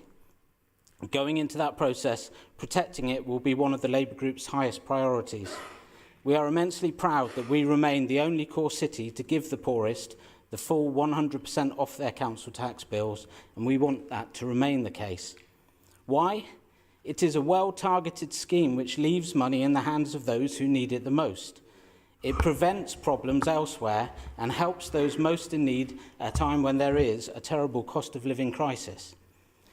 Our group will not be supporting this Conservative amendment because it is taking £1.5 million away from people who definitely need it and using that money to fund things which may benefit the poorest in society but could also equally benefit the richest. It could be Mike and Deirdre from number 42, already struggling to pay Truss's mortgage premium, who use those services. But equally, it could be the CEO of Shell, who wants to have his Christmas tree removed. We just don't know, and that is why we will prioritise targeted support over untargeted support. We won't be supporting this amendment, but we will be continuing to do everything we can to protect Bristol and its poorest citizens from the ravages of 13 years of Tory austerity. Thank you.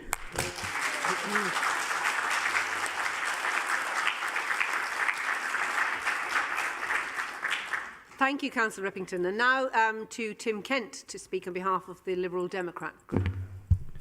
Thank you, Lord Mayor. I don't think it will come as much of a surprise when I say the Liberal Democrats will not be supporting this budget amendment. There's many good things up there that we agree with. Some actually are repeated again in amendments we bring later on. But I don't see that to protect residents of this city from price increases, we go after those with the least. I don't really think that's the politics we want here in Bristol. I'm really surprised, actually, that you would seek to bring forward reductions in the council tax reduction scheme like this. Because have a think, who are the people you're hitting? You're hitting people already facing the worst elements of a cost of living crisis. But we go even further. The people who benefit from this are not the nurses and the teachers who we already see on strike.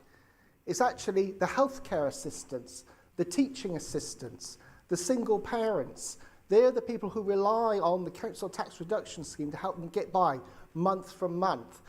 And the idea then that we're trying to play this political game where we'll tax them to give other people benefits is just not acceptable to a city.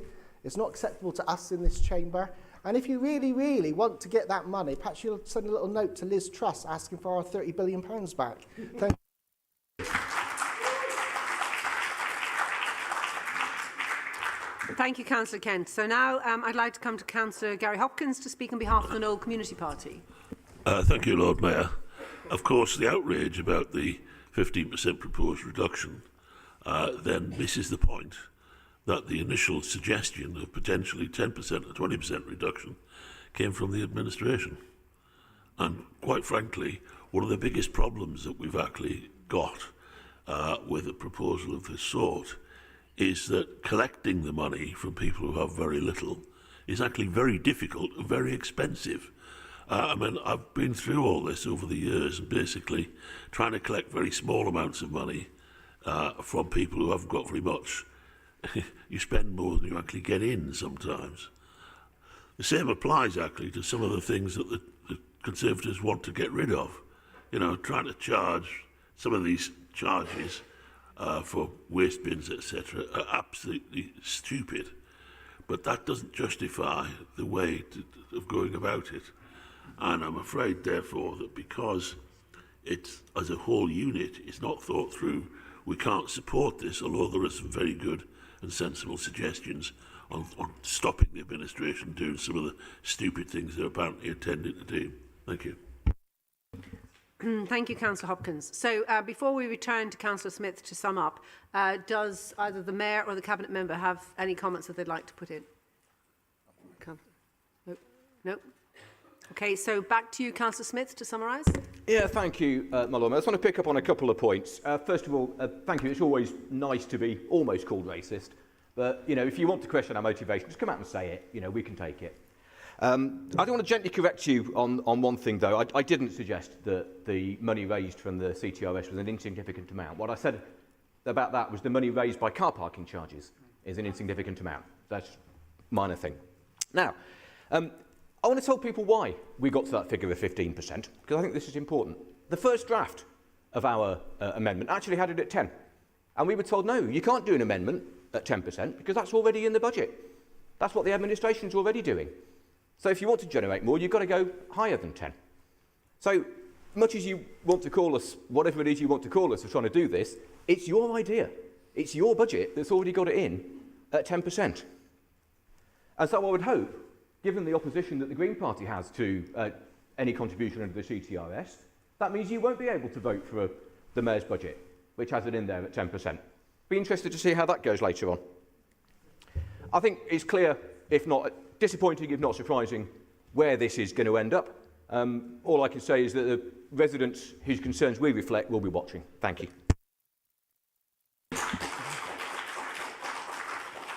Thank you. So that's the end of that debate on that amendment. And once again, I have to remind you that if Amendment 6, this amendment, passes, Amendment number 9, which is the Liberal Democrat revenue amendment, will automatically fall.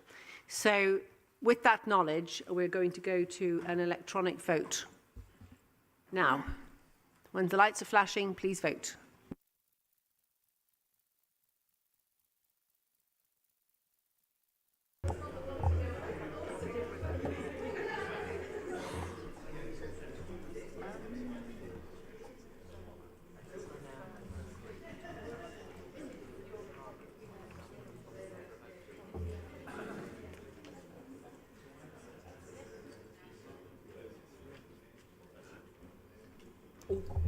Sorry. That's right. What have I done? Oh.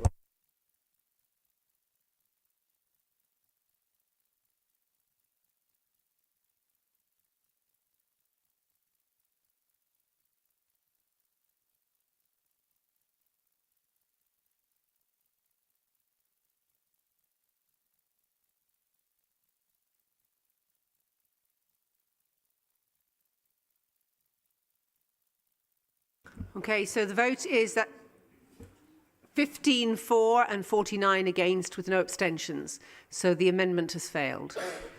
Thank you.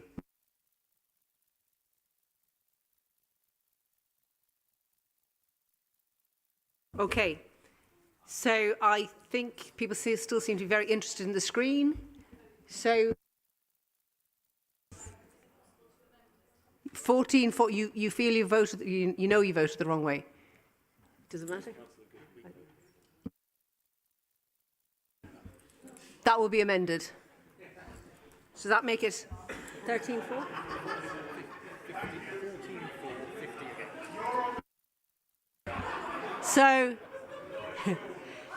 So the amended vote will be shown as 14 for and 50 against, with no abstentions. Thank you. Right, okay, on to Amendment 7, which is the Conservative Capital Amendment. I said it's fallen, yes, I had said it's fallen. I said that before. I'll say it again. That amendment has fallen. So on to Conservative Capital Amendment number 7. Oh, sorry, that's fallen, sorry. Oh, yeah. Yes, sorry, Liberal Democrat number 8. I'm just, sorry, I'm so on autopilot. I've got my 9s and my 7s. 1,000 apologies. Okay, Amendment number 8, which is the Liberal Democrat Party Revenue Amendment. This amendment involves the revenue element and will be moved by Councillor Kent.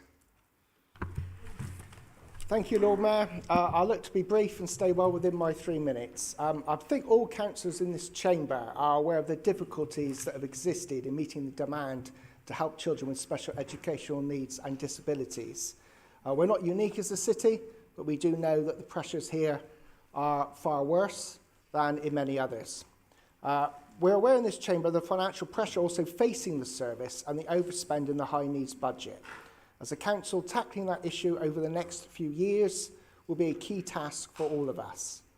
But lawyering up against parents and their children is not the answer here. A couple of years ago, the Mayor informed me in answers to questions that the Council spent around just £5,000 on legal cases regarding EHCPs. But last year, that sum had increased to £100,000 spent in courts fighting parents and their children. And guess what? We lost 2/3 of those cases. That figure comes from a recent Freedom of Information request. So what is clear is that many cases are not being resolved quickly enough. We need less cases going to court and more time spent on resolution and ensuring proper provision and intervention is put in place for young people. We are far from ensuring that EHCPs are dealt with within the time frame set by law, which is 20 weeks. But we've set our own target of 50% of those being dealt with within 20 weeks, and we're still short of that. In reality, it should be 100%. So our amendment does a simple thing. We allow a small increase in the fund regarding legal fees to accept for inflation, to accept that there may be more cases, but also we put in place specialist provision to try to reduce down those cases going to court. But more importantly, to ensure those children they get the intervention they need as soon as possible so they can have a full access to the education system and a full and fulfilling life. So I hope that the Chamber will find this a sensible amendment and we can support it and move on. Thank you very much.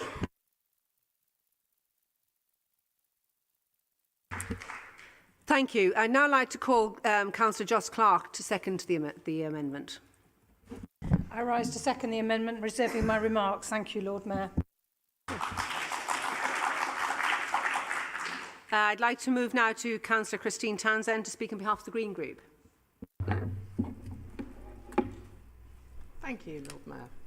So Ofsted has told this administration that it needs to mend its fractious relationship that it has with parents of children with SEN. Everyone in this chamber, including those on the Labour benches, know that they've failed to do this, despite the passing of time and the interchange of various cabinet members overseeing this area. Under the entirety of the mayoral system since 2012, there has been only 2 years when the political lead for education and SEND was not a Labour councillor. 10 years out of 12, and this is where this administration and this Labour lead has got us. This area of legal spend is the only one the administration wishes to raise. Other areas of legal spend are having their budgets cut. The level of ongoing contempt this administration holds for families with SEND is beyond measure. It would rather focus more officer time and more officer resource preparing for and going to court than securing the needed services for the city's most vulnerable children. When local authorities drag their residents through a court process, they lose. Councillor Kent informs us 2 out of 3 times this administration loses when it goes to court. Yet it still wants to intimidate, it still wants to gaslight, and it still wants to bully individual families and individual parents in a legal process. The DSG is £450 million this year. The high needs budget is £86.5 million. This amendment is dealing with £200,000. It's symbolic, just like when this administration stated it would implement that external investigation into why the highest paid officers from across various departments use their council payer funded working hours to spy on the parents of children with SEND. To use the words of Councillor Cheney from the last cabinet meeting, when he spoke of this administration's values, in one sentence, Councillor Cheney went from always get to the most vulnerable in society to usually tries to. In that one sentence, he recognised the apparent social justice that Labour claims to promote.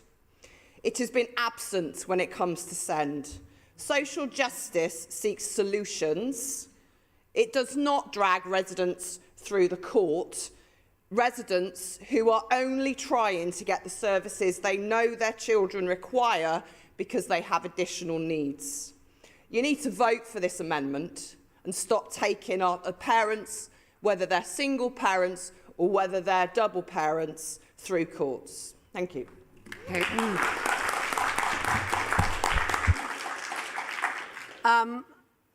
I think I do need to just say that we need to be very careful about the language that we're using sometimes.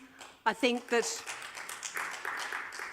if we're talking about things like intimidation and gaslighting and things like that, I think, if we're making accusations against members, I would really like us to make sure that we speak to the amendments and speak to the actions and not speak to the people. I think we need to keep the level of debate morally high. That's what I'm saying. I think that's what I'm saying. Can we not have any comment on this, please? Can I now move to Councillor Asher Craig, please, to speak on behalf of the Labour Group? Thank you, Lord Mayor. The Labour Group will be supporting this amendment. As you will see, our own budget proposals include an increased investment in SEND caseworkers.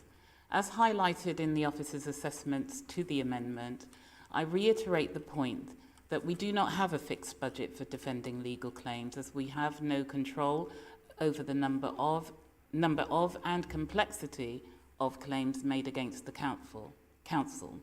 Regretfully, SEND cases are at their highest ever across the UK, and this correlates with the significant rise in children and young people with special educational needs here in the city. I am very much aware that some children and young people with SEND do not get the support they need quickly enough, and improving the support available is a key feature of the major improvement programmes that we've put in place with health, care and education. Labour's budget includes additional investment of £1 million to recruit additional SEND staff to improve assessment timescales, address the increase in SEND cases and the imperative to reduce the statutory wait time of 20 weeks.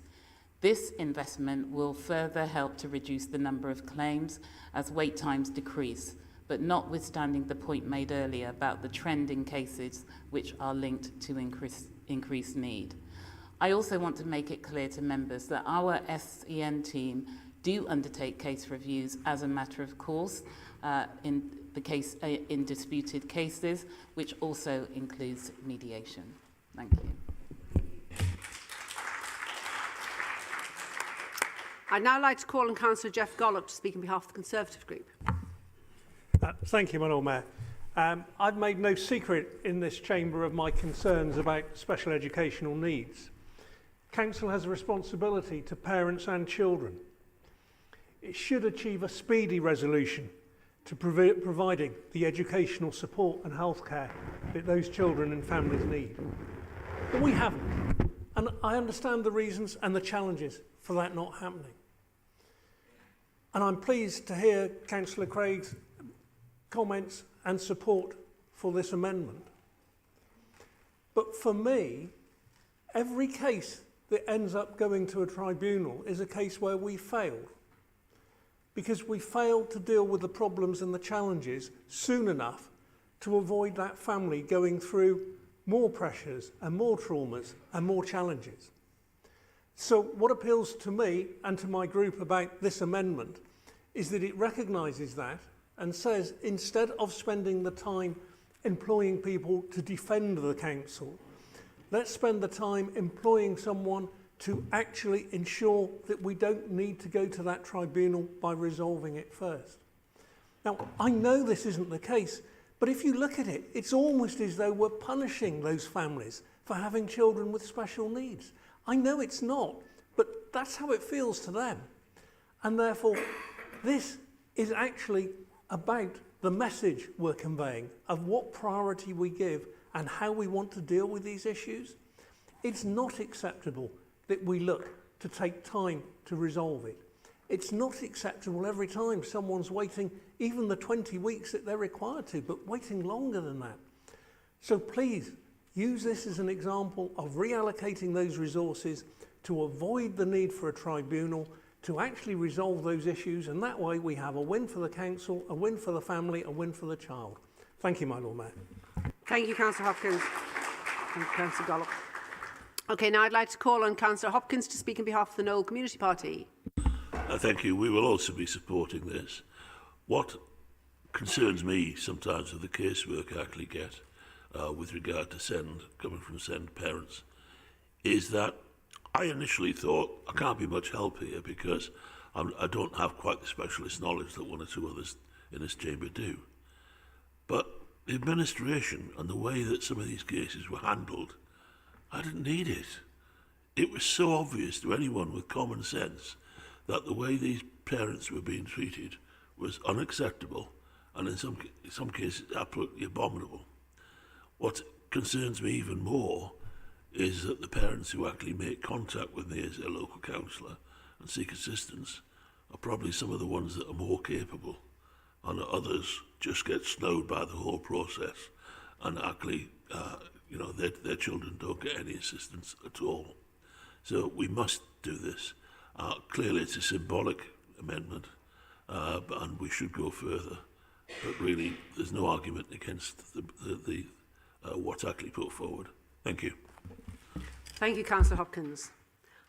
Before we return to Councillor Kent to sum up, can we ask if the Mayor or the relevant Cabinet member have anything to say? I might just pick up, actually, Lord Mayor, on the point you made about the way we use language in the chamber. It's probably dangerous for me to say it because I am the point of political scrutiny in the city. I don't think there's any scrutiny of any other political positions in any meaning or significance, so obviously there's a lot targeted at me. But we do have a responsibility for setting the tone in the city. Talking about gaslighting, bullying, all that type of stuff. I mean, it's great. I mean, I will say there are certain councillors in there. I have a list of words I guarantee are going to come out during the course of the debate. Catastrophic and all these types of, hyperbole, whatever. We face some very challenging times. And yeah, I'll differ with many of you on the politics of how we go about understanding Bristol, what our priorities are. But I think most people come into the chamber because actually in a wickedly complicated world, as I said before, with finite resources, finite policy space, a challenging national context, we're trying to work out how we meet the needs of this growing population with increasing levels of needs, great complexity, trading off. Unfortunately, that is what we have to do. When you've got £1, you can't spend it twice. Needs against each other, how we get the early intervention, how we choose between crises, but not only how we choose between crises, but as we're choosing between which crises to try and tackle, how we try and protect the money for early intervention to prevent crises happening downstream. That's the thing most people are trying to grapple with. And to start throwing around some idea that there's some great evil subterfuge or plot against people in the city is just irresponsible and does not help the brand of the politics that happens in this chamber, and it doesn't help the public to have the opportunity to engage with the kind of challenges that we take on. So I just think, we said it before, but it just needs to be better. Thank you. Okay, can I go to Councillor Kent to summarise, please?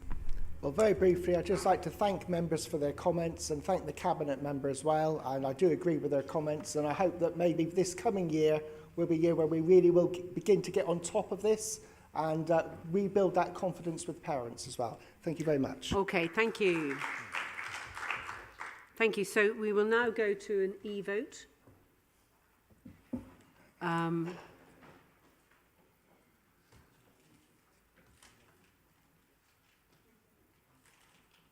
you ready? Okay, you can vote now, please.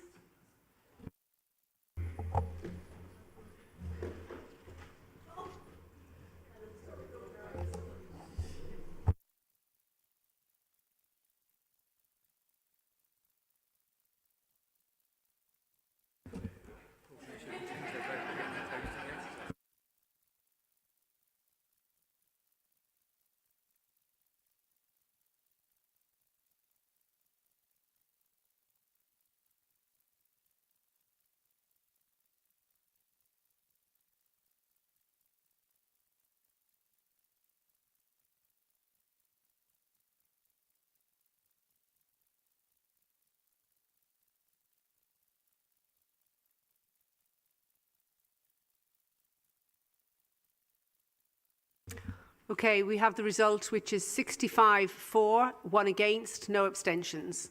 So the amendment passes. Who's against? Okay.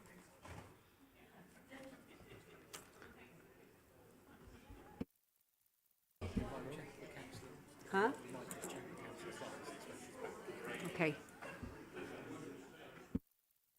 Councillor Francis isn't here. Do you think she's... She voted that she popped out. So yeah. Should we just leave it then? We'll check with that. We'll check with Councillor Francis afterwards, according to the monitoring officer. She's voted. She's just popped out. Okay, thank you. So we move on now to Amendment 9, which is the Liberal Democrat Party Revenue Amendment. I'd like to call on Councillor Andrew Brown to move the amendment. Councillor Brown, please. Thank you, my Lord Mayor. Only 2 more of these to go. Thank goodness. and then the debate. When people watch this process, whether in the public gallery or online, they have a reasonable expectation that what they see proposed in this chamber is what is intended to be implemented. Of course, they understand that budgets don't always go to plan, but they do expect proposals to be worked up and implementable. But when it comes to our waste services, we have a suite of measures, and I have picked out just 3, that have not been worked up, were not part of the public consultation, and were not even part of the suite of potential measures shared with the Budget Task Group.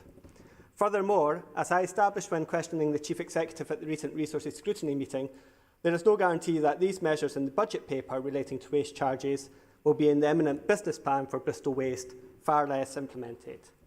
Anyway, for now, let us assume that they will be, although we'll listen carefully to what the Cabinet member says in his contribution to this debate. Now, what signal does charging for replacement recycling bins send to our residents?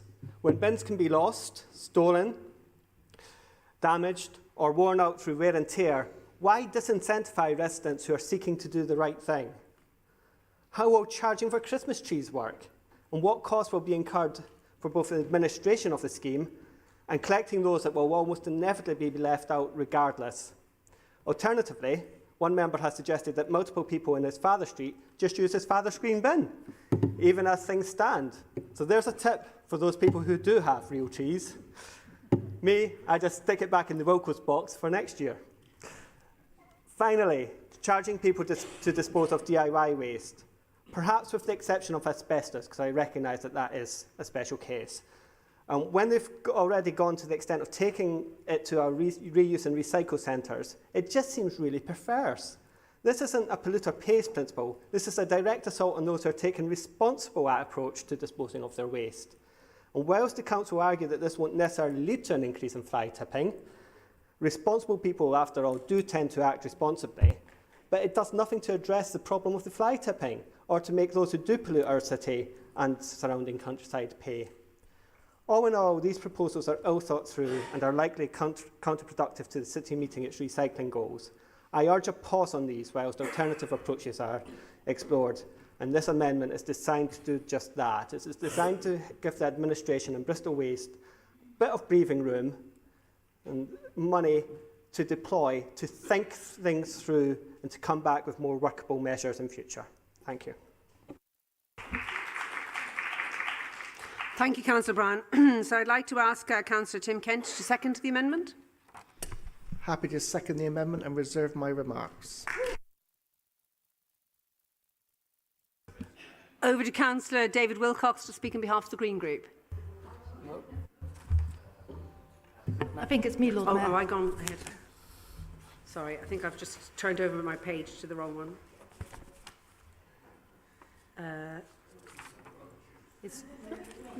I'm just going to stand up just to make it really clear. Sorry. I've got myself a bit lost here. I know I look very much like David, but okay. I'm not. Councillor Stafford Townsend, thank you. Thank you very much. Thank you, Lord Mayor. So it won't surprise you that as a Green, I love recycling. You know, we all do. And I wish it was something that my residents had more and better access to. And when we are the administration, we will be overturning policies that make it harder to recycle and ensure that it's possible for all residents to recycle regardless of their financial circumstances. But the thing is that recycling is only part of the solution, and it's not the only response for the climate emergency. So this is where our sort of support of the motive of your motion ends. So we Greens, we talk about the need for systemic change over individual actions. So this amendment, it draws from the climate and ecological reserves, and the climate and ecological emergency programme would be seriously and significantly impacted by drawing from it. The work of the programme would be seriously curtailed at a point where we should be spending more money, not less, on the Council's own ecological and carbon performance, on prioritising our needs to decarbonise heating and insulating homes in the city as well, and reducing the impacts of food, and also developing plans to reduce the risk of summer overheating in homes, which is a massive problem in the city centre especially. We need to be increasing our investment in low-carbon jobs and infrastructure, and we should be enabling our public engagement in this work, but that goes beyond recycling. And this is all really critical work at a really desperate critical time that would be jeopardised by drawing from the proposed reserves. And so for us, this amendment is rather like rearranging the deck chairs whilst driving and steering directly into the iceberg. So therefore, unfortunately, the Green Group won't be supporting this amendment. Thank you.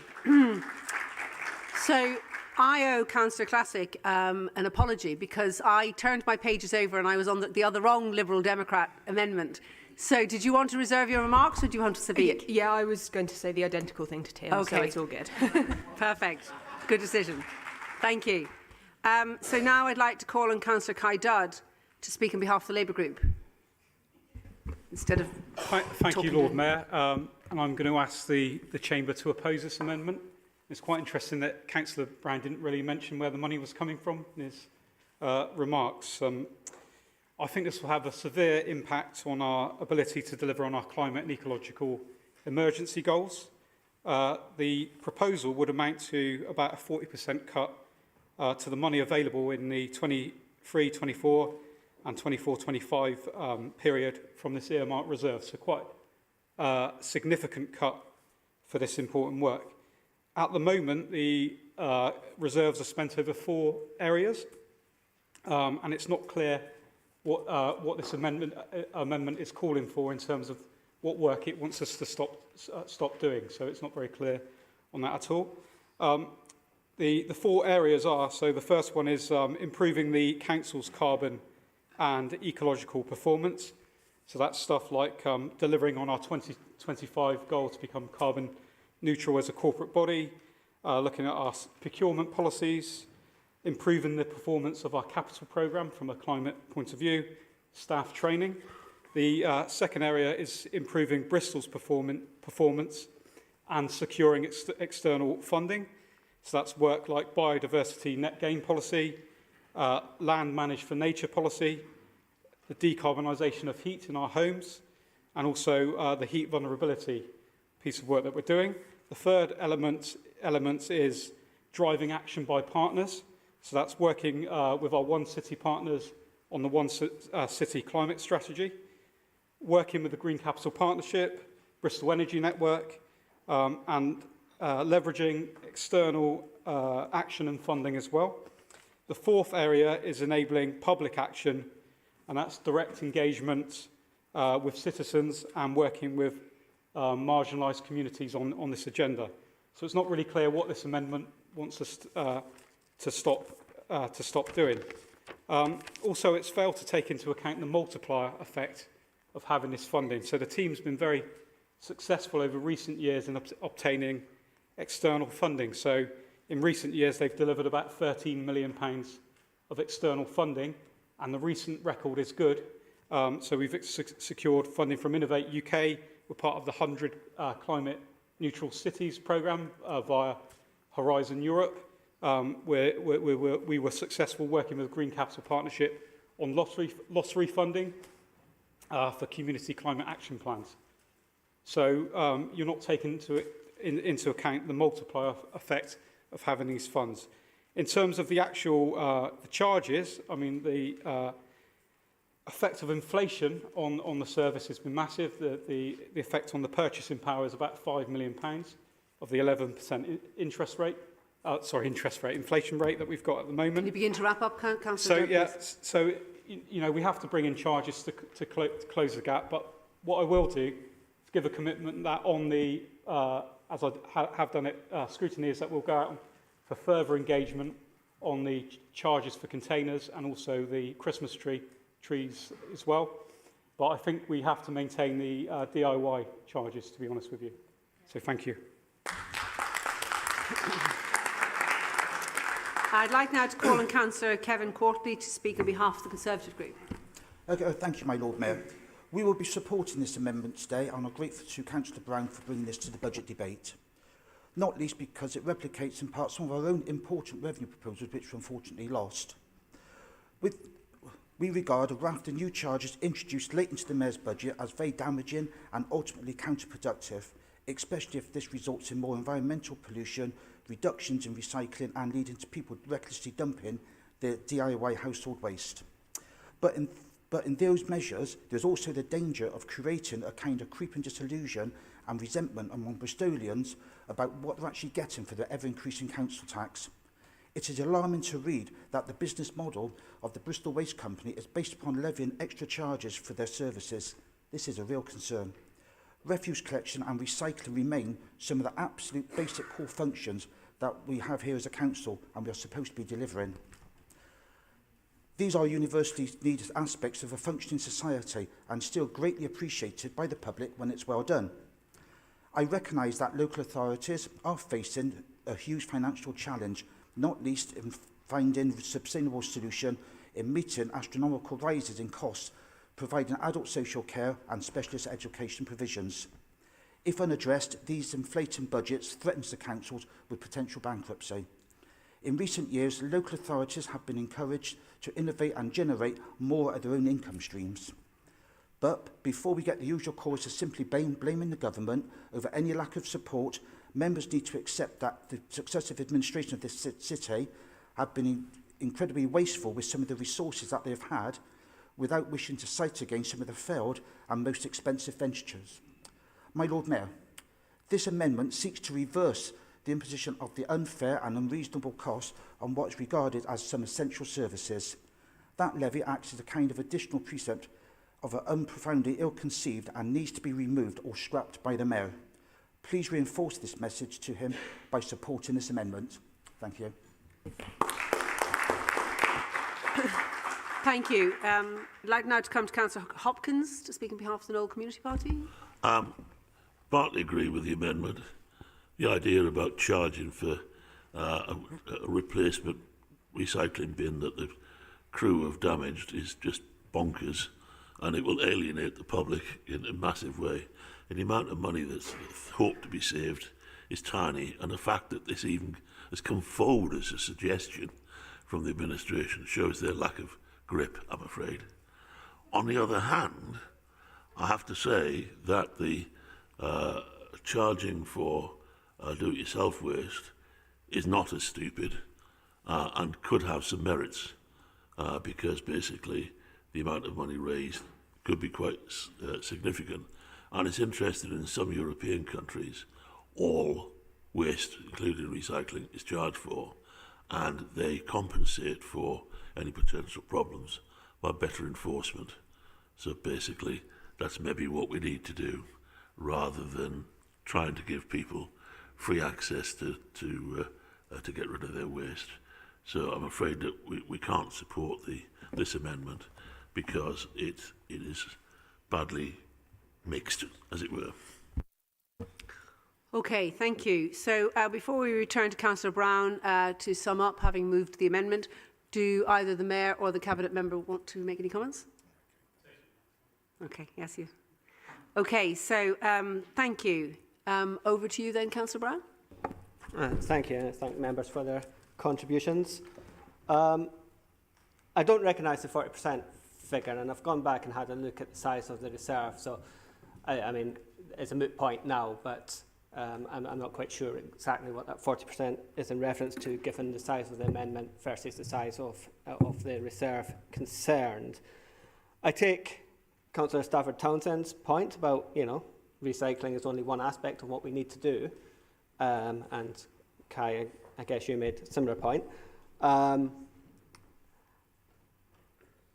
that, you know, that is the ecological reserve does have climate change and ecological reserve does have a number of applications.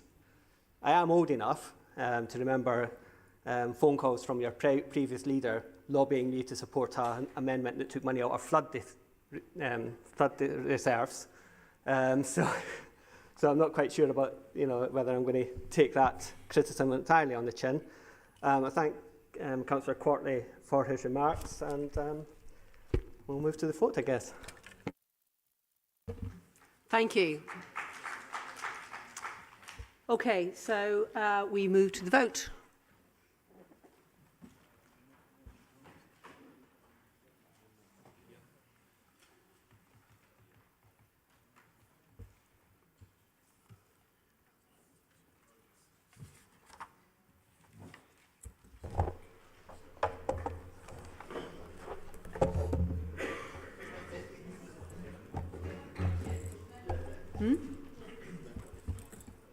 Oh, sorry, please do vote.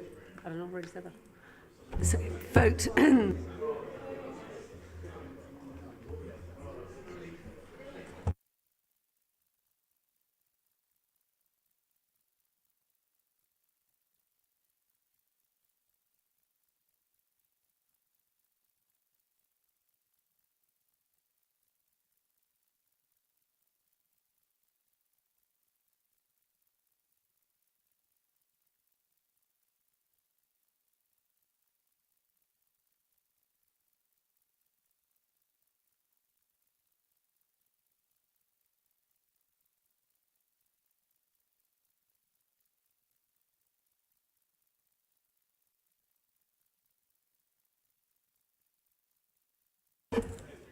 So the results are in, and it's 24 for and 46 against, so the amendment falls. No abstention. 24 and 46 against. There are 20 people who voted for it, 20 voted for it, 46 voted against. A total of 66. Right. Can we stick with it, please? We've got one more to go. So we're on to amendment number 10, which is the Liberal Democrat revenue one. This amendment will be moved again by Councillor Brown. And let me see if I can get the rest of my list in the correct order. Thank you. Thank you, my Lord Mayor. You wait ages for a speech from me, and then 3 come along at once. It also seems that you wait ages for bus stories in the press, and then umpteen come along at once as well. Just yesterday, the Bristol Post got on board with Lib Dem calls for bus franchising service for a bus franchising system in the west of England. Bristol 24/7 and Bristol World were out and about speaking to the people who matter most in this debate, bus users. Although potentially those don't matter most. Maybe it's the people that aren't using the buses at the moment that matter most, and the people we need to encourage onto buses. And the national BBC were reporting on how a city's bus service was cut in half. I must admit, I had to read that article very carefully to be sure it wasn't actually talking about Bristol. It was Stoke-on-Trent. Even the national government has got in on the act. It's committing a further £155 million to capping fares and supporting services across the country.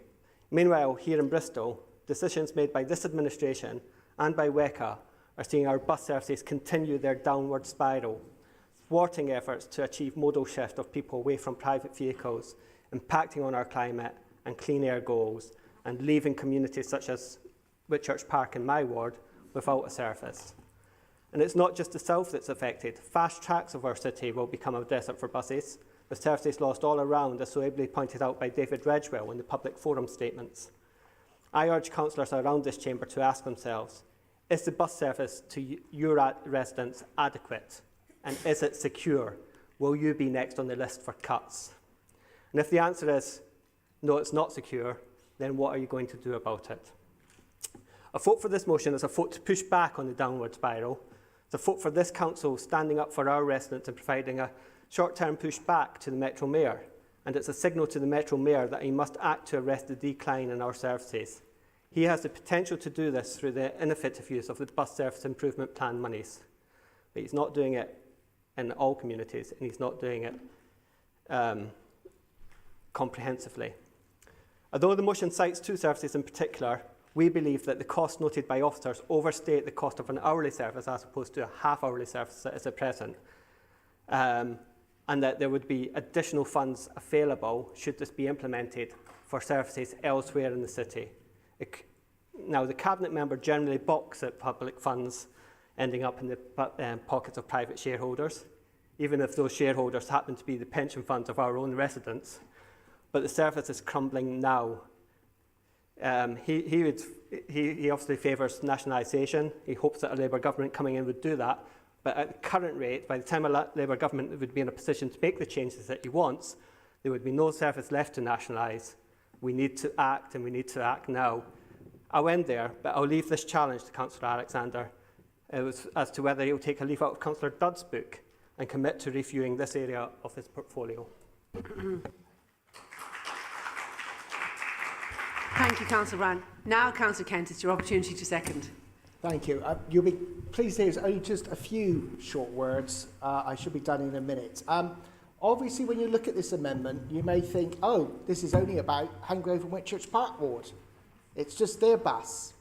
But buses don't just stay in one ward. In fact, that bus goes through, those two buses go through Hengrove and Whitchurch Park, Stockwood, Knoll, Hartcliffe and Withywood, Bishopsworth, Bedminster, Southville, and Central Ward.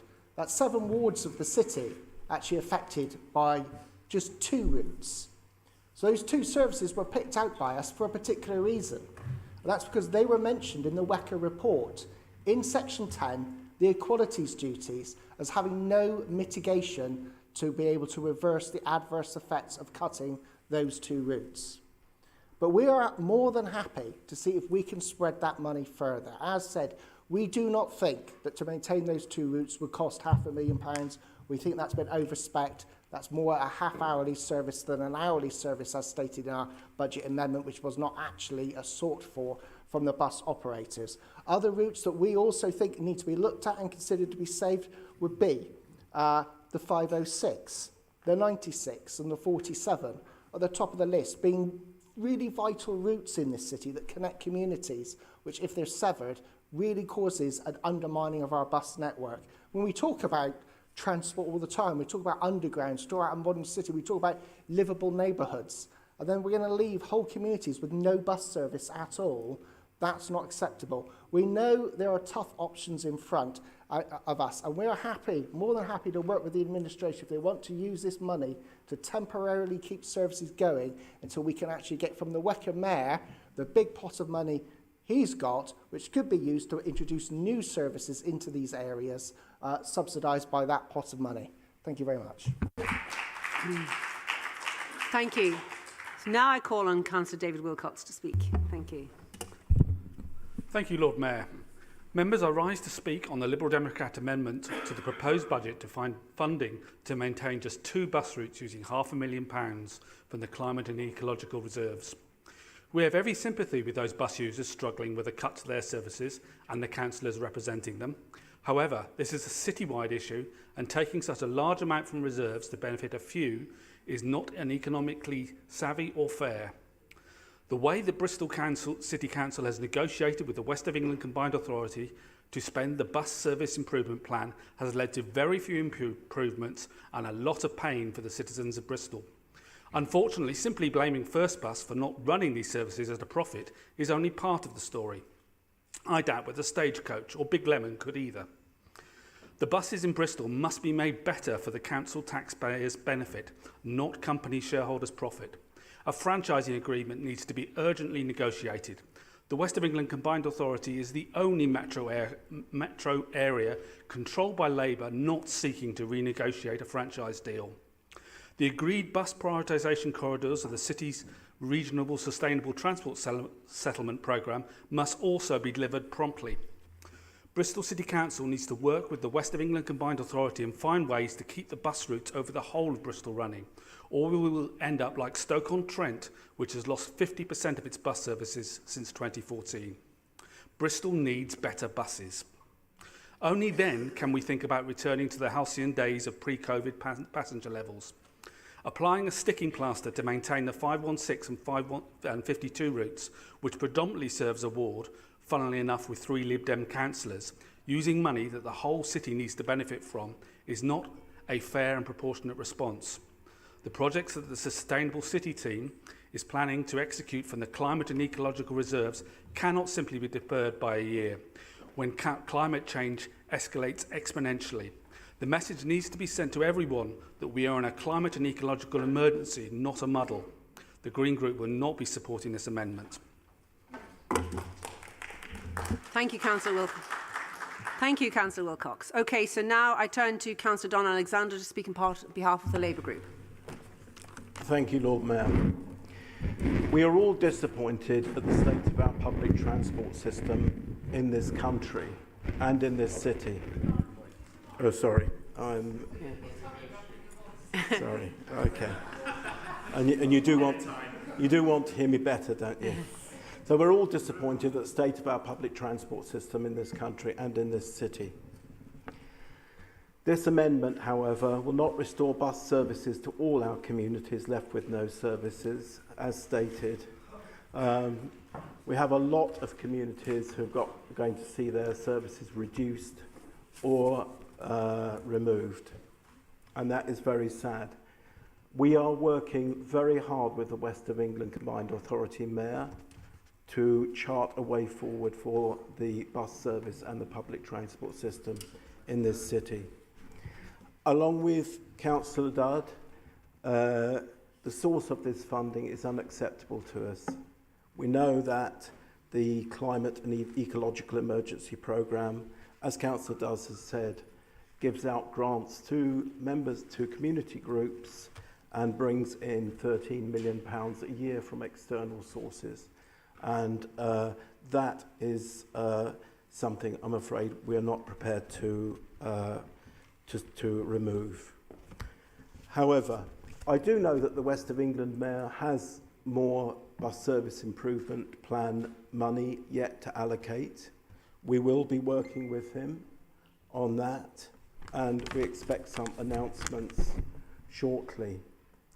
Whilst we as the Labour Group will not be supporting this amendment, we will continue to put pressure on the WECA administration to support these bus services, and also we will look for alternative sources of funding for them. There's no commitments, but we're very actively looking for that. Thank you. Thank you. Okay, so we now, I'd like to turn to Councillor Leslie Alexander to speak on behalf of the Conservative Group. My Lord Mayor, we will be supporting this timely and topical revenue proposal. I hope that it's still not too late for the row over bus funding to be resolved and we can avoid losing or save more of the reported threatened subsidised bus routes from April.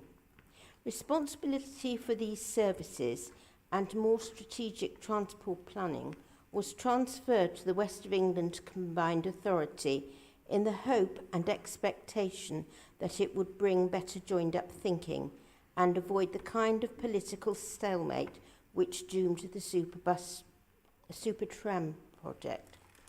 I really don't want to get involved in the blame game over the financing of these often crucial bus services. The Metro Mayor is critical of local authorities for paying too little in transport levy, and the constituent councils arguing that they simply do not have any more money to give. Well, the use of the Climate and Ecological Reserve for this purpose is appropriate use of available funds. This proposed increase in grant is intended to restore an hourly service for the number 52 and number 516, on which many residents depend.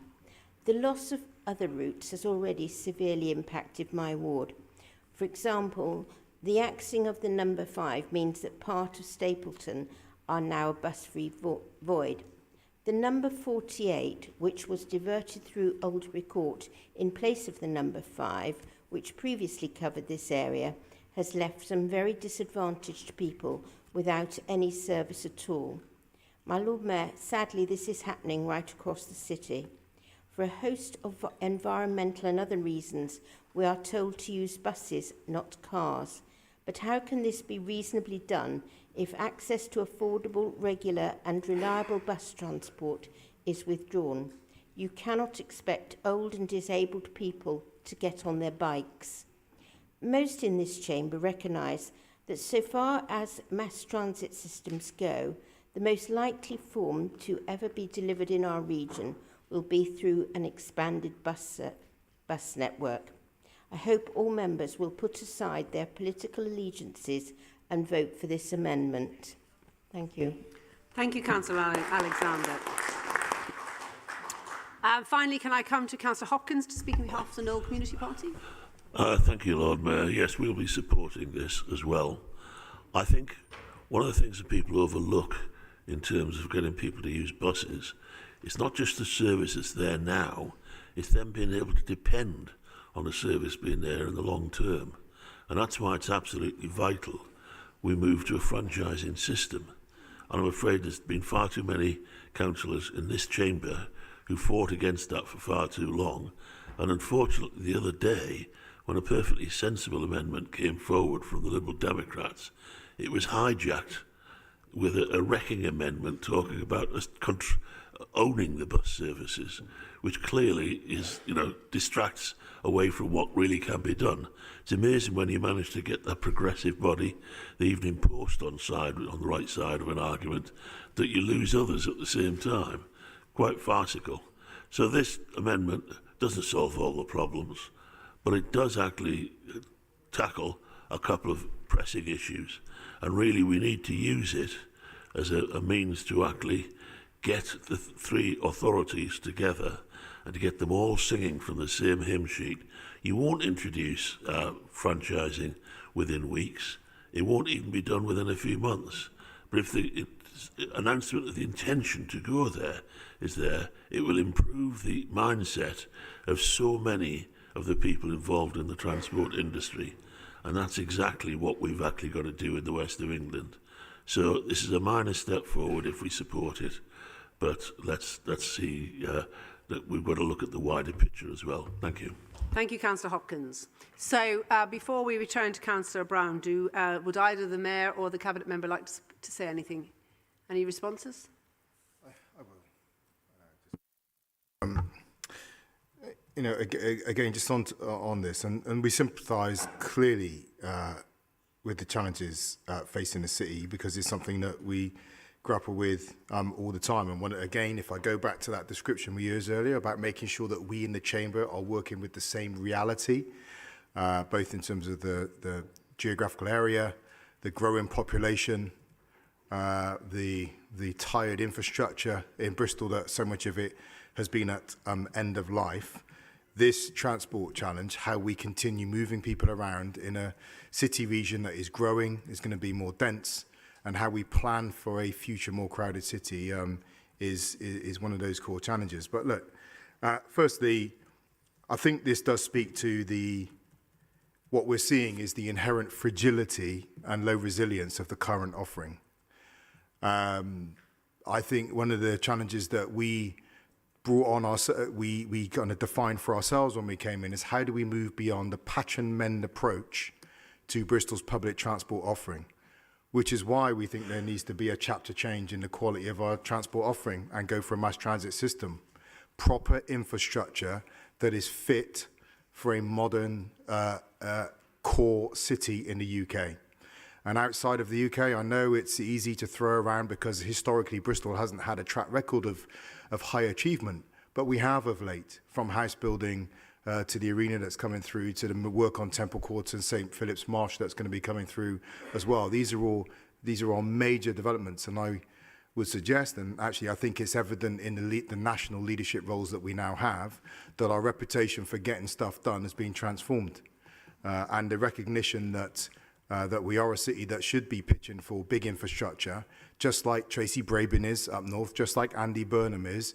It now needs to be at the core of what we do. So I would say stop disparaging the ambitions that there are for the city. This is not about a wet finger in the air and seeing what would fly. This is about saying, what does a modern city need in place to be able to deliver the kind of things a modern city needs to be. Secondly, on the point of this, of where our buses are, and this is a bit of a challenge, and I do it in a nice way for the Conservatives, is to have that in-house conversation. When Nick Forbes was chair of Core Cities, and he stepped down over a year ago now, he raised with government directly through the LGA as well that bus services in the UK were on a cliff edge. These were very explicit communications put into central government that unless they stepped up, we were going to fall off the cliff edge. And yes, we got to look at what we do with our finite resources and our, finite powers locally. But you need to have those internal conversations. And I know you keep saying to me, well, what should I say? I don't need to tell you what to say.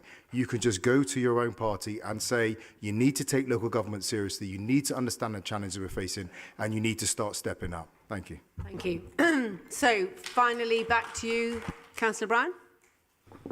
Hi, thank you. I note the Mayor's remarks. I'm not sure if they'll have much bearing on this amendment. And going by the Metro Mayor's, what I've seen reported about the Metro Mayor's views of underground mass transit system, it sounds like a conversation he needs to have with Dan Norris. I note the other comments. I note Councillor Wilcox said Bristol needs better buses, and I wholeheartedly agree. And I think we need to draw the line in the sand somewhere and start somewhere in terms of seeking to reverse the decline that we've seen. And he talked about 500,000 and suggested it was about servicing my ward, but as Councillor Tim Kent pointed out, these two bus services don't just service our ward. One starts and ends in our ward, granted, but it services elsewhere in South Bristol. And B, we've just passed an amendment for 800,000 into BS3, a very localised part of the city. I noticed, this is where it gets confusing because both Councillor Alexander spoke, but I note, Dawn, your remarks on looking for alternative sources of funding, and I welcome that. Thank you. I welcome Councillor Alexander's remarks as well, and I'm going to echo the Mayor's remarks from earlier and find myself in agreement with Gary Hopkins. So on that note, I'm going to sit down. Thank you. On that bombshell. I think we're ready now to go to an e-vote. Okay. Please vote now.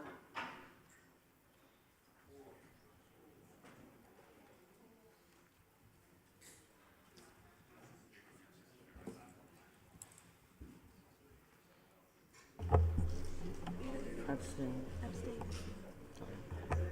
No, I didn't.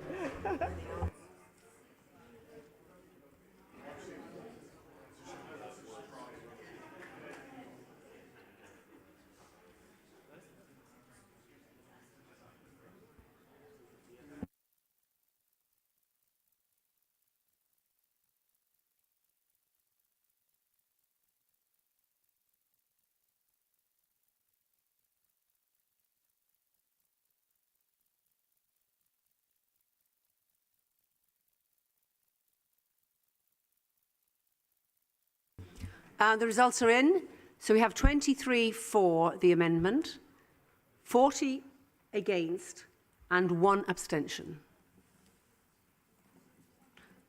So the amendment falls. What's wrong? Okay, so that amendment has fallen. Now, we move on to the next phase of, I've got a few more things to say. Is there something happening? No, okay. People are looking at me. I'm just wondering why you're looking at me, but that's okay. Not doing anything wrong.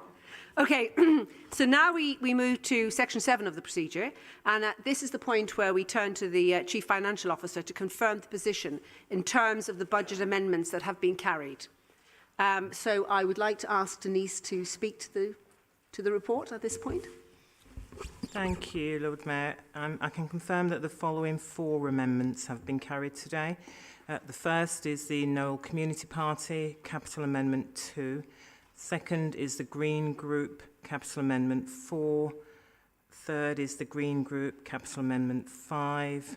And the fourth is the Liberal Democrat Group, Revenue Amendment 8. Now, these now form the proposed amendment to the Mayor's recommended budget.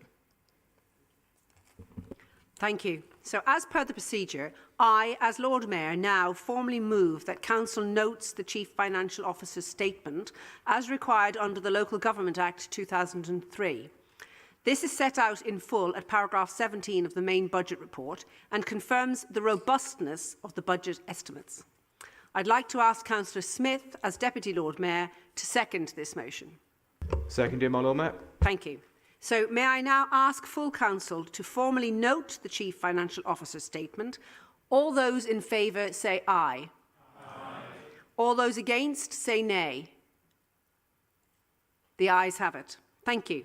Okay, so now we are about to take a short break, but before we do, I'd like to just have a little bit of clarity about where we are with the situation. So, at this point in the process, the Mayor has the option to consider the current budget position. He may accept the budget as amended, and if so, the meeting will continue. Or he may take 5 days to consider his position before accepting the budget as amended, submit an alternative budget, or resubmit his original budget. So, I'd like to ask the Mayor now if he'd like to comment, if there's anything you'd like to say before we leave. Are you just, do you want some time to think about things? Or? As amended, I accept the budget. Okay. Fine. So what we will do then is we will now take a break. It's 25 to 7. We will take a 15-minute break and we will then come back and we will move to scenario 2, which is where we debate the amended budget. Thank you.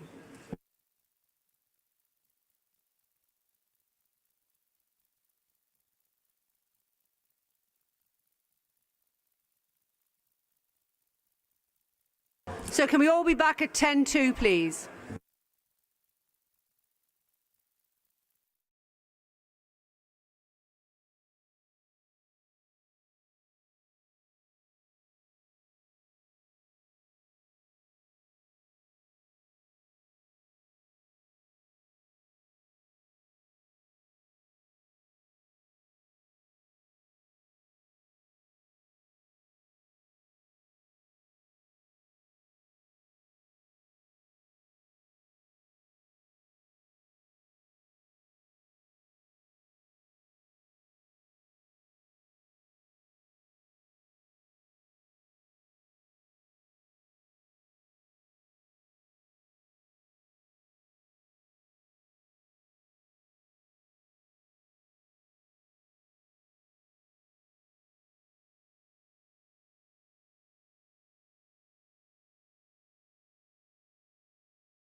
Thank you. More or less back. Okay, so now we move to section 8 of the procedure. This will be the wider debate on the revenue and capital budget as amended. This is the opportunity to debate the budget that the full council has amended and proposed by the Mayor. Please may I remind members at this point make comments about any part of the budget recommendations. So first of all, I'd like to call on Councillor Yassin Mohammed to speak on behalf of the Green Group.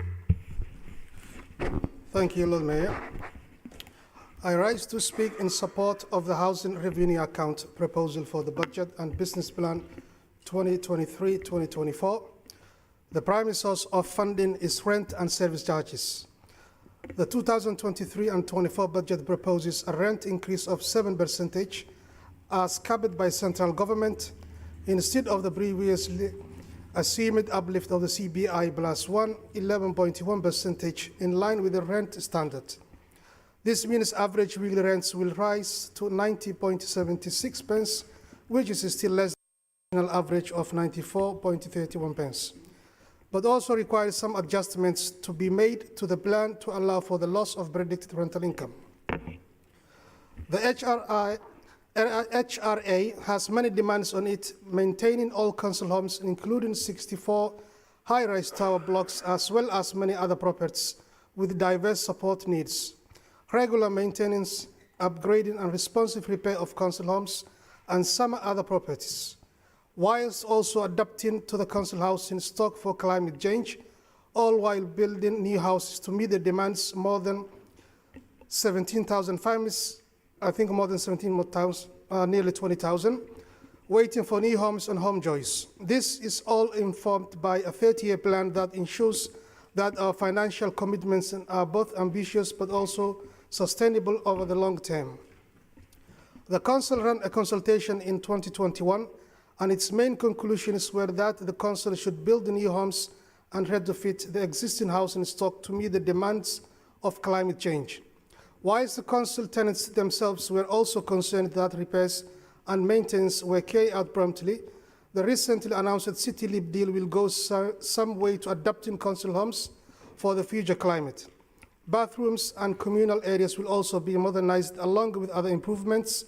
The Council has identified the pipeline to deliver 1,700 homes over the next 5 years as part of the longer-term ambition to deliver much-needed council homes every year for the remainder of the 30-year plan.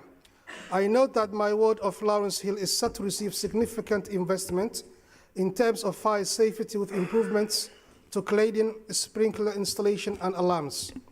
The housing investment plan has a 91 million budget drawn from both revenue, council rents and capital reserves. Like all investment plans, this is not without risk. COVID, Brexit, supply chain and labor issues all inquire to affect the delivery of this important project, and thus is vital that the plan is monitored and adjusted appropriately as we move forward. To sum up, the Green Group and I support the delivery of the Housing Revenue Account and Housing Investment Plan. Thank you. Thank you, Councillor. Can I now move to Councillor Tom Renard to speak on behalf of the Labour Group, please? Thank you, Lord Mayor. Before us today is a balanced budget. And it's a balanced budget in spite of a Tory government of chaos that's seen £6 and £10 cut from local government funding over the years. A balanced budget in spite of the spiralling inflation costs that have been impacted by Brexit, the war in Ukraine and Trussonomics. A balanced budget in spite of disaster after disaster after disaster with this broken and out-of-touch national Tory government.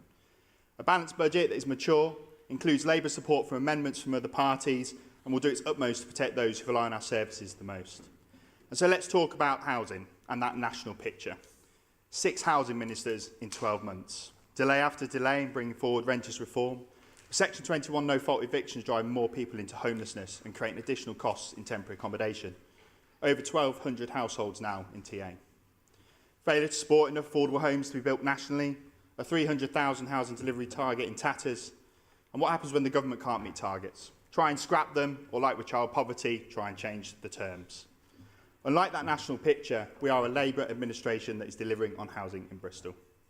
The proposed housing budget for 23-24 is approximately 137 million. And the report also seeking approval of a 5-year capital programme committing 865 million for housing delivery and also investment in our existing stock. It will continue to deliver quite a few things. 1 million for HRA Park and Children's Play Area refurbishments approved by Cabinet in October.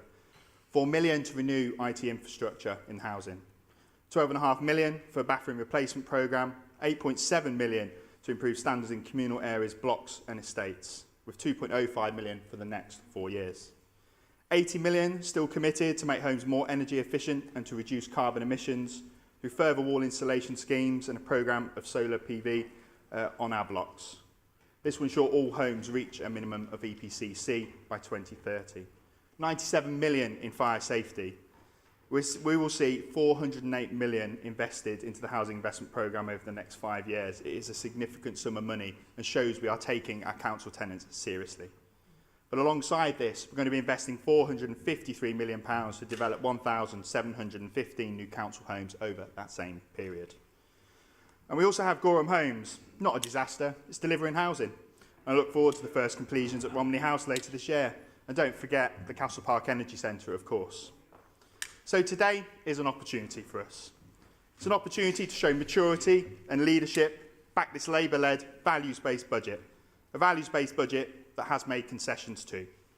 And so my message to those in the room abstaining or voting against this, it's time to step up, stop shying away from responsibility and ensure residents know parties can work together when it's right to do so. We can, so let's get on with the job of delivering for our residents. Thank you. Thank you, Councillor Renard. If we could move on now to Councillor Gollop, please, for the Conservative group. Thank you, my Lord Mayor. Over the years I've been on council, I tried my best to understand all sorts of complicated things that are quite a challenge. Whether I've not succeeded is other people to judge. But I have to say, green voting strategy is something that's proving a challenge too far for me. I heard Councillor Bartle's impassioned justification for voting against our amendment. I fully respect that. I fully understand the reasons why people feel that. I understand that those who defend the council tax reduction scheme. But I don't understand why we are attacked for a 5% impact on that scheme, and yet Green councillors are either going to support a budget or abstain on a budget that indicates a 10% reduction in the council tax reduction scheme a year hence.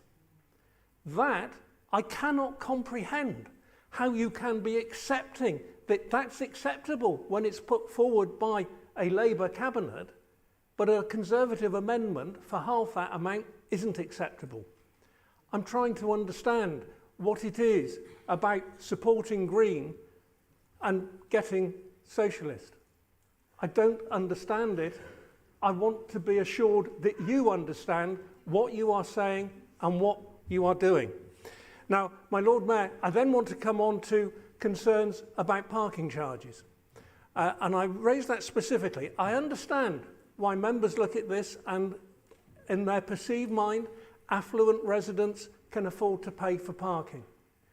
What I recognise, however, is that Westbury-on-Trim happens to be the only area in North Bristol that happens to have banks. It happens to have a doctor's surgery in its car park as well. And we are looking at charging the residents of Southmead, the residents of Hallfield, the residents of Hembury, who come in and use those facilities. My plea to the Mayor and to the Cabinet member is please talk with us as members, talk with our residents, not about doing away with parking charges, but talking about how we can make it that the revenue contribution can be maintained and be sustainable without jeopardising our business community and our community groups. Please have that discussion with us. Please don't just try and impose on a community that feels incredibly threatened by those proposals. Please also look at the waste proposals.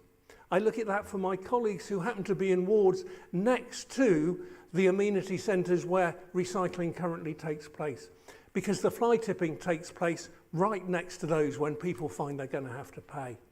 Please, please, please understand the concerns we're expressing, the impact on our residents, whether they are affluent or whether they are at the disadvantage end of the economy scale.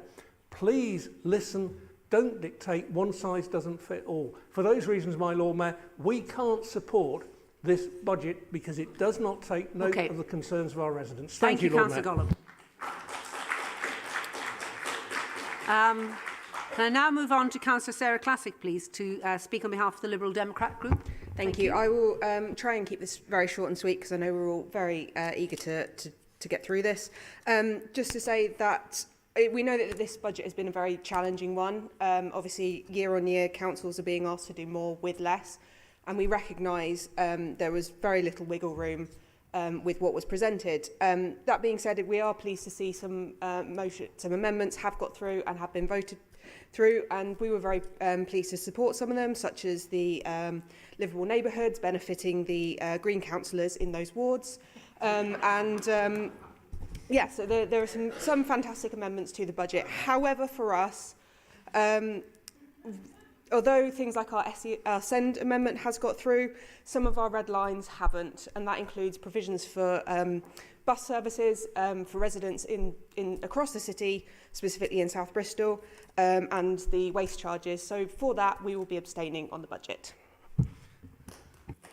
Thank you, Councillor Classic. Okay, now I'd like to call on Councillor Gary Hopkins to speak on behalf of the Knoll Community Party. We'll keep this brief. We're obviously not going to be supporting this budget. We've got the same nonsense as usual from the Labour administration. But unfortunately, unlike Jeff, we know exactly the Green voting tactics from this meeting. And I think everyone else in this chamber does as well. And I'm afraid that, they've not passed the test. Thank you. I'd now like to call on Councillor Heather Mack, but I would invite Councillor Mack if she would like to stay seated, because I did happen to see a very big plaster on her foot. But you're okay to stand? I'm all right to stand briefly, I think. I will sit back down if I have a problem, but been here for all these hours. I'd like to get up and say my piece. So, thank you, Lord Mayor. This budget is flawed, it's full of unrealistic savings, and it's a result of not just the inadequate Tory government, where I do blame much of the blame, but also the costly mistakes of this administration, Bristol Energy and Beacon, to name a few. We need investment in social and environmental capital, and we needed it years ago, such as seriously trying to improve transport system and green spaces. But the administration has always been too concerned about keeping money in the bank, even whilst the government is telling us not to be so conservative, to spend reserves during this high inflation period. Far too much of the capital investment is focused on growth, which often means helping businesses to make more money, rather than investing in our services. Are we still buying into that neoliberal codswallop that growing the pie is the best way to help everyone? Furthermore, I find it exasperating that only 2% of the capital budget is being spent on projects with a primary purpose of decarbonising the city, and this budget proposes cutting money from the climate action team. Is that what the people of Bristol, the more of whom voted for Green rather than Labour in the last elections, expected? We have committed to being carbon neutral by 2030. If we delay this work now, it will only cost us more later to catch up, further delaying our carbon reductions, further damaging the climate. Labour knows that they are unlikely to be in power from May 24 and are leaving this legacy for us to deal with. This budget proposes cutting social workers. We should be investing. If we spend money on assessing people early, on helping them live independently, then this spend would go down in a few years. We have a viable transformation programme which is based on principle, but it needs social workers to guide it. They're also stripping money from democratic services and the city office. For years, we've been told the mayor's office aren't just there to support him, they are essential comms and policy staff. Yet now it's being cut. And after so many years of claiming they saved the council tax reduction scheme before, check the records, it was Greens, Lib Dems and Acorn that ensured its safety, the administration is now planning to cut it. Councillor Gollop and the Tories are really confusing me here because they want to cut it and then they are blaming at us for supposedly letting it being cut. But anyway, the cuts planned are for next year. We plan to be far more involved in the budget for next year and we plan to protect that council tax reduction scheme. And there is a scorched earth policy throughout this budget, cutting our support services now, which are clearly needed in the future. Even recognising sorry, I'm just going to make sure I'm reading the... So even recognising the difficult situation the Conservative government puts the council in, this budget contains cruel and painful cuts and is not where what the Green administration would have done. However, we are really relieved and thankful that the 2 Green amendments have been supported, and these will improve the quality of life for many Bristolians. Therefore, while we cannot vote for this budget, we believe it has been improved, so we will not stand in its way. Thank you, Councillor Mack. I'd like now to call on Councillor Marley Bennett to speak on behalf of the Labour Group. Thank you, Lord Mayor. I rise to speak in support of this amended budget. I won't pretend this is the budget would be proposed in an ideal world, but we don't find ourselves in that situation. Government austerity, rising costs and inflation, Brexit, coronavirus and conflict in Ukraine have all contributed to us as a council finding ourselves in the impossible position of having to close a huge budget shortfall while still having so much we need to do. And we have to pass a balanced budget. Failing to do so will lead to the budget setting power being stripped from us and instead decisions being made by unaccountable bureaucrats in Whitehall. That would represent us councillors failing the people who elected us. Instead, taking ownership of the budget means we can ensure that our limited resources best meets the priorities of Bristolians, which this budget does. This budget protects all of our 27 libraries and 22 children's centres and meets our statutory commitments on social care and education. Despite what we've said, for the next year, we remain the only core city to retain a full council tax reduction scheme, so people on the lowest incomes won't have to pay a penny in council tax. We've also protected in full the local crisis protection fund, so we can provide invaluable support to 5,000 families experiencing an extraordinary financial crisis. The budget will also unlock an excess of 1.8 billion for council housing building, creating 2,000 new council homes by 2028. And our project pipeline for tackling climate change remains unchanged, with the council on track for being carbon neutral by 2025, only 2 years' time. This amended budget also comes at the end of a long, collaborative, cross-party process. All parties have been represented on the Resources Scrutiny Task and Finish group, which, as Councillor Gollop said, held 17 meetings which have been attended by every Cabinet member over the past 6 months to shape the budget. In addition, parties had almost a month to come forward with amendments, a reasonable length of time to consider what actual changes they want to see. We as a group have taken a constructive response to the budget process today, considering every amendment put forward by other parties on its merits. Every party has amendments they put forward, accepted, or at least supported, and every amendment put forward by the Green Group has won the support of the Chamber and now forms a part of the amended budget we'll be voting on. In fact, I think every amendment you've supported is now in the budget and every one you've opposed now isn't. So I would ask you that you please vote in favour of the budget, don't just abstain. It would be a disservice to Bristol to avoid engaging in the difficult but necessary decision-making that is required of all of us councillors, instead preferring to posture to create an outraged tweet. That's not leadership, and under the committee system, there will be no place for us to hide. To recap, this amended budget delivers on Bristol's priorities and closes the shortfall amidst incredibly difficult financial challenges. All of us have played our part in shaping it. Let's ensure the amendments approved by the Chamber are kept in the final budget, spare us all the ordeal of having to run through this meeting again and get this budget passed today. Thank you. Thank you, Councillor Bennett. Can I now come to Councillor Mark Weston to speak on behalf of the Conservative Group? Thank you very much, my Lord Mayor. Right, just a few comments. Firstly, to the Mayor. No, I don't need your permission or advice on what to say. I know what to say. It's about whether we wanted to coordinate messages when lobbying the government. Evidently from you, we don't. What I'd like to say to Heather Mack is I love me a good neoliberal pie. In fact, I love pies of all varieties, which is possibly why I'm my doctor's worst nightmare.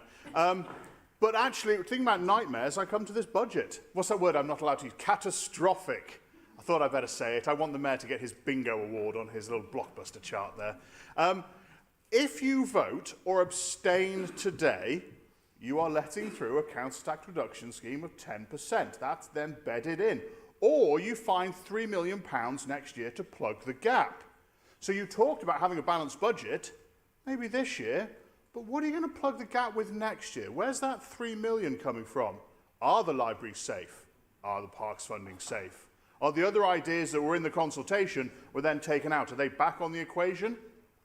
If you abstain today and let this go through, you bake in that 3 million that you need to find in the council tax reduction scheme. That's in there, and you will be putting that through. Abstention doesn't help anyone. Abstention and letting this budget go through lets in the parking charges that will be catastrophic to my communities. I like the word, I'll use it.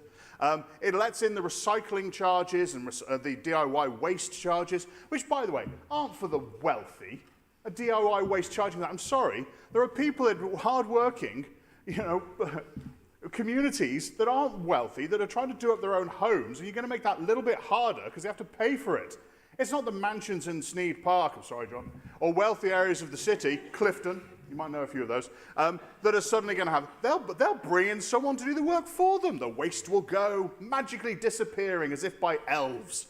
Instead, it's those hard working class areas, they'll be the ones that cough up the bill, or they'll fly tip it. And as someone that goes out litter picking constantly, I pick the darn things up, along with a whole host of other things, which some of it's unimaginable. That will happen. It's a false economics. If you let that go through, if we start bringing those charges in, I guarantee we're going to spend more clearing up the fly tipping. But that gets baked in on today's budget. Abstaining helps no one. You have to find 3 million if you do it, and that council tax reduction scheme is in this budget. It's a bad budget. We're going to vote for the capital programme, we'll vote for the SILD part, we'll vote for the HRA, but we are school grant, but we're not voting for this amended budget. It's not good for Bristol. Thank you very much, my Lord Mayor.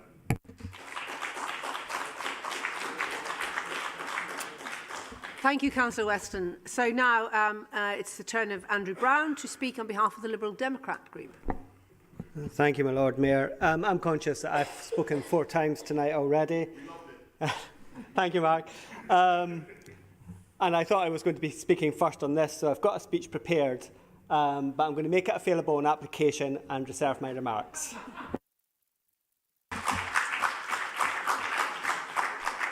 Appreciated. Okay, now I'd like to call on Councillor Chris Davies to speak on behalf of the Knoll Community Party. Thank you, Lord Mayor. I'll keep this Can we... going to be short. The Knoll Community Party will not be supporting this budget. Thank you.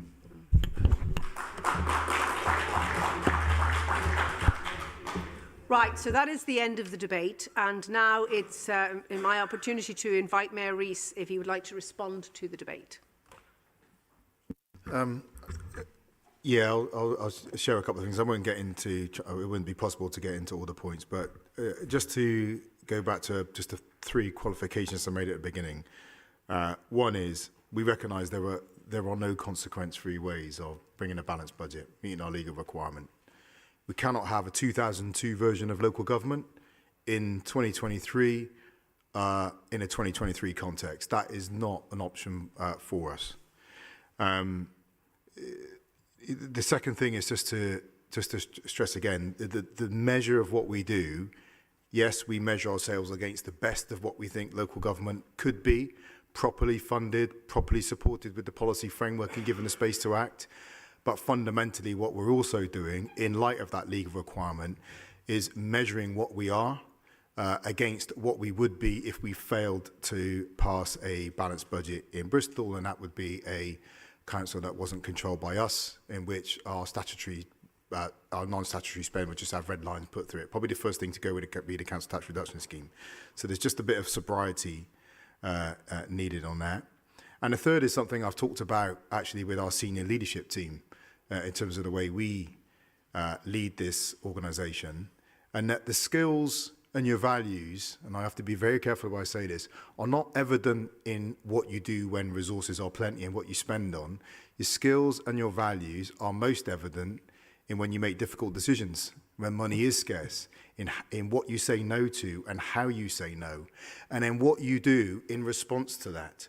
So it may be that actually we can no longer fund this. Take the welcoming spaces, for example. We as an authority could not fund 96 plus welcoming spaces across the city. But what we did do was go out to our voluntary community sector, faith organisations in Bristol and said, here's a model. How can we work together to provide support for people during these coldest months when bills are going to be going up? And so we look at how we mobilise more resources, not just within the council, but across the wider city. And that's where values are. We can all stand up and from the touchline and say what we would do and how this is. What do you do when you have to make the decision between conflicting priorities? A couple of specifics. Again, I take the point. Parking is a painful thing.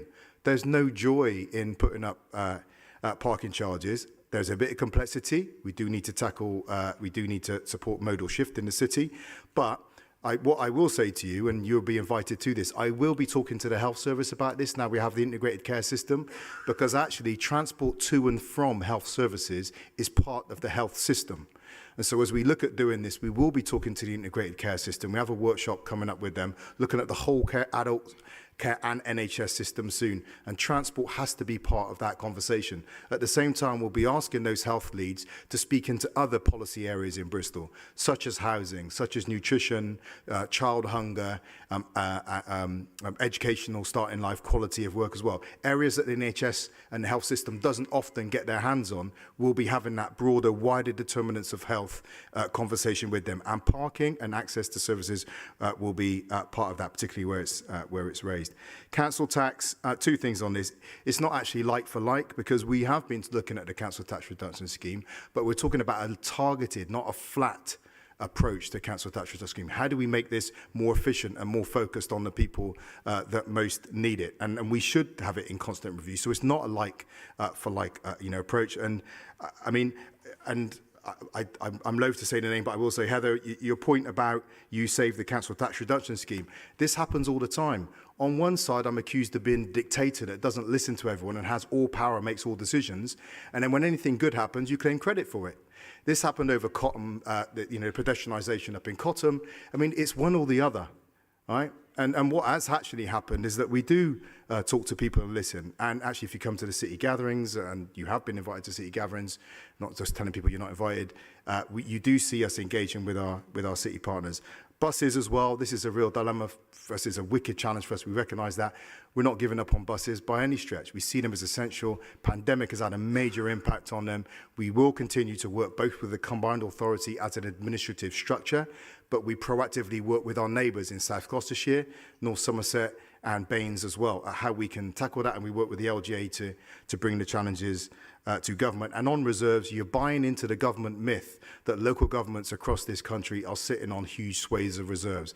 That is not. It's just an inaccurate representation of local government finance, and you need to get ahead of that if you are have any aspiration to step into meaningful leadership.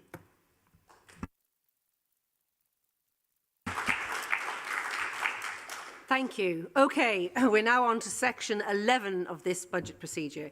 And I can now advise full council that the Mayor has indicated that he is accepting the budget with the amendments as carried at this meeting by full council. So we're now going to proceed to vote on the budget recommendations as per the report as displayed on the screen.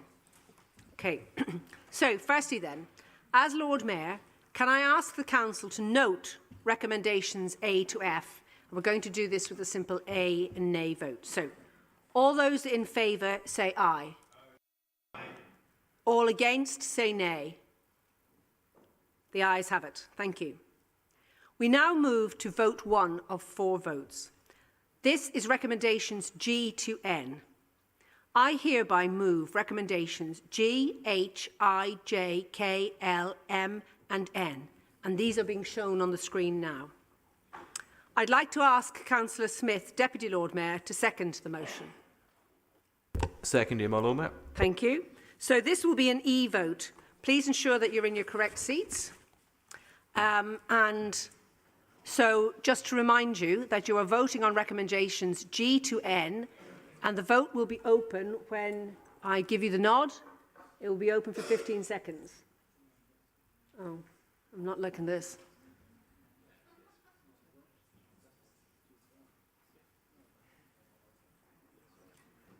Are we okay? Oh, yep, we're good to go. Thank you. Can you please vote now? So this is the crunch one.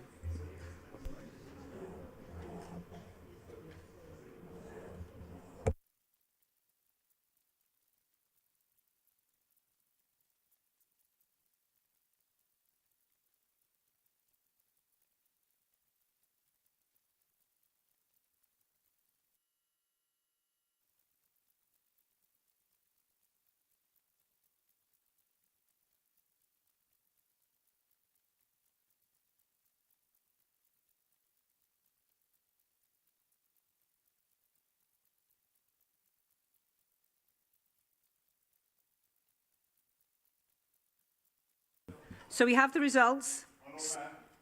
I'm sorry, I pressed the wrong button. Okay, what do we do? We can manually amend. I'll read out the result. Hang on. Okay, I think before I read it out, the monitoring officer will make the amendment. Well, we do. Did you vote? You're against, yeah. I thought you could see it on the screen. Oh. So,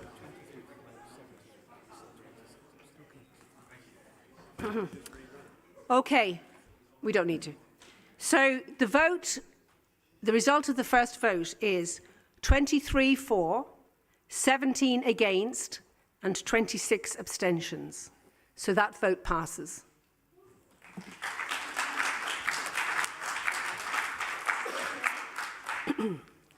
We now, excuse me, we now move on to vote 2. This is recommendation O, related to the dedicated schools grant. I hereby move that recommendation O, which also looks like a 0, which is shown on screen now. And I'd like to ask Councillor Smith, Deputy Lord Mayor, to second the motion. Seconded, my Lord Mayor. Okay, this again is another E-vote. So we are voting now on the dedicated schools grant. And when I give you the nod, we will be ready to vote. Okay, can you please vote now?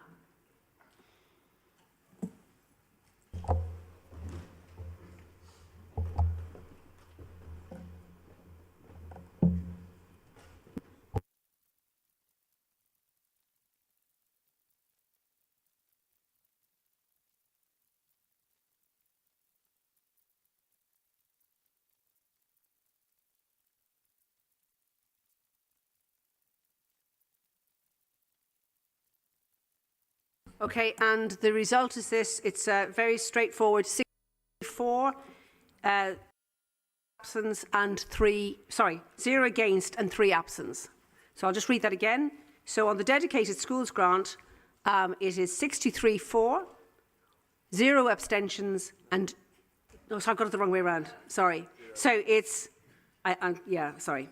Okay, I'll get it right this time. It's. I just would have done it a different way, but that doesn't matter. So it's 63 for, 0 against, and 3 abstentions. Okay. Thank you. So we move straight away on now to vote 3. That has obviously passed. This recommendation is recommendation P, relating to the housing revenue grant. So I hereby move recommendation P, which is shown on the screen now. And I'd like to ask Councillor Smith, as Deputy Lord Mayor, to second the motion. Seconded, my Lord Mayor. Thank you. And again, we have an E-vote. When you're ready. Okay. So can you vote now, please?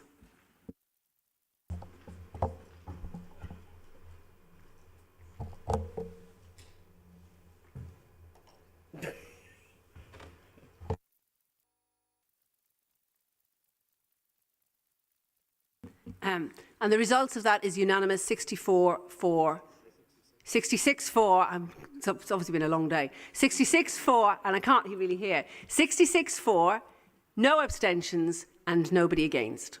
So that's unanimous.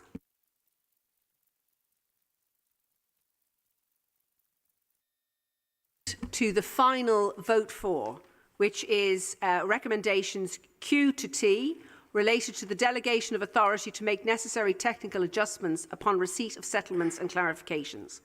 I hereby move recommendations Q, R, S and T, which are shown on the screen now. And I Smith, Deputy Lord Mayor, to second the motion. Seconded, my Lord Mayor. All those in favour say aye. Aye. All those against say nay. The motion is carried. Thank you.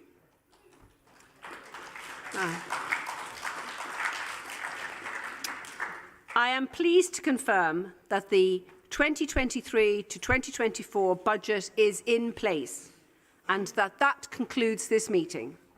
Thank you to all councillors and to all others attending today's meeting. The next full council is on the 14th of March. Thank you all very much today, and sorry for my few bloopers. Thank you very much.